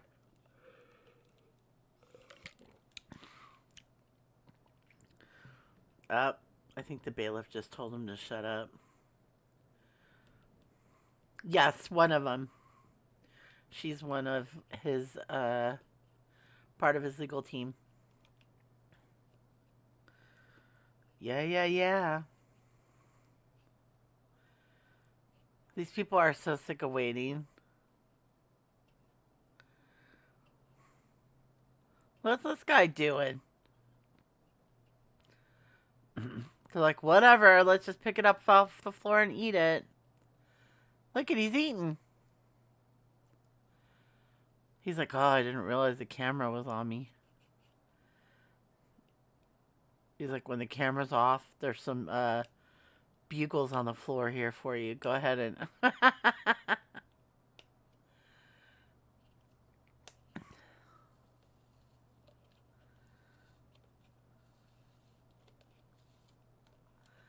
Gee. There's so much money on the line with this, though, like... And I don't know. I don't think Amber has a chance in hell of winning it, but... They could both lose. It seems like it's his to lose, though. They all had bags with food waiting in line. Yeah, I bet. I bet they did. They were out there since 10 o'clock or so last night, right?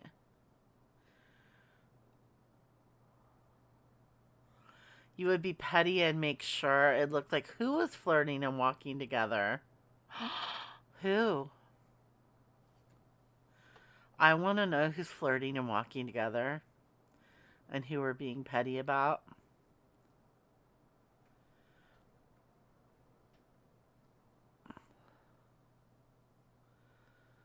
Oh my goodness, you guys, come on. What are you doing?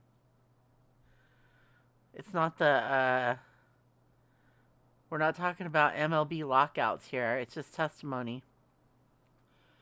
We're not making a new contract. Elaine, shut it. Now go sit down. All right.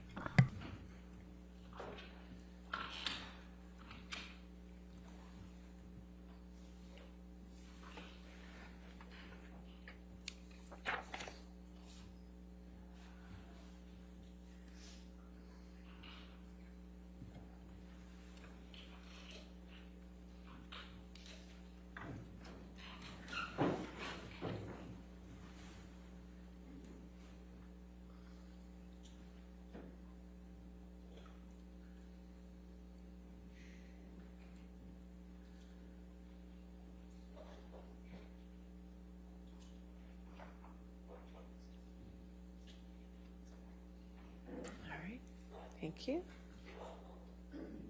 All right, be seated. Cross-examination.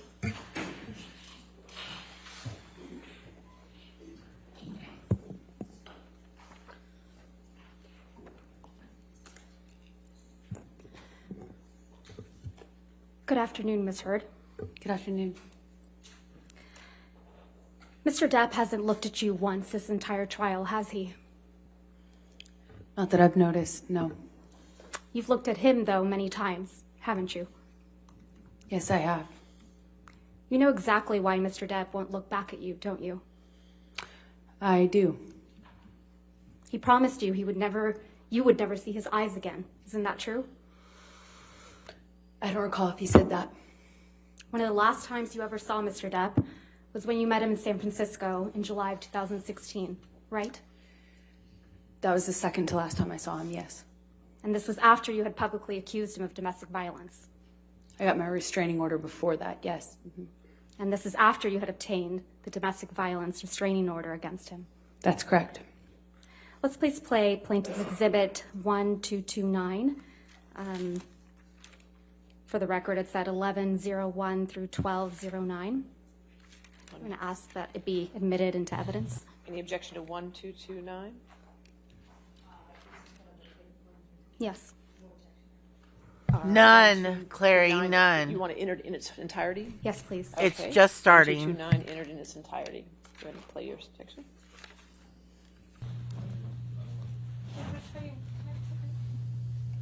I don't understand. Is this what you want? No.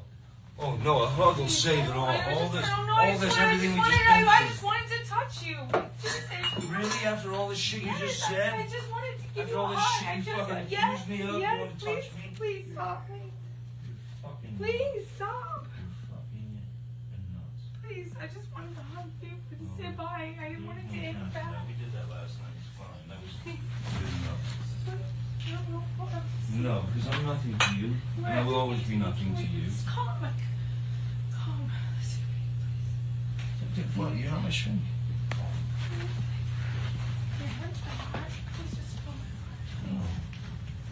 No, you're in fucking hole. No, we'll never see each other again. You won't even don't take my fucking glasses off. You don't like fucking looking at not my fucking eyes? You will not see my eyes again. That's you and Mr. Depp in that recording. That is. And this is from when you and Mr. Depp met in San Francisco in July of 2016, right? Yes, that's what it sounds like. That was in the hotel. We met once after that as well. This is after you publicly accused him of domestic abuse. Yes, and got my TRO. Yeah. And he tells you you will not see my eyes again, doesn't he? Yes, he does in that recording. And he kept that promise, hasn't he? As far as I know, he cannot look at me. He won't look at you, right, Miss Heard? He can't. One of the first questions your counsel asked you on direct is, why are you here? Do you remember that? I do. Let's please play Plaintiff Exhibit 357A, which is already in evidence, Your Honor.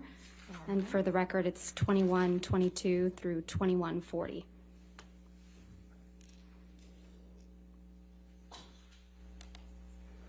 Right, and see what the jury and judge think. Tell the world, Johnny.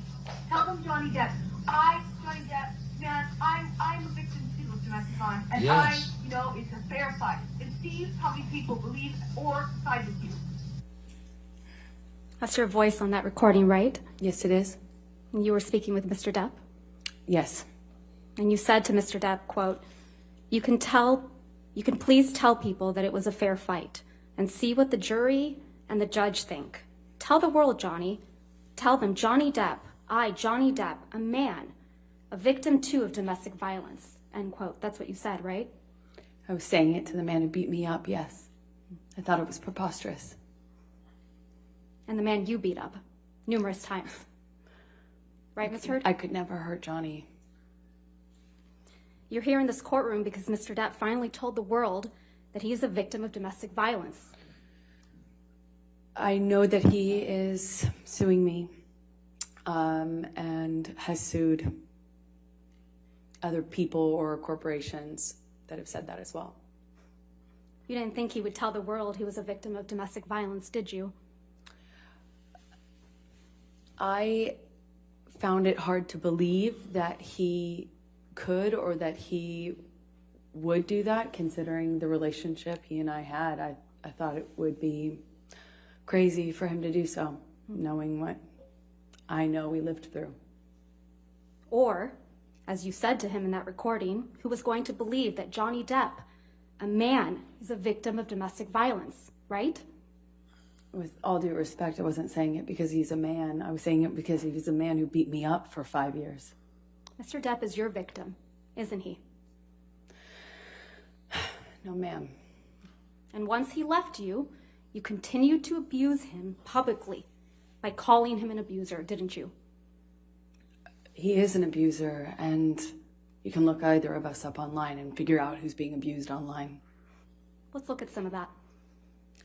Mr. Depp wears rings on every finger, doesn't he, Miss Heard? That's my experience, yes. And they're not delicate rings, are they? No, they are not.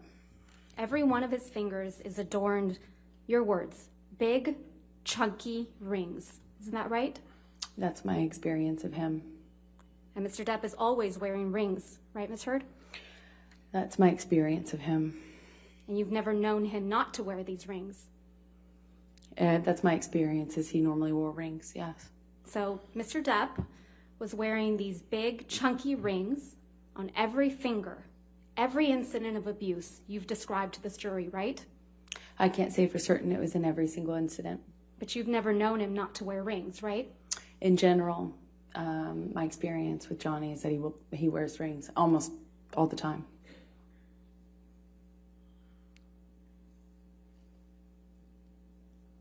Ms. Heard, do you recall giving testimony in a deposition in this matter in January of this year? I do. Can we please play from your deposition, day 2, 512, page 512, lines 11 through 15.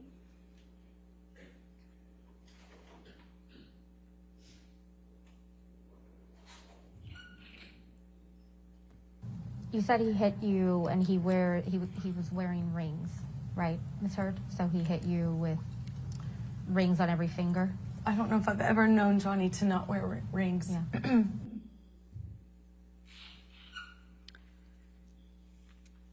Ms. Heard, you testified to an incident in March of 2013 where Mr. Depp hit you in the face multiple times.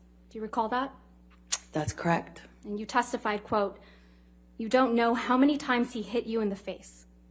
That's correct. So Mr. Depp hit you in the face multiple times while he was wearing rings on this occasion, correct? Which occasion in March are you referencing? You weren't The specific. testimony that you gave on day 15 of this trial, March of 2013. You weren't specific as to the day. There were several incidents. The one where he hit you several times in the face. I'm sorry, just so I understand better. There were several incidents in March. Which one are you asking me about? The time that he hit you several times in the face wearing rings. Well, he pretty in much March always. of 2013. Right.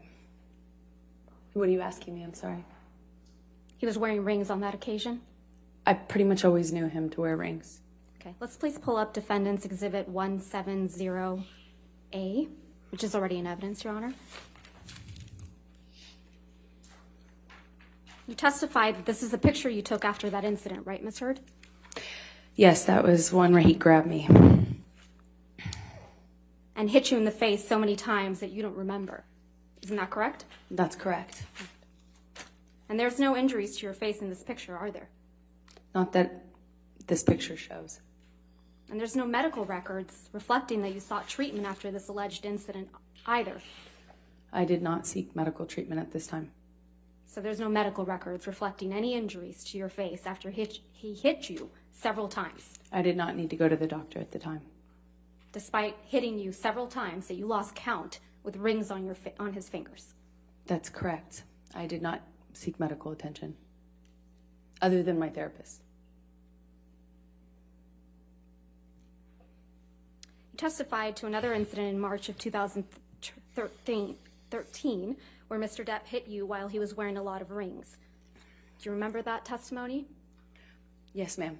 And you testified you felt like your lip went through your teeth and it got a little blood on the wall. Yes, I remember that. There isn't a picture of you with injuries after that alleged incident, is there? I don't know if I've seen one. I can't recall. There are a lot of pictures. You didn't produce any photographs after that alleged incident, did you, Ms. I don't Heard? know if I took one or if it's included. I'm not quite sure which ones. You didn't show any pictures to this jury after describing that alleged incident that your lip went into your teeth. You don't remember that, right? You didn't show any pictures to this jury after describing that incident, right? I don't believe I've seen that picture admitted. That picture doesn't exist. I don't know which one you're talking about. We have pictures from March 2013, yes. The only picture that you've produced and shown to this jury is the one that was just put up on the screen, where you said he hit you multiple times in the face, and you appear to have what is a bruise on your arm, correct? I believe this is the only picture that's in evidence right now. That's the only picture you've shown to this jury from March 2013, correct? I believe so. You testified about an incident in Russia on or about June 26, 2013. Do you remember that? Yes, that's correct. You testified that Mr. Depp, quote, whacked you in the face. That's correct. And you went to the bathroom after that, right? I did. And then, according to your testimony, when you came out of the bathroom, Jerry Judge, Mr. Depp's security guard, who's passed away, pointed out that your nose was bleeding, right? He did that in the hallway. And you said you hadn't known that your nose was bleeding until Jerry Judge pointed it out to you? Yes, that's correct. I was unaware until he brought it up to me. I didn't see it when I was in the bathroom, but I wasn't looking. So it's your testimony that you went into the bathroom and didn't look in the mirror, which I assume was in the bathroom, to notice that your nose was bleeding? That's not why I went into the bathroom. I went into the bathroom crying. I don't even know if I paid attention to the mirror. I certainly didn't enough to notice any blood. And you didn't take any pictures of your bloody nose either, did you? I did not. But pictures were taken of you in Russia, though. Isn't that correct? Yes, that's correct. We had a dinner. Let's please pull up Plaintiff's Exhibit 1248. Ms. Heard, this is a picture of you and Mr. Depp in Russia, correct? That's correct. I'm going to move to admit. All right, no objection. 1248 in evidence. You can publish. And this is you and Mr. Depp in Russia for the Lone Ranger premiere, correct? It was a dinner function, I believe, in promotion of the movie. Wasn't the premiere, if I recall. You don't have any visible injuries to your face, do you? None that you can see. Let's look at Plaintiff's Exhibit 1249.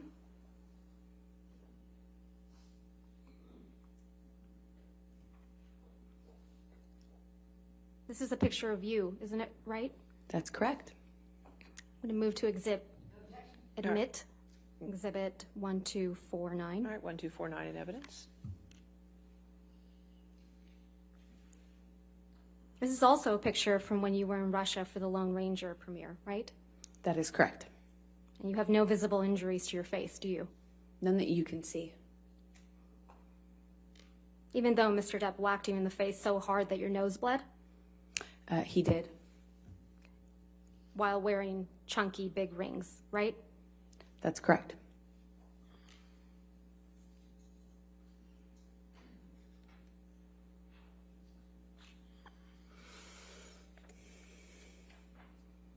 You also testify that Mr. Depp, again, whacked you in the face after the Met Gala in May of 2014, right? That is correct.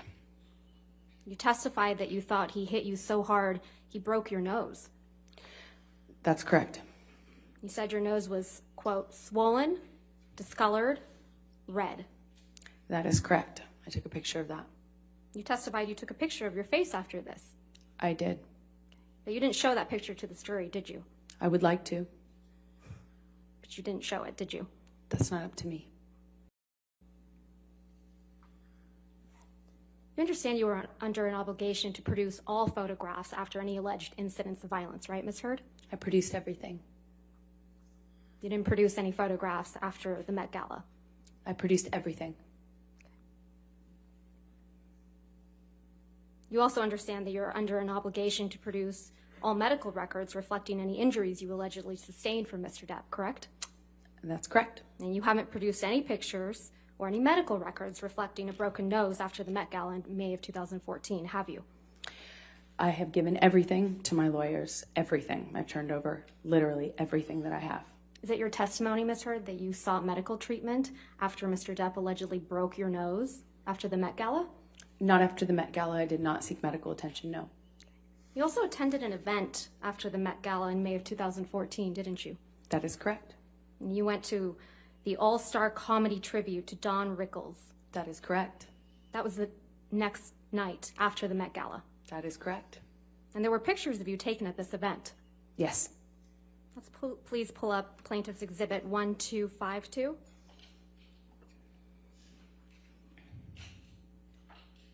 This is a picture of you, Ms. Heard, Yes, it is. at that event, Yes, it is. the night after the Met Gala, Yes, it is. the night after Mr. Depp allegedly broke your nose. I'm not sure if it was broken, for the record, but yeah, you should see what it looked like underneath the makeup.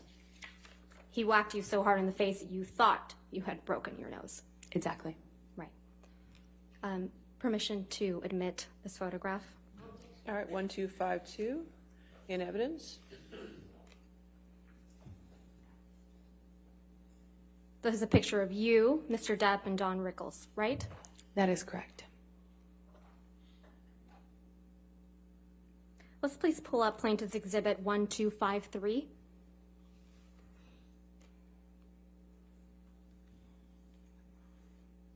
This is another picture from that evening, right, Ms. Heard? Yes, it is. Permission to admit Exhibit 1253 and publish it. All right, so moved. 1253 in evidence.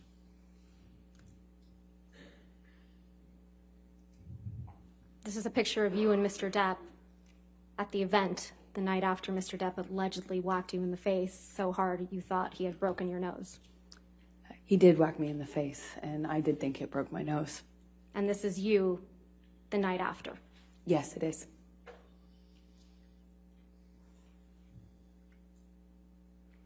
Let's please pull up Plaintiff's Exhibit 1254. This is also a picture of you at the same event, correct, Ms. Heard? That is correct. Move to admit Plaintiff's Exhibit 1254. All right, 1254 in evidence. You can publish. Thank you. And just to confirm now that the jury can see it, this is a picture of you at the same event, the night after Mr. Depp allegedly whacked you in the face so hard you thought he broke your nose.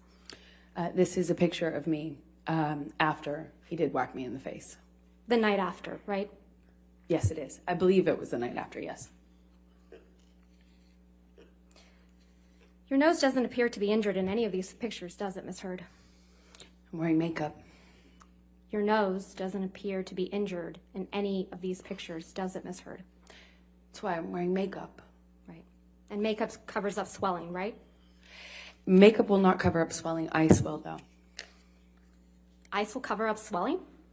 Ice reduces swelling. Normally, the swelling after that kind of injury is not as bad as you might imagine. And for me, it wasn't that bad. I have a picture of it underneath the makeup. That's how I know how to reference it. A picture you haven't produced or shown to did. this jury, right, Ms. Heard? I produced everything. But you haven't shown it to this jury. I would very much like to.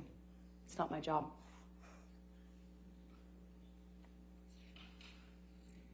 Your Honor, may we approach? Yes, that's fine.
Listen, I'm no legal commentator.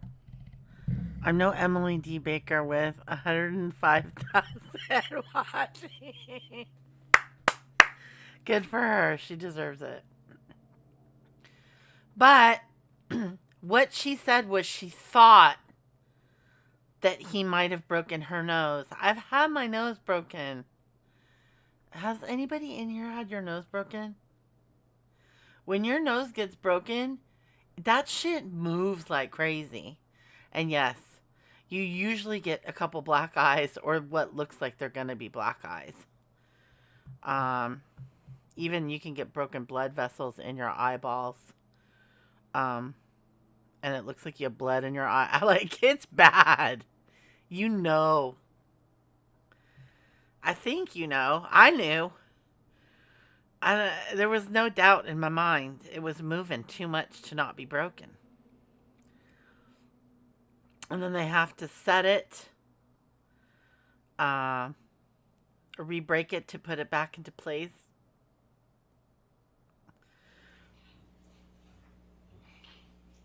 Yeah, exactly, Clary. I hear ya. Exactly, black and blue. Ms. Heard, you testified that in January of 2015, there was an incident in Tokyo before Mr. Depp's Mordecai, the film Mordecai's premiere. Is that correct? That's correct. And you told this jury that on this occasion, Mr. Depp was kneeling on your back. That's correct, in the closet. And you also told this jury that you wore a backless dress to the Mordecai premiere that very same night. I did. And you testified that you were checking for bruises in the car on the way to the event to make sure that there were, quote, no visible marks, right? I was checking on my phone after the event to make sure that they couldn't see anything. Your testimony was that you were checking in the car on the way to the event to make sure that there were no marks on your back. Perhaps I misspoke or I misunderstood. It was on the way back from it was after I was concerned. After, concerned that there would be marks in any photographs since we were being photographed at Johnny's press event. And you didn't show this jury a picture of you in that backless dress, though, did you? I don't know what you mean. I'm sorry. You didn't show this jury a picture of you at the Mordecai premiere wearing a backless dress, did you? I haven't had the opportunity to. Okay. I assume you have it? I do. Let's please pull up Plaintiff's Exhibit 1256.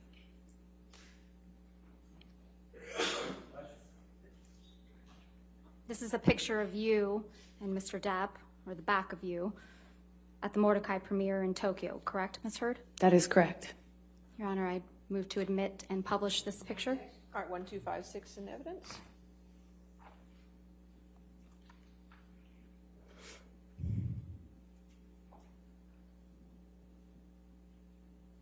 This is you in the backless dress at the Mordecai premiere in Tokyo, right? That is correct.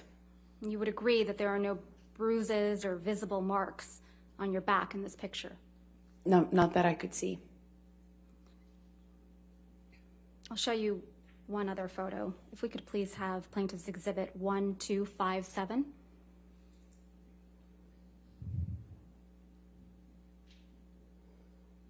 This is a front angle picture of you and Mr. Depp at that premiere, correct? That is correct. Move to admit Plaintiff's Exhibit 1257. All right, 1257 in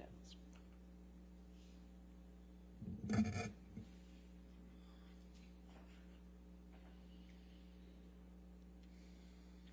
I'll show you one more picture. Plaintiff's Exhibit 1258.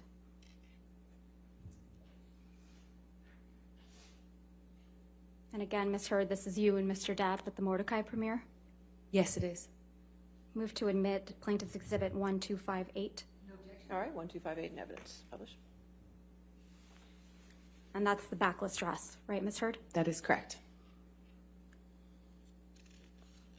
You also told this jury about an incident in Australia in March of 2015. Yes, that's correct.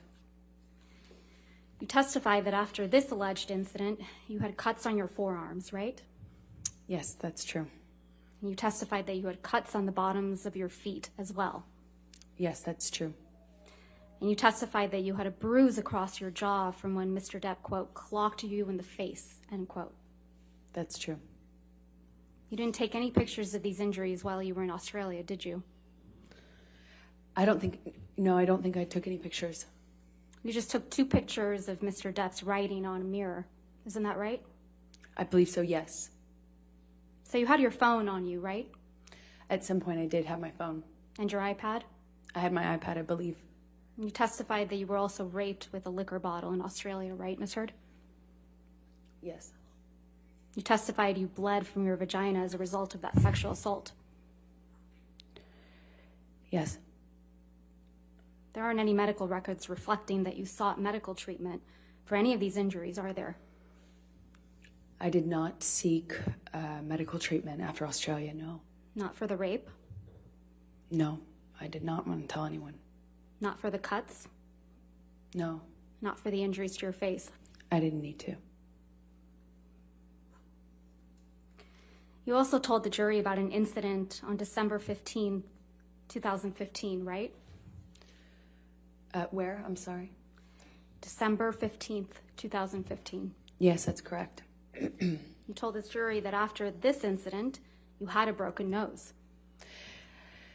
It certainly felt like it. Ms. Heard, do you recall giving testimony on day 16th in this trial?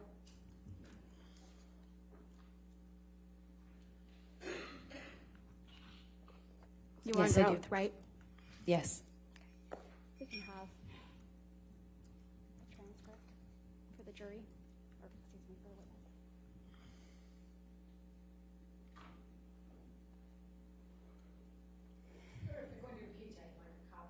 witness. Okay. All right, we'll get it.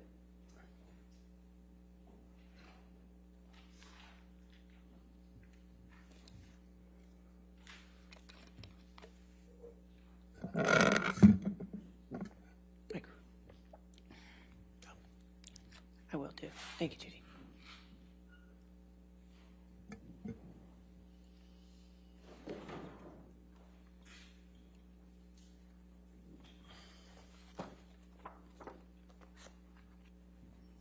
May I approach the witness, Your Honor? All right, yes, ma'am. And would you like a copy? Yes, please.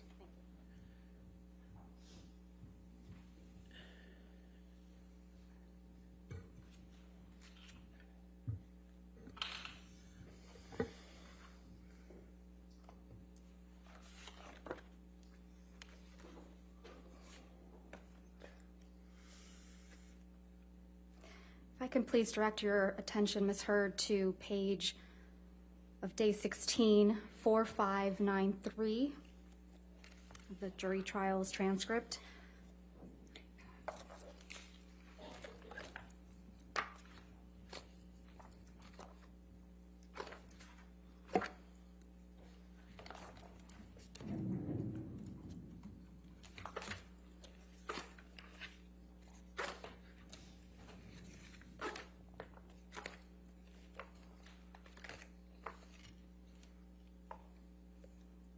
Lines 8 through 13. On which page? I'm sorry. 4593.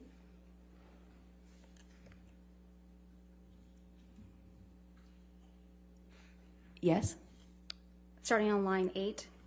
I thought I probably had a concussion and certainly thought, excuse me, strike that, let's start over. I thought I probably had a concussion and certainly that I had a broken nose. There was blood everywhere, blood all over the pillows. My head was bleeding from the ripped out hair, chunks of hair on the floor, all over the place actually. So lines 9, that I had a broken nose. Do you recall giving that testimony, Ms. Heard? Yes, exactly. So you had a broken nose, right? That's absolutely what I thought. You had 2 black eyes after this incident, right? I did have 2 black eyes after that incident. And you testified that you also had a busted lip from when Mr. Depp punched you. That is correct. From December, yes, that's correct. You testified that the lip wound kept reopening when you moved your mouth. That's correct. You also testified that you had bruising on your temple That's correct. and bruising on your chin. Correct. You also testified that your head was bleeding from where Mr. Depp ripped chunks of your hair out. I remember, yes. And that you had, quote, gross, pussy, and, quote, bruising around your temple. In my scalp, yeah. Now, for this incident, you did take pictures. That's correct. And we will look at some of those in a minute. But I first want to talk to you about your appearance on the James Corden show. Sure. Can I close this? Sure. You appeared on the James Corden show the day after this alleged incident, right? I did. And that was December 16th, 2015?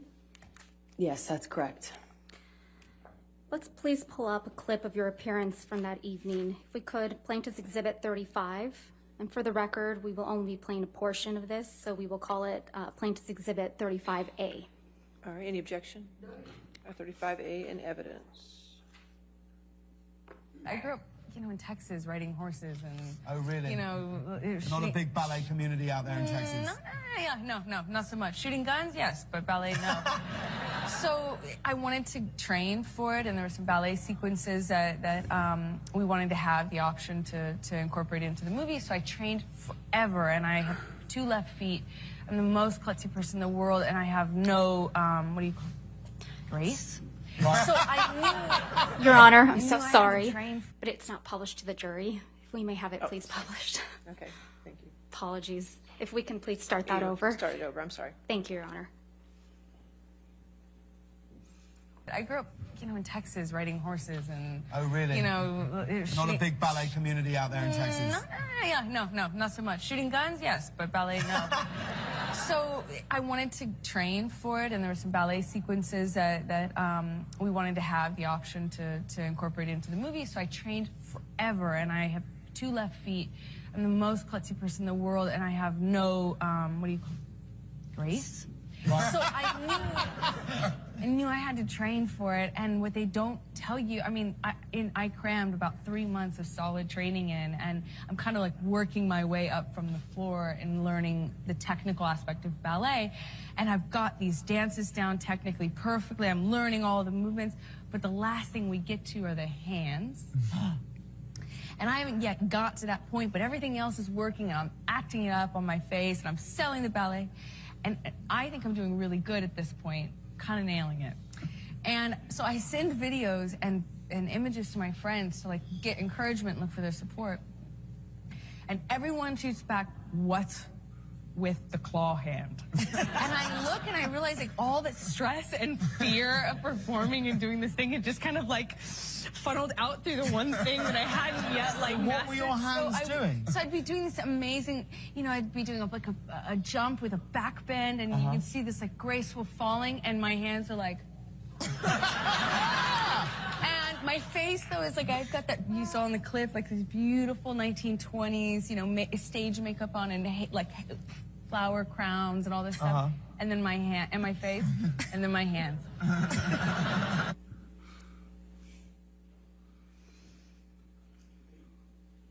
That was you on the James Corden show on December 16th, 2015, right, Ms. Heard? That was. Let's please pull up Plaintiff's Exhibit 98.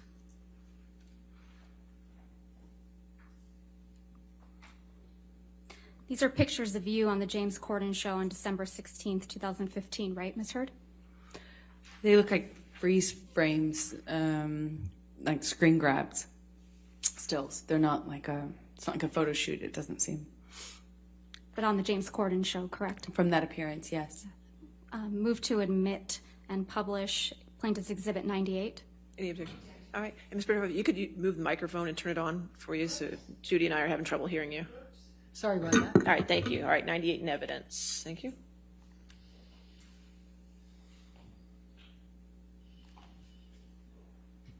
That's a photo of you opening your mouth on the right? That's correct. And again, a larger view of the same photo on the bottom. That's correct. With a split lip. You've seen pictures of it without makeup. Yes. So you had a split lip when you I were sure moving did. your mouth that way I sure did. in those photographs. Absolutely. Okay.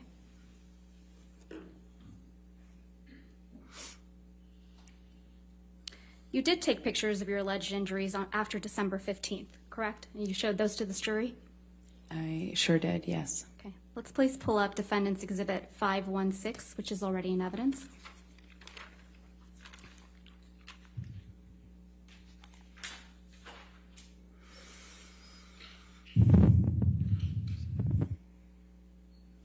You testified that this is a picture of you after the incident on December 15th, 2015, right? It was. And if we could also please pull up Defendant's Exhibit 517, which is also in evidence.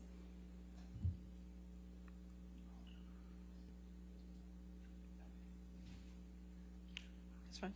Thank you, Your Honor. This is also a picture of you after the incident on December 15th, 2015. That's correct. If we could please pull up Plaintiff's Exhibit 409, which is already in evidence.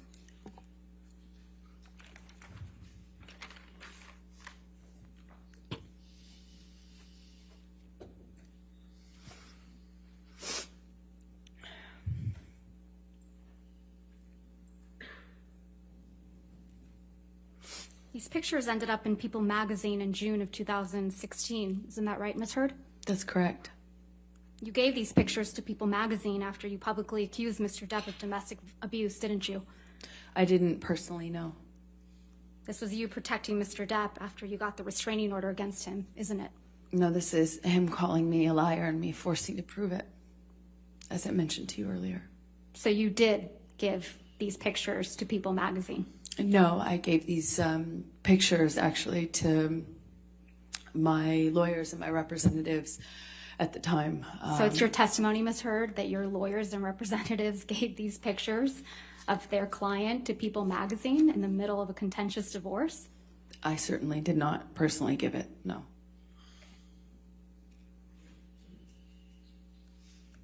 You also have a medical record from after the December 15th, 2015 incident, don't you? A partial one, yes. You went to see Dr. Kipper's office a couple days later. That's right. He wasn't in the office. Can we please pull up Plaintiff's Exhibit 47, which is already in evidence?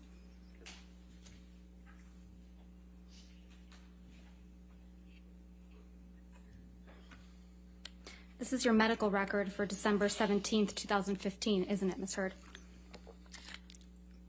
That's correct. And this record doesn't document any physical injuries on you, does it? I don't think so, no. I don't think I spoke to Kipper. I didn't speak to Kipper that day. And But you I went didn't, to Dr. Kipper's office and were seen, correct? I went to Dr. Kipper's office for a concussion check. Right, okay. And this medical record is from that visit, correct? Partially, yes. Scroll down, please, if we could.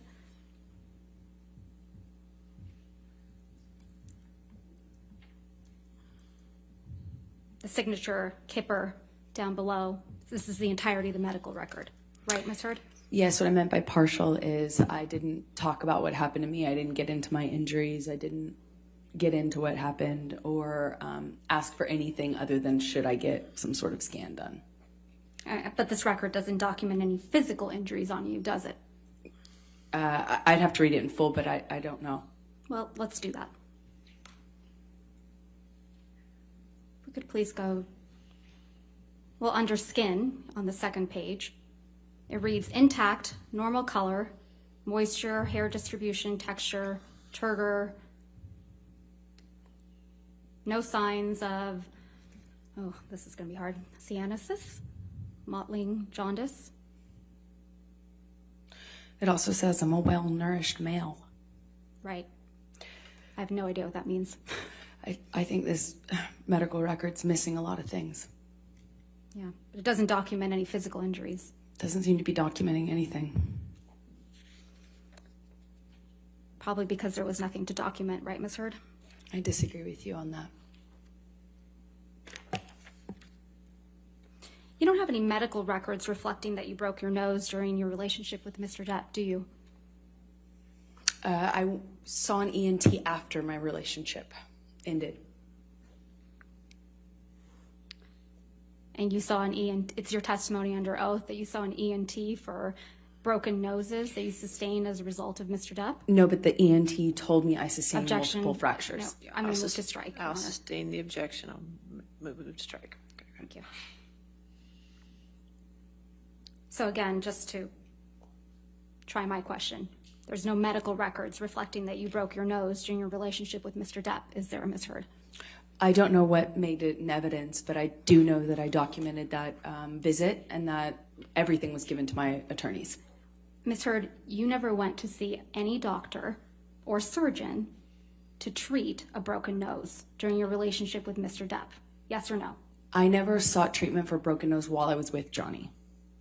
Or after you were with Mr. Depp, as a result of any injuries you sustained as a result of Mr. Depp? Afterwards, yes, I did. And you didn't produce those medical records in this case? I don't object, Your Honor. She did. I did. I don't know. All right. They have not been produced, Your Yet Honor. they've not only All right, been if you would produced. come and approach.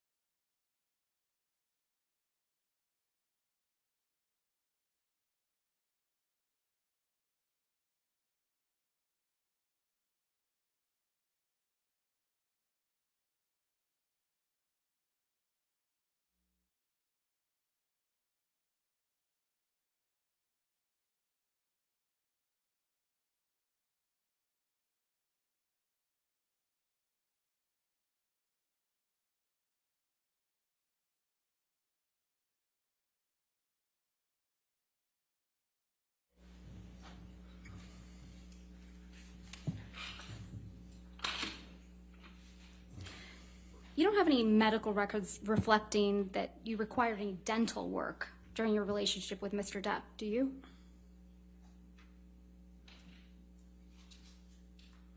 I don't know. I don't recall. You don't recall one way or another seeking dental care for any injuries you allegedly sustained? You asked me about if I had produced records or if I had records. That's a different question. Did you ever see a dentist or an oral surgeon as a Yes. result of any injuries you sustained with Mr. Depp? Not about any injury I had from Johnny, no. And you don't have any medical records reflecting that you required any reconstructive work during your relationship with Mr. Depp, do you? I never required reconstructive work, so there would be no records. What you do have, Ms. Heard, are pictures of Mr. Depp sleeping, though, right? The jury saw a lot of those. Yes. Ms. Heard, let's take a look at Defendant's Exhibit 1090, which is already in evidence.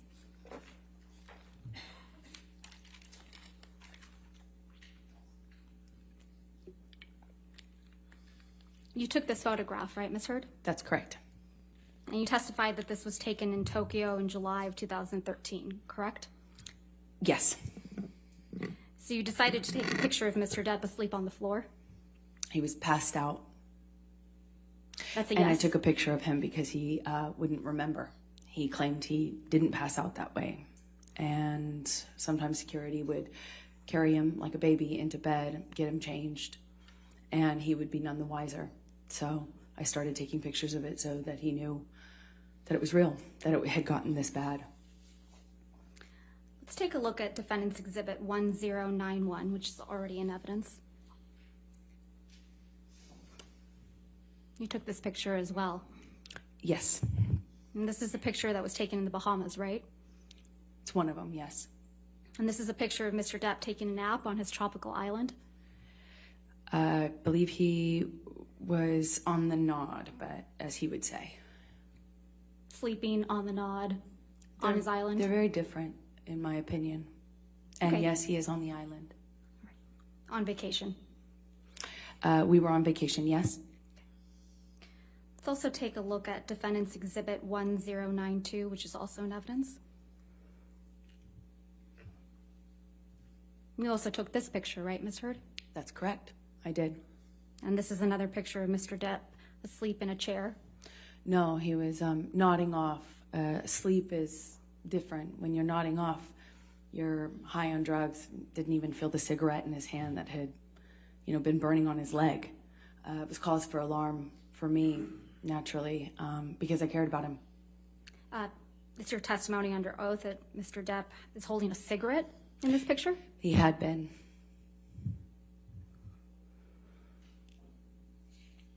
You seem to really like taking pictures of Mr. Depp while he's sleeping, don't you? I hated it. I hated it.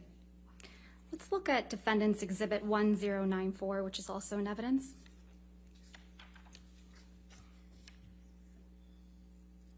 You took this picture of Mr. Depp as well, didn't you? I did. You decided to take a picture of Mr. Depp asleep with ice cream spilled all over him, right? He was nodding off, and I was worried about how bad the medications and the medication change and the drug use had gotten, where he wouldn't even feel ice cream or a lit cigarette on him, and it scared me. So you really. took a picture of it? Yes, I wanted him to get help, and Johnny's surrounded by enablers who clean up after him. Objection, and protect Your him. Honor, I'm going to move to strike everything after yes, that she took this picture. It's still responsive here on it. The question was, did you take this picture? All right, I'll sustain the objection. Thank you, Your Honor. This isn't a very flattering picture of Mr. Depp, is it? No, it's not. You wouldn't agree that this is, or you would agree with me that this is an embarrassing scene, right? Yes, I think it's a part of getting help, is looking at it, seeing it. But you sent this picture to one of your friends, didn't you? I don't recall. If we could please pull up Defendant's Exhibit 252. We'll only be looking at the portion of this document, so if we could please call it Defendant's Exhibit 252A. 252A. And for ease, we've gone ahead and redacted it. Yes, I was asking for support. That's correct. There's no question yet, Ms. Heard. So directing your attention, I'm going to move to admit Exhibit 252A. Any objection? Any objection, Ms. Bretta? Could you turn on your microphone again? I'm sorry. Thank you. I need to see it first because I don't know what they redacted. 252. We redacted the identifiers and anything that's not Ms. Heard's Up or down on text messages, consistent with hearsay.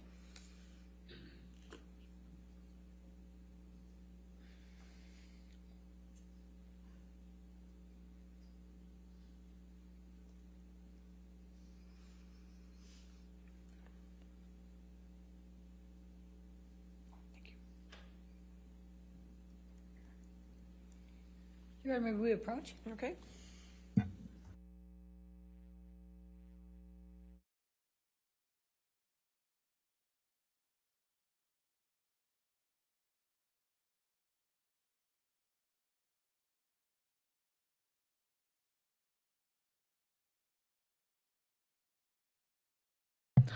Listen, she was just doing it for his protection. She was just looking out for him. So she had to take a picture of him in embarrassing situations to protect him from people getting a hold of pictures. And that's why she shared them out to her friends. And I have the hiccups. Sorry. But yeah, it was for his protection, right?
Jenna, you're killing me.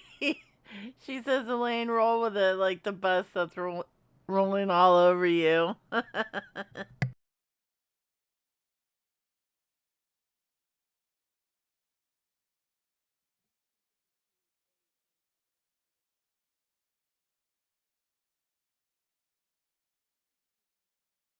That's a really hard position that they're in, trying to defend this bitch.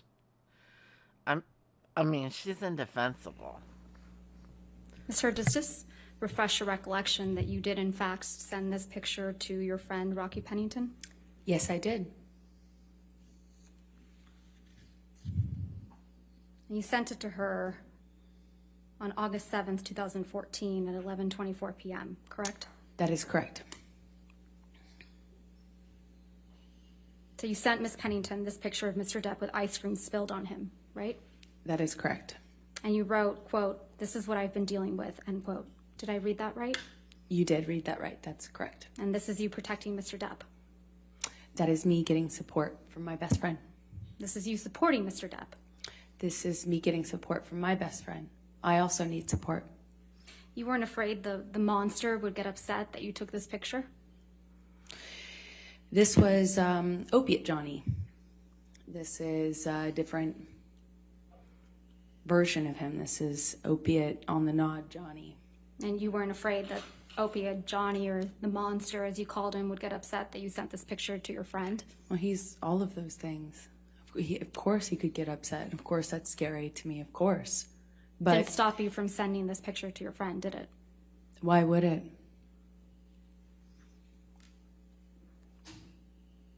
Because you're afraid for your life!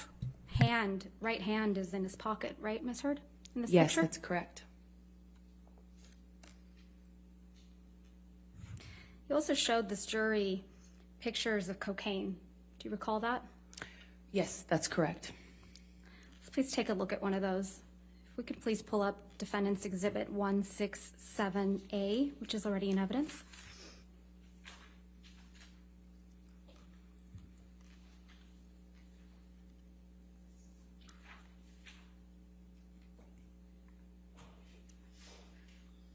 Directing your attention, Ms. Hurd, to the photograph. This is a photograph you took in March of 2013, right? That is correct. And this was taken at your apartment in Orange? Yes. And this is your breakfast table? That is correct. And it's your testimony that Mr. Depp left this breakfast table just the way you took it? That is correct. So this is what the table looked like after Mr. Depp had been doing cocaine? Well, clearly he has yet to snort these lines.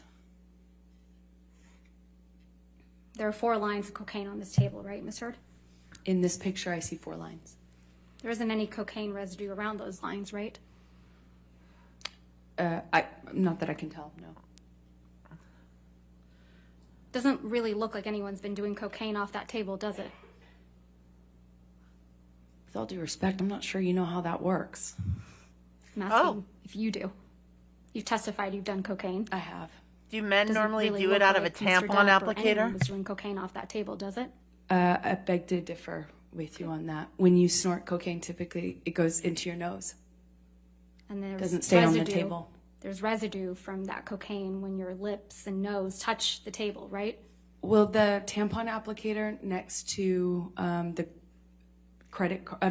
driver's license that you see is a device that I believe my sister had taught him to use in order to put the cocaine in your nose. Mr. Depp is a pretty heavy smoker, right? He is. And that's a cigarette in the ashtray in the back there? Back right? Yes, it looks like one of his hand rolls. There's no other cigarettes in that ashtray, are there? I see 1 cigarette. The one that's not smoked. That's correct. There's no ash in that ashtray either, is there? Not that I can tell in this picture. It's pretty clean. In this picture, it looks like it, yes. It's a pretty neat table. Wouldn't you agree? Depends on what you would call neat, I suppose. And you sent this picture to your friend, Rocky Pennington, as well, didn't you? I sure did. And when you sent it, you said, quote, "Look at my morning," or something like that. Is that right? Yay for mornings. So you have a habit of sending staged photographs to your friend Rocky, don't you? I had a habit of communicating with my best friend about what was going on in my life. You don't have any pictures of Mr. Depp actually consuming cocaine, do you? I don't think I have a picture of him mid-snort. No. You don't even have any pictures of Mr. Depp with cocaine. What do you mean by that? Holding cocaine, standing next to cocaine, sitting next to cocaine. I don't know. I don't know. Well, you haven't shown any of those pictures like that to the jury, have you? I don't know. No, I haven't. And you were never able to catch Mr. Depp with cocaine on film either, were you? I never tried. But you were able to catch him sleeping, right? I have seen him pass out in all sorts of places, yes. And you also captured a video of Mr. Depp in the kitchen that was played again for this jury today, beating up some cabinets. Do you recall that? Sorry, say that again? You recall capturing Mr. Depp in the kitchen of one of his homes, beating up some cabinets? Yes. Slamming things around, yes. So you took that video of Mr. Depp in the kitchen, right? I did. I did. And you took it on one of your iPad devices? I took it on my iPad. You were deposed in August of 2016 in connection with your divorce proceedings from Mr. Depp, right? That is correct. And you will recall that the video of Mr. Depp in the kitchen was released online the day before your deposition in August of 2016, don't you? That's correct. You're the one who released that video. Incorrect. Isn't that true? That's incorrect. I flew in from another place at the time. I remember learning about it when I landed. So it's just a coincidence that the video you took of Mr. Depp was released the day before you were deposed in connection with your divorce from Mr. Depp. I absolutely had nothing to do with that. I wouldn't even know how to do something like that.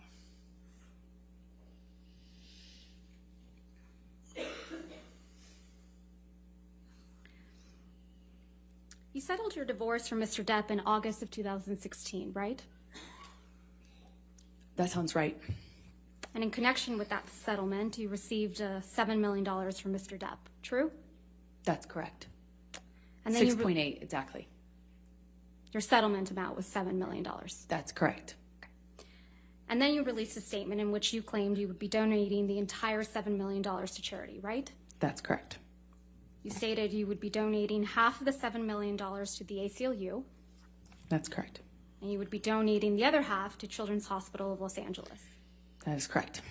And you also stated, with respect to the $7 million divorce settlement, that money played no role except for the extent that you could donate the money to charity. Yes, that's correct. If we could please pull up Plaintiff's Exhibit 1259.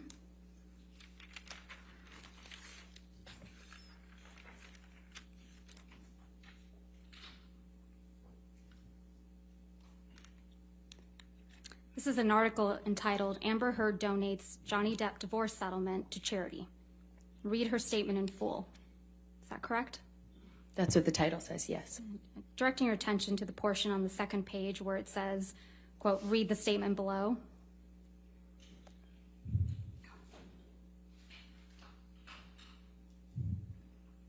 Is that the statement you released, Ms. Heard? That is correct. Your Honor, I move to admit the statement and the article as redacted. Objection, hearsay. It's her statement.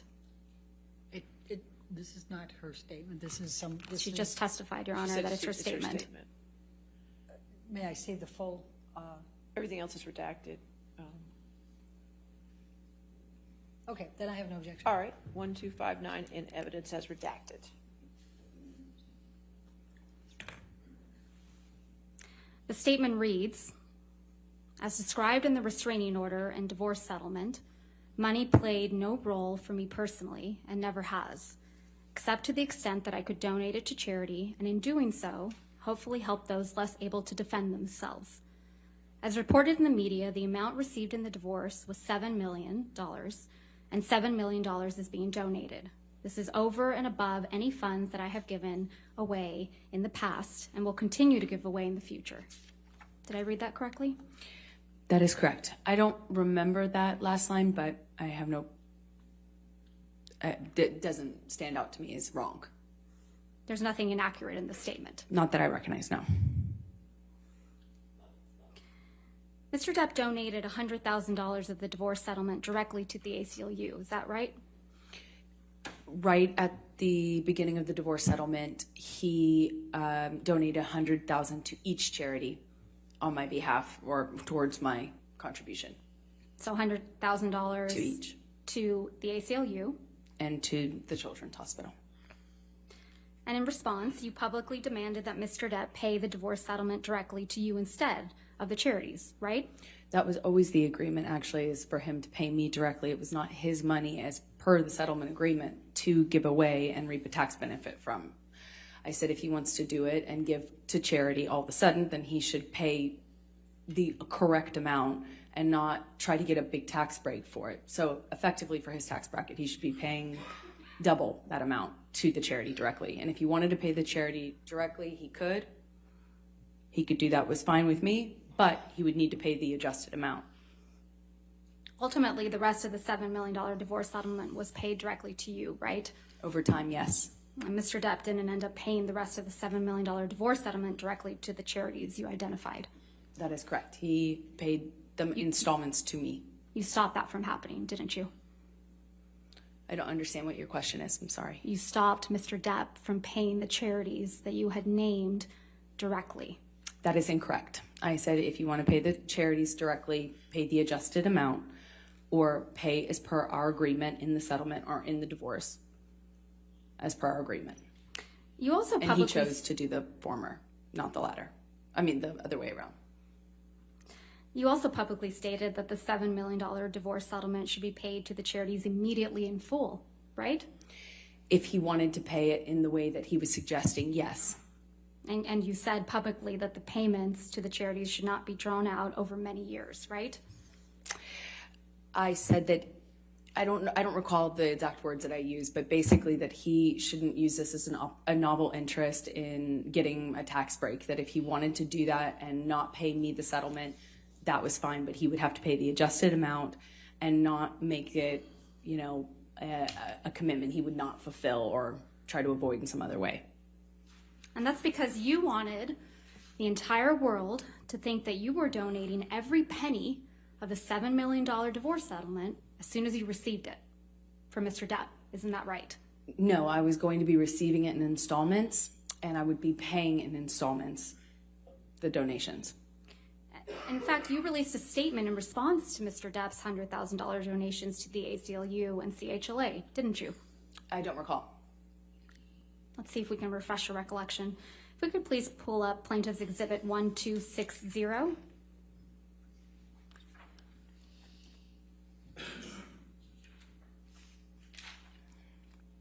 This is an article entitled Amber Heard and Johnny Depp Row Over Divorce Donations. And if I could direct your attention to where it says, I believe it's on the second page, her spokeswoman responded in a statement. The language that follows the statement you released... Objection, hearsay, spokeswoman, it's not her. A spokesperson is an exception, Your Honor. You want to come forward? Oh no. Not again, Elaine. What are you doing?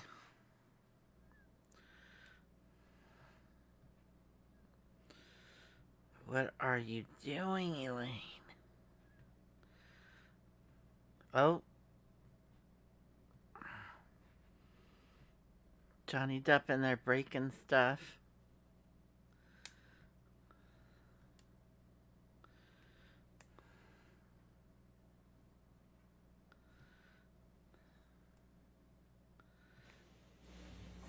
I know, right, Clary? I can't.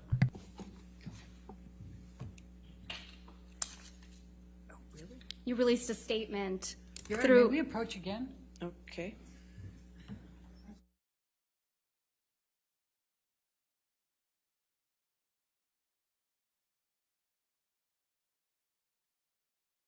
You missed a ton of lying. A lot of lying. But not too much, I don't think. There's plenty. They're just getting started. They're just warming up from what I could tell.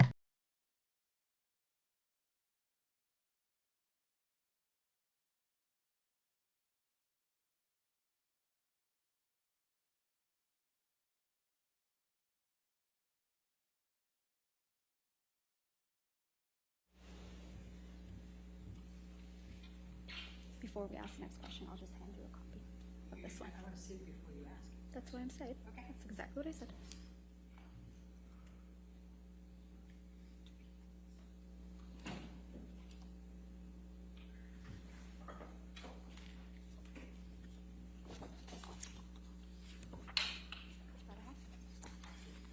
Your Honor, would you like to see one as well? No, that's all right. That's fine. Thank you.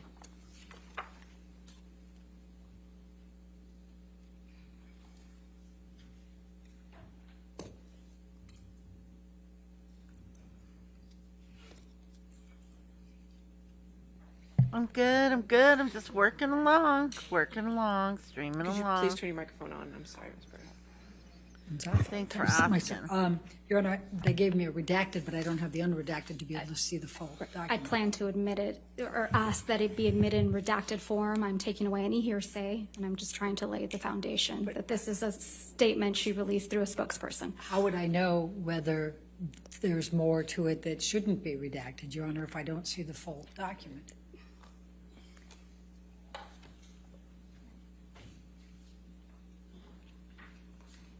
Don't work too hard, Cass. Go take care of business. We'll be here. Your Honor, the witness can testify as to whether this is a full statement or not. The witness can't do. We have the right to be able to see the document. All right. Do you have a document that's not redacted? We can pull it up on our computers. Okay. Just give us a moment, Your Honor. All right. I can represent this is the full statement that's reported. Okay, give her an opportunity to look at the unredacted one. Thank you, Your Honor.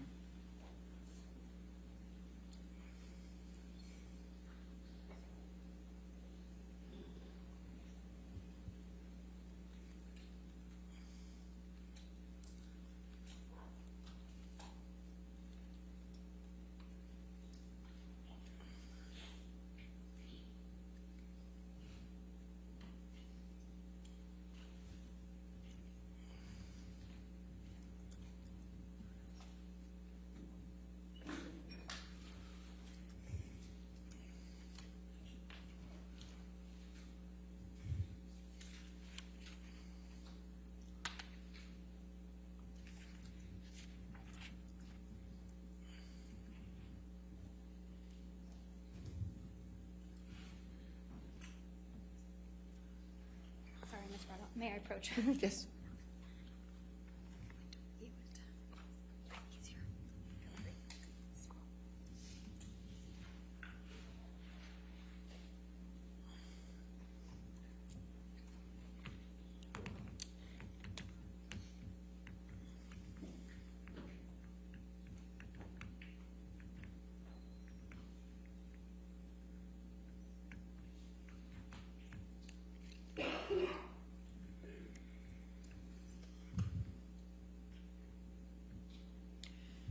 So, Your Honor, can we have a copy of this? You can get a copy of that later today. Okay. Right. All right. I mean, I think she should be giving us copies of the full. Well, thing I understand, but before. we'll take care of that. But Okay. as of right now, can we continue?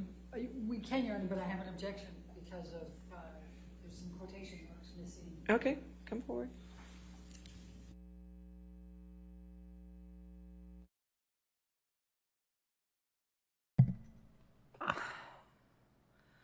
So is she objecting to the unredacted version when what they wanted to show was the redacted version? Because if that's what she's doing, that's just annoying. That's like wasting their time. It does. It looks like a lab coat. Yeah, no, Clary, you'd be running hot. You'd be like, listen up.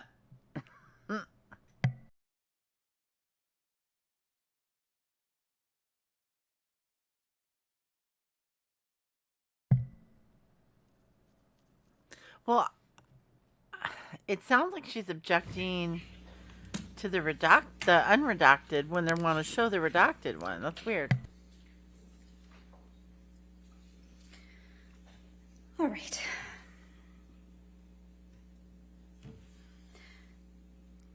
So directing your attention, Ms. Heard, where it says her spokeswoman responded in a statement. Your The Honor, language that follows. Your Honor, again, she can't read it. She has to show it The to language her. that follows. Right. If you want to lay a Is this- foundation to that. Go ahead. You released a statement after Mr. Depp donated $100,000 to the ACLU and $100,000 to CHLA. Correct, Ms. Heard? I think so, yes. Okay. And the language that follows is the statement you released in response to Mr. Depp's donations, right? I don't know if this is the official statement. I have no idea. The statement that starts Objection, Your Honor. at Amber Heard. That's the only thing I'm going to say. Would you please read that to yourself, Ms. Heard?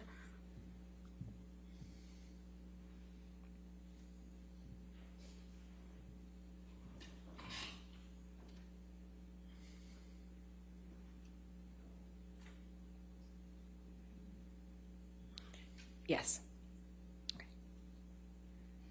Did you read all the way to the very bottom where the last word is supported?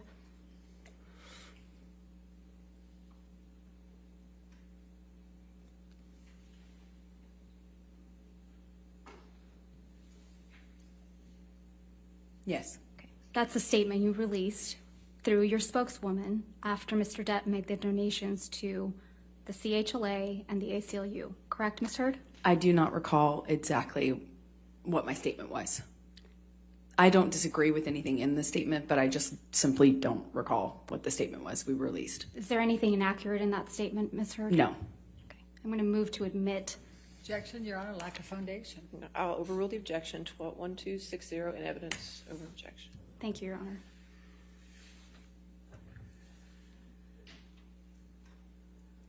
Statement reads, Amber Heard appreciates Johnny Depp's novel interest in supporting two of her favorite charities, the ACLU, American Civil Liberties Union for Domestic Violence, and the Children's Hospital of Los Angeles. This is great and unexpected news. And it continues. However, if Johnny wishes to change the settlement agreement, we must insist that he honor the full amount by donating $14 million to charity, which, after accounting for his tax deduction, is equal to his $7 million payment obligation to Amber.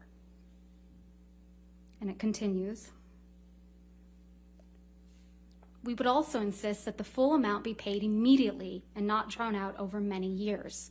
Anything less would be a transparent attempt by Johnny's counsel, Laura Wasser and Patty Glazer, to reduce their client's true payment by half under the guise of newfound concern for charities that he has never previously supported, end quote.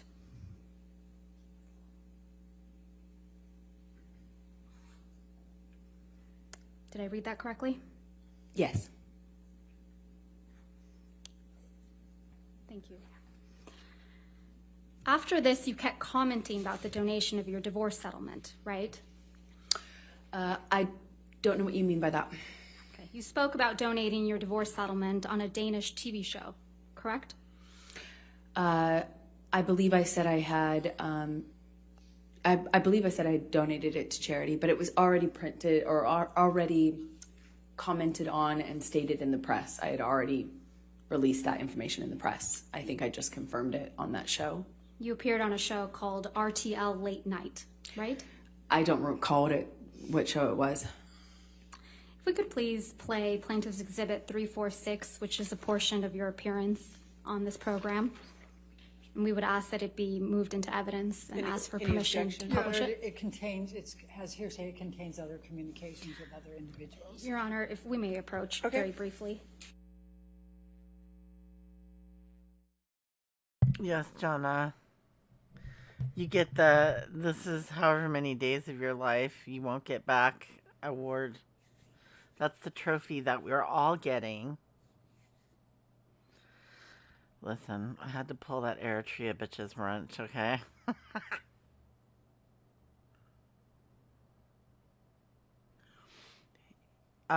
Yes.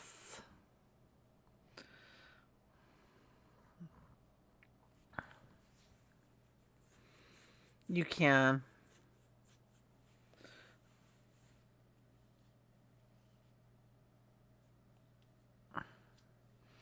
Hey, everybody gets a trophy here, man.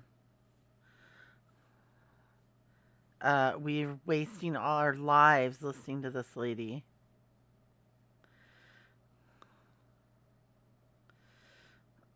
But it's entertainment. Plus, I thought Jenna was bringing snacks. Jenna! I think my work day is just about over. I think I've had enough.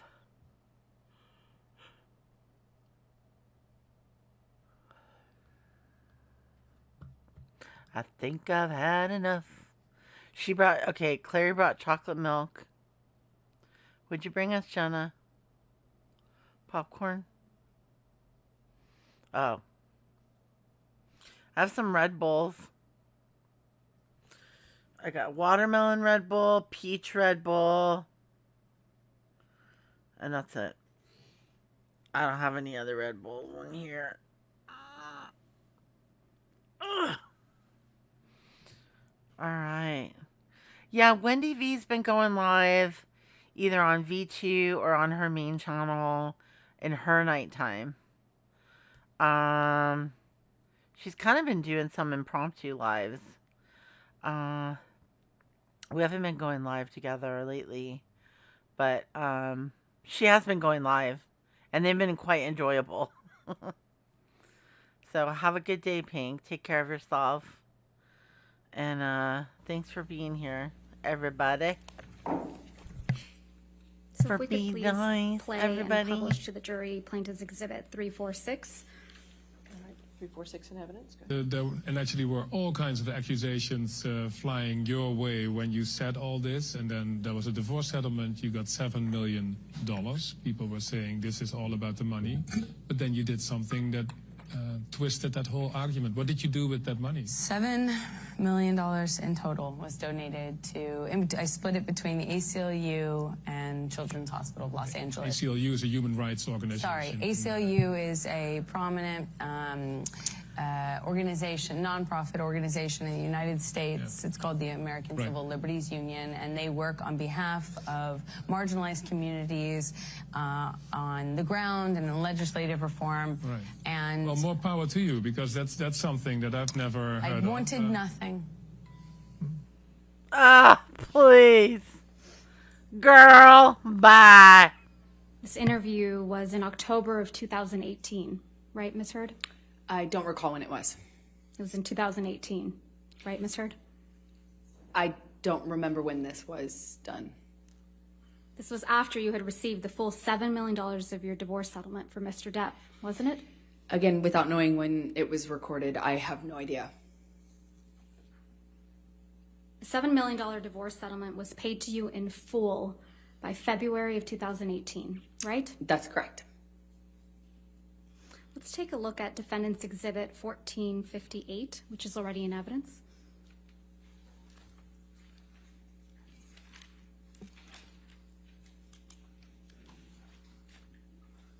This is the deal point memorandum from your divorce settlement, right, Ms. Heard? Yes, that's what it looks like. And if we go down to the bottom of page 4. I don't recall. There's a heading labeled Equalization Payment. Do you see that? Yes. And underneath that, it outlines a payment schedule for the divorce payments, correct? Yes. Well, it begins to. And if we go on page 5.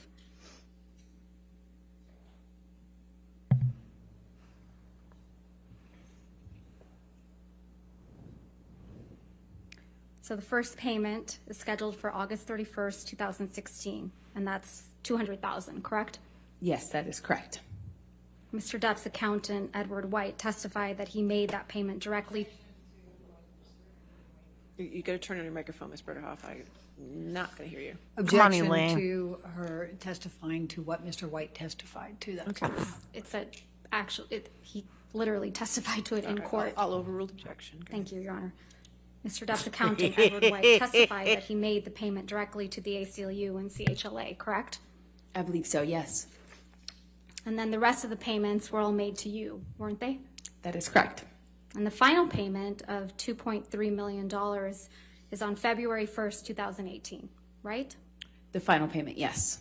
And you were here in court when Mr. White testified that the payments were all made on schedule. I'm going to object to her testifying to what Mr. White testified to. It's Overrule the improper. objection. Go ahead. Jenna knows, Clary. And you were here in court when Mr. White testified that the payments were all made on schedule, right? I don't believe they were. He might have That's testified not my to question, Ms. Heard. My question was, you were here in court when Mr. White testified under oath that all the payments were made on schedule. I was here every day in court. I heard his testimony, yes. Okay. So back to October of 2018, this was before Mr. Depp sued you for defamation, correct? Yes, that's correct. He didn't sue you until after the op-ed came out in December of 2018, right? He sued me in 2019. And the op-ed came out in December of 2018. That is correct. So in October of 2018, you had received your entire $7 million divorce settlement. You would agree with me? That is correct. Okay. And you hadn't yet been sued by Mr. Depp. This is October, correct. So in this October 2018 interview, you said that you had, quote, donated, end quote, your entire divorce settlement to charity, right? That's correct. And in fact, your exact words were, quote, $7 million in total was donated to, I split it between the ACLU and the Children's Hospital of Los Angeles, end quote, right? That's correct. I made that statement as soon as I got a divorce and we reached the settlement. That's when I pledged it, right then. And you say this because you, quote, wanted nothing, end quote. That is correct.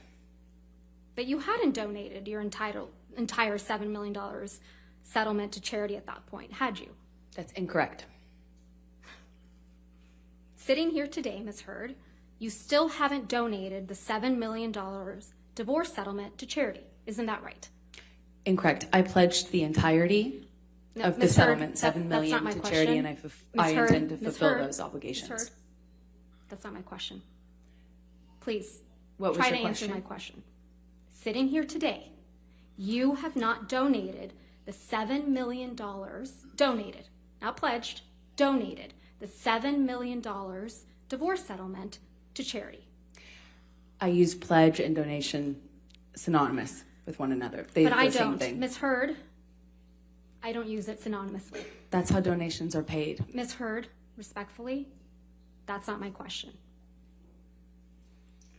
As of today, you have not paid $3.5 million of your own money to the ACLU. Yes or no? I have not yet.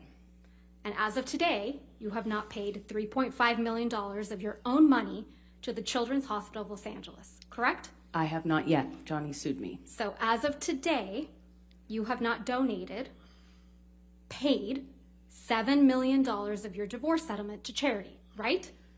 I have not been able to fulfill those obligations yet. And that's because you did want something, didn't you? I didn't want anything and I didn't get anything. You wanted Mr. Depp's money. Didn't get it, wasn't interested in it. I loved Johnny, that's why I was with him. You wanted praise for donating the money, right? That's incorrect. You wanted good press. In general, one does want good press, yes. You wanted to seem altruistic publicly. Wasn't my interest. My interest is in my name and clearing my name, and at the time I was being called a liar and my motives were being questioned. I did see it as important to clear that up. I wanted to make a statement to make sure that there was not any doubt that I couldn't be labeled these things just because Johnny was a bigger star and had more publicity reach. You wanted to remind everyone of your claims of domestic violence against Mr. Depp, right? No, I wanted to move on with my life. You wanted to make those claims seem believable. They are believable. They were You wanted believable. them to be seen. You wanted to be seen, excuse me, as a noble victim of domestic violence. I have never wanted to be seen as a victim. Here we go. Nor have I ever called myself one. You testified under oath that, quote, the entirety of your divorce settlement was donated to charity, end quote, didn't you? That's correct. I pledged the entirety. No. Ms. Heard, my questions. Your counsel will have time to redirect you after. You testified under oath, quote, the entirety of your divorce settlement was donated to charity, end quote. That is correct. I pledged the entirety. I'm going to move to strike everything after yes. All right. No. Ms. Hurt, this is really inappropriate. I'll sustain the objection and we'll just move forward. Thank you. Let's move forward. Next question. Under oath, that statement wasn't true, was it, Ms. Heard? I'm sorry, I don't follow your question. Sorry. You testified under oath, quote, the entirety of my divorce settlement was donated to charity, end quote. That statement wasn't true. It is true. I pledged the entirety to charity. The statement... When you say you buy a house, you don't pay for the entire house Ms. Heard, at one time. respectfully, You pay it I'm over not asking, time. Ms. Heard. All right. Next question, please. Thank you. Oh, That statement my isn't true God. today, as you sit here today, is it? It is true. I pledged the entirety. But to you didn't charity. donate it. Unfortunately, You didn't donate it. It's a yes or no. I haven't been able to to fulfill those So that's a no, obligations. right, Ms. Heard? I made the pledge. I want to be very clear. I pledged the entirety. I haven't been able to fulfill those pledges because I've been sued. You had all of the $7 million for 13 months before Mr. Depp sued you, and you chose not to pay it to the charities you pledged it to. Is that correct, Ms. I Heard? disagree with your characterization of that. Let's look at your sworn testimony from the UK.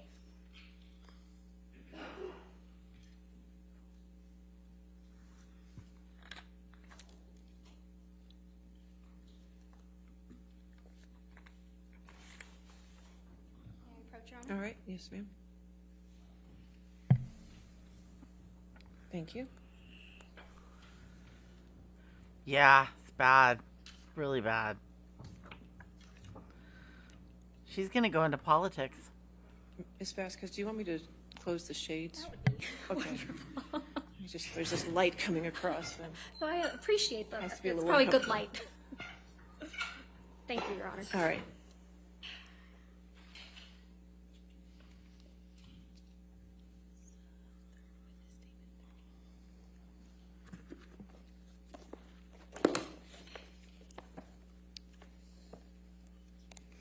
This is your third witness statement that you submitted in the UK action, right, Ms. Heard? Correct. And this statement was made under oath, true? That is true. I'm directing your attention to the last page of that statement. That's your signature, right? Yes, it is. So you made this sworn statement on February 26, 2020. That's correct. And directing your attention to paragraph 4. It says, quote, I remained financially independent from him the whole time we were together, and the entire amount of my divorce settlement was donated to charity, end quote. That is correct. Did I read that correctly? Yes, you did. The him you were referring to is Mr. Depp. That is correct.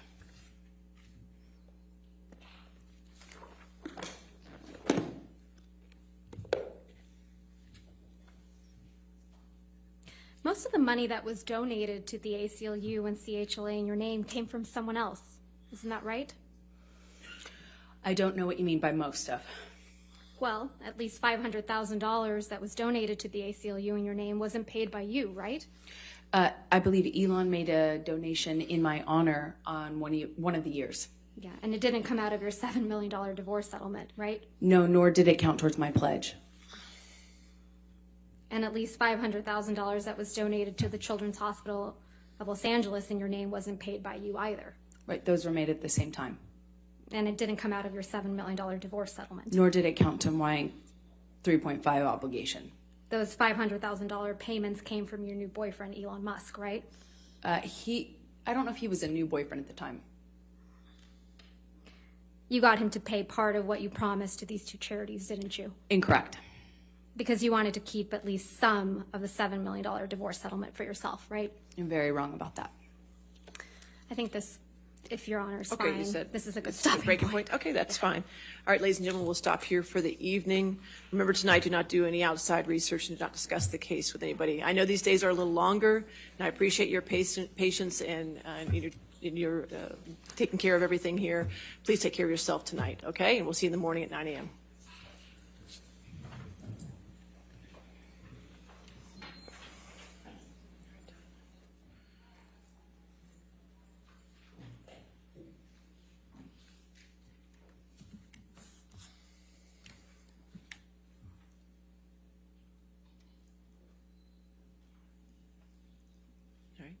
And again, Ms. Hurd, since you're still on the witness stand, please do not discuss your testimony with anybody to include your attorneys, okay? All right, 9 o'clock tomorrow then? All right, we'll see you at 9 o'clock. Thank you. All right.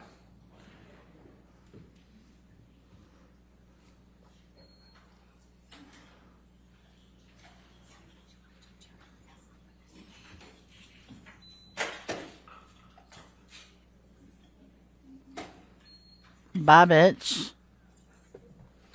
Look, I don't know. That's bad. That was so bad. I